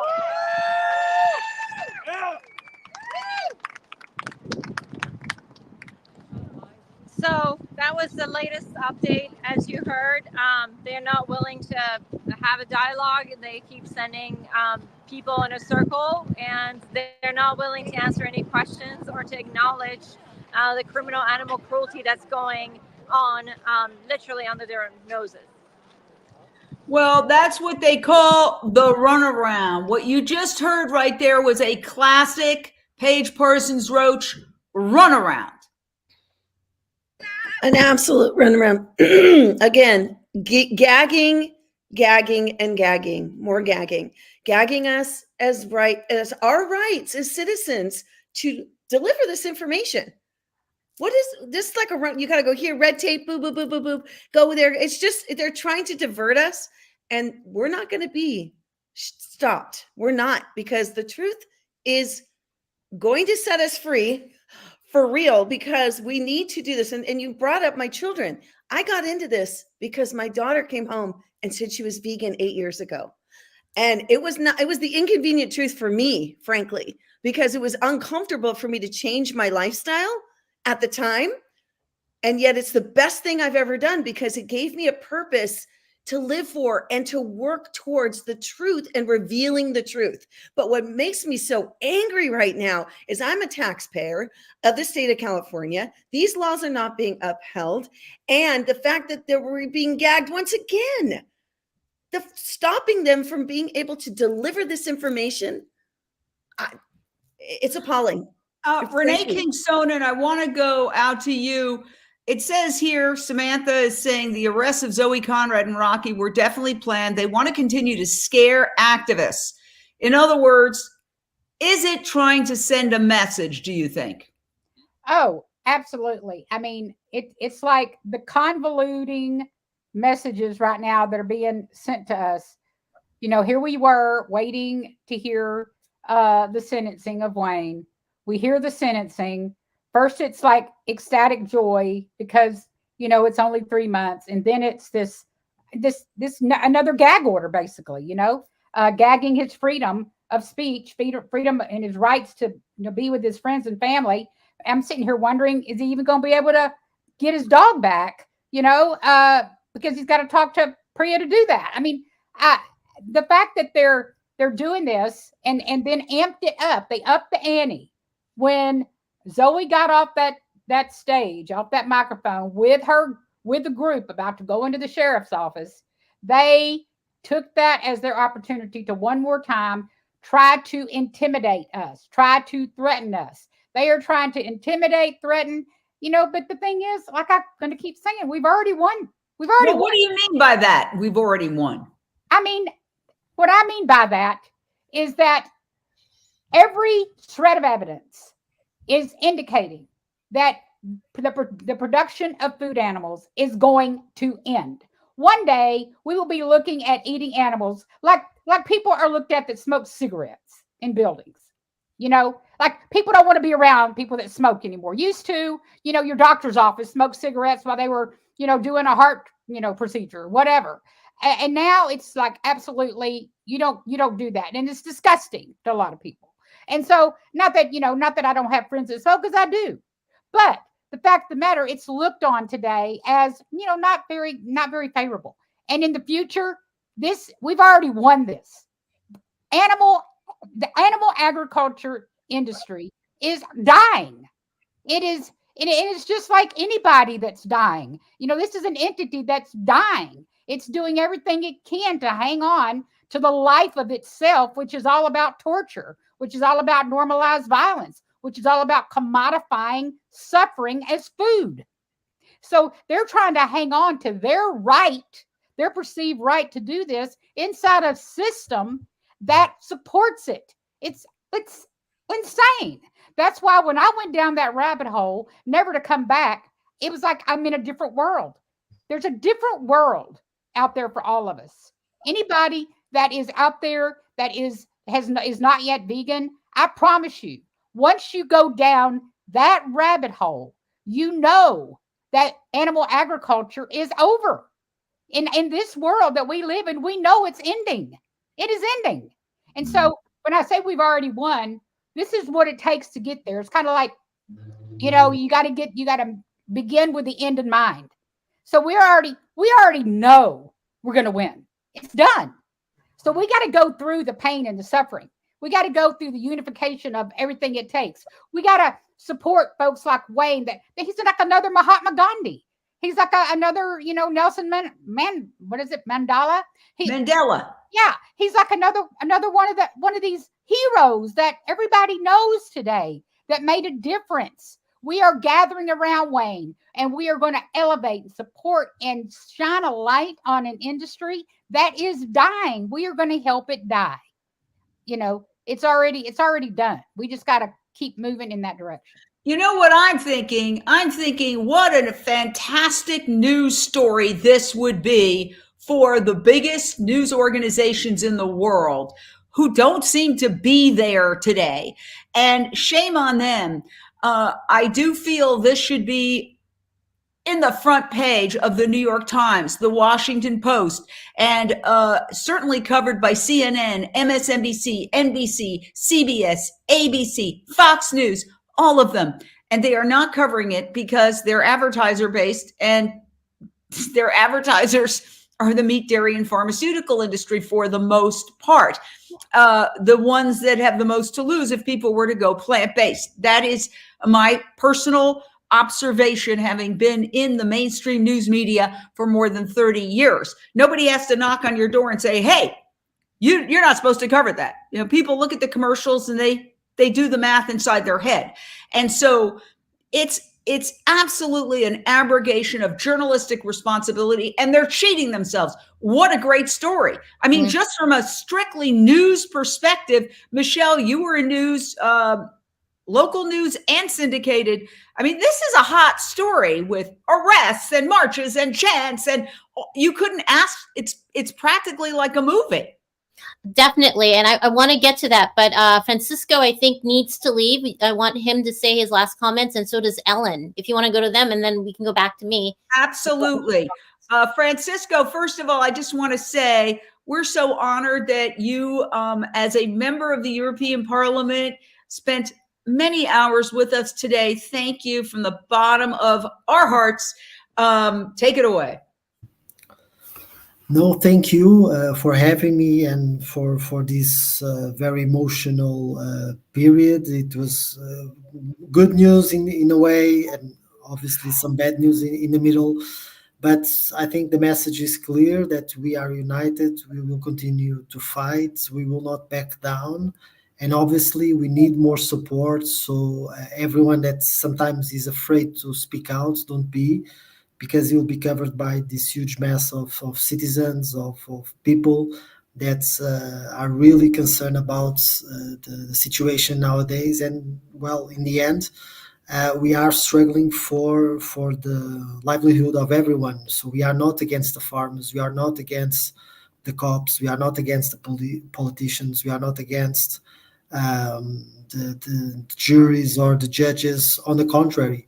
And Wayne also showed that by his nonviolent approach that, well, we are fighting for everyone, although they don't understand yet, but we are really fighting for everyone. And so thank you again for having me. Count on me in whatever I can. It was a huge pleasure to be here. Don't thank me. It's my honor and also my profession, because I was elected to do this.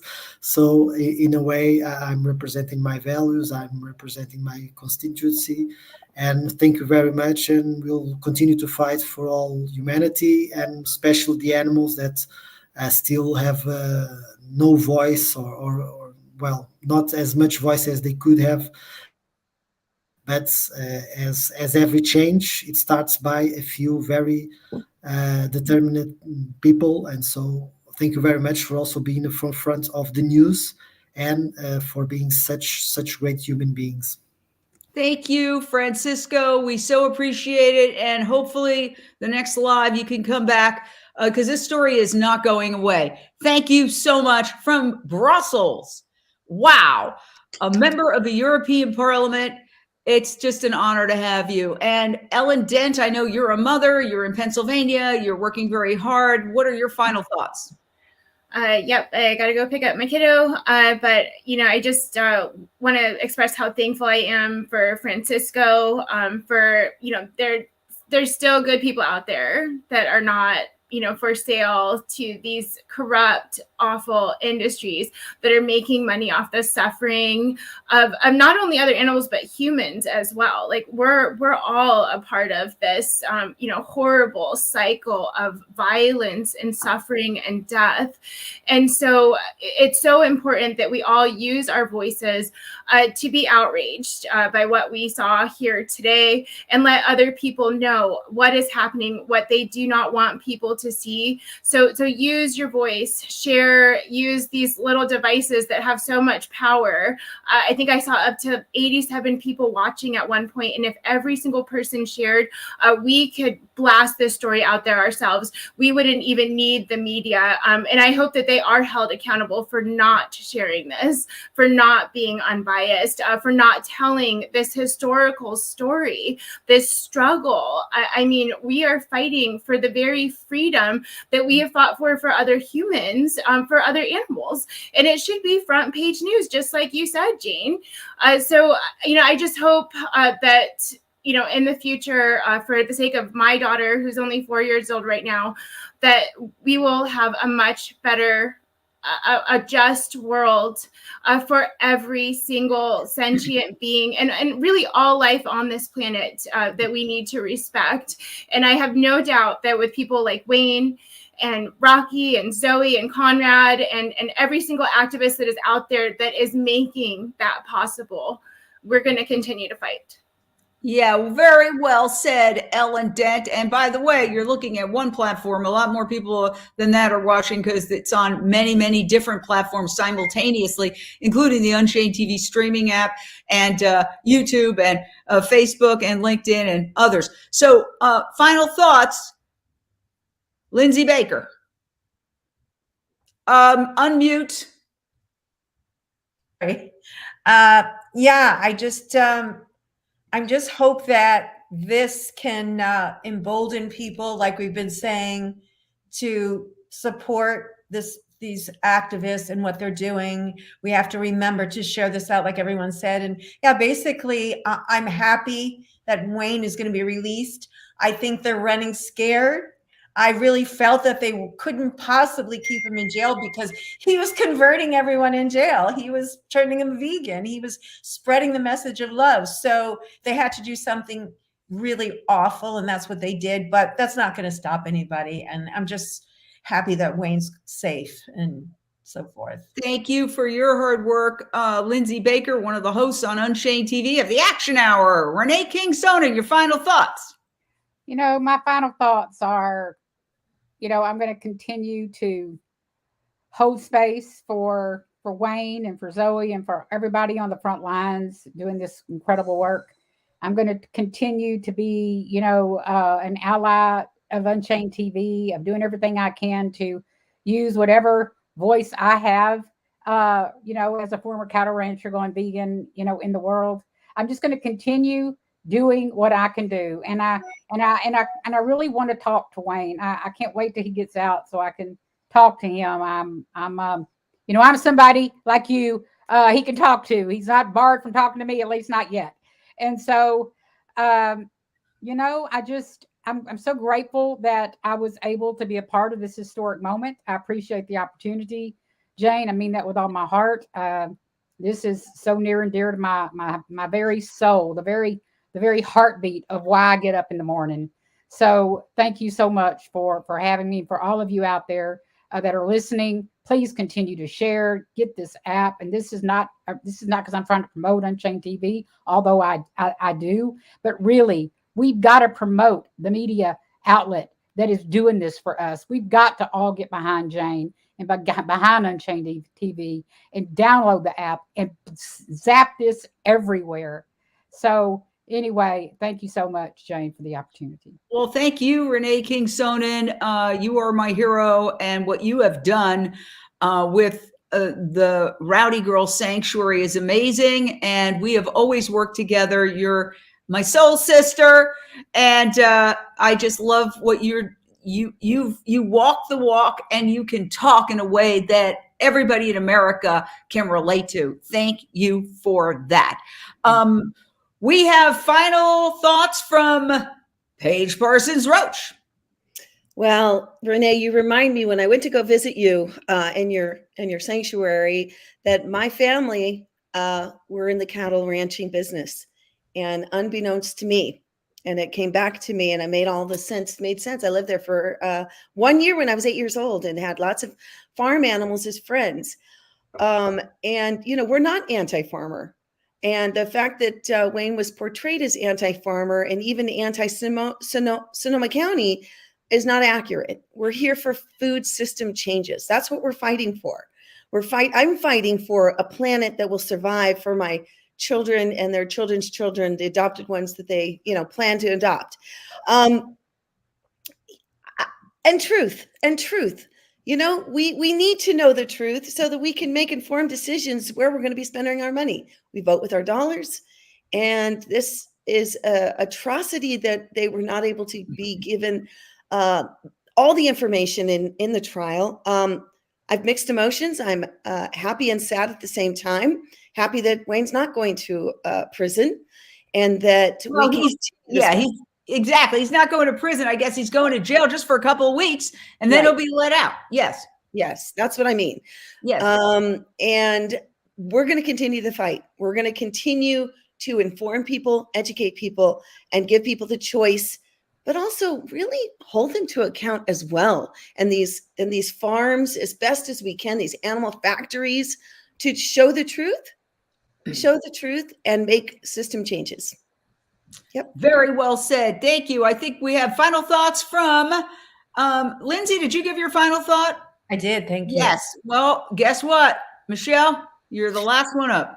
Well, I wanted to circle back about the media and just looking at everything that happened today, everything leading up to today, the trial, every step of the way. There's so many good news stories that could come out of this, not to mention informing the public of what they need to know to stay safe, even if we didn't even cover the animal rights aspect of it, which we should, because that's the whole point.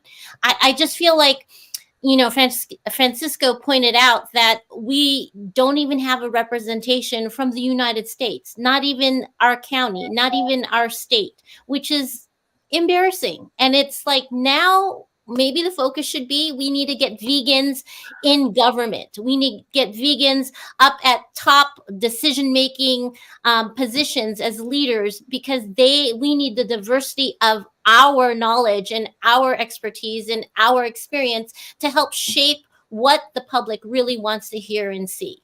Now, as far as my last statement, I just wanted to say that I am totally heartbroken that the penalty on his probation, on Wayne's probation, was put underway, that he cannot see his family and his friends. I'm very happy that he's going to be out soon, but they need to be held accountable. The judge needs to be held accountable. I think it's very vindictive and mean to do something like that. It's cruel and it is inhumane.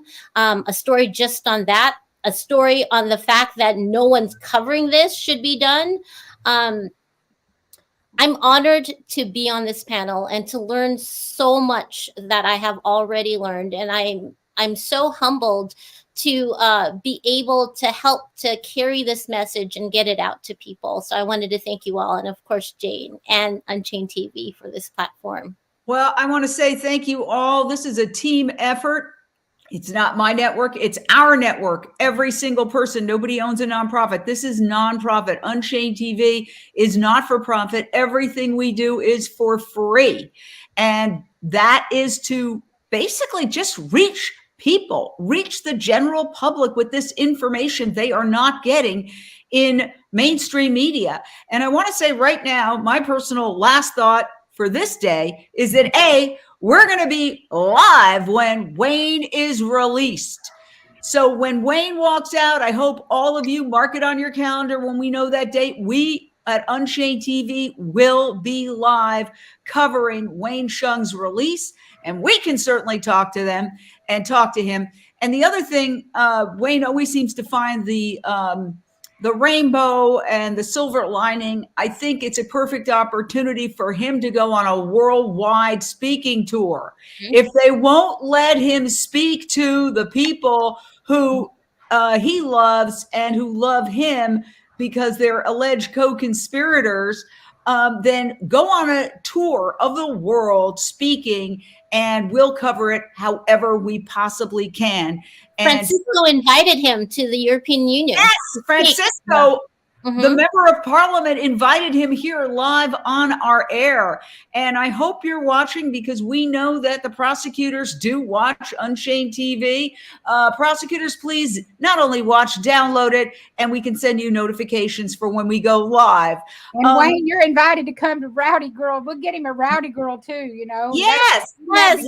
Let's do it. We can have an Unchained TV reception for him here in Los Angeles. He can go to Texas. He can go to New York. And he's already got his 2 years booked. Okay. So on a personal note, I want to say that I am listening to a book right now called Up All Night, about the rise of CNN and the Ted Turner story. And what I thought was so heartening for me was that he was laughed at for the first good 20 years of his rise. And people really did not take him seriously because he was doing something new and different. And they basically dismissed him and said, oh, you know, you're an also-ran. And guess what? Who had the last laugh? Ted Turner had the last laugh, because he created CNN, the world's dominant news media. But he didn't do it in an instant. It took him many decades of building it up from a tiny little station that nobody was watching in the Atlanta area to a massive global news organization that is the biggest news organization in the world. And I related to that as the founder of Unchained TV. We continue as a movement, whoever's watching, to genuflect in front of mainstream media, even though they spit on us and ignore us. The time is to back vegan media. Okay, it's like all the people you're looking at here are working around the clock, 12 hours a day, to make this a success. So instead of acting like, well, back us, because insanity is doing the same thing over and over and expecting a different result. You keep genuflecting in front of mainstream media, hoping they're going to give us the coverage we want, and it doesn't happen. Crickets. Today is the ultimate example. This was a really good news story that was ignored by virtually all the mainstream media. Now, sure, you're going to see some written articles pop up here and there, but they should have had their cameras right there covering it. Shame on them. I am really, as a person who was in the news business for more than 30 years, I'm ashamed of mainstream media today. This was a very important historic story, and their camera should have been there. Their reporter should have been there, not just taking something off a wire and typing up a little story that anybody can do, but they're covering it. So if they had been there, they would have been there when Rocky and the other two, Conrad and Zoe, were arrested. They would have seen it. That's their job. Mainstream media, do your job. Law enforcement, do your job. That's my message. So thank you for watching. You're going to hopefully come back when we cover the release of Wayne Hsiung. And in the meantime, make sure you and your friends download Unchained TV, the world's only vegan streaming network. You can download it for free on your phone. You can download it on any Samsung TV, on any TV with Amazon Fire Stick, Roku device, or Apple TV device. And you can also sign up on unchainedtv.com. See you next time on Unchained.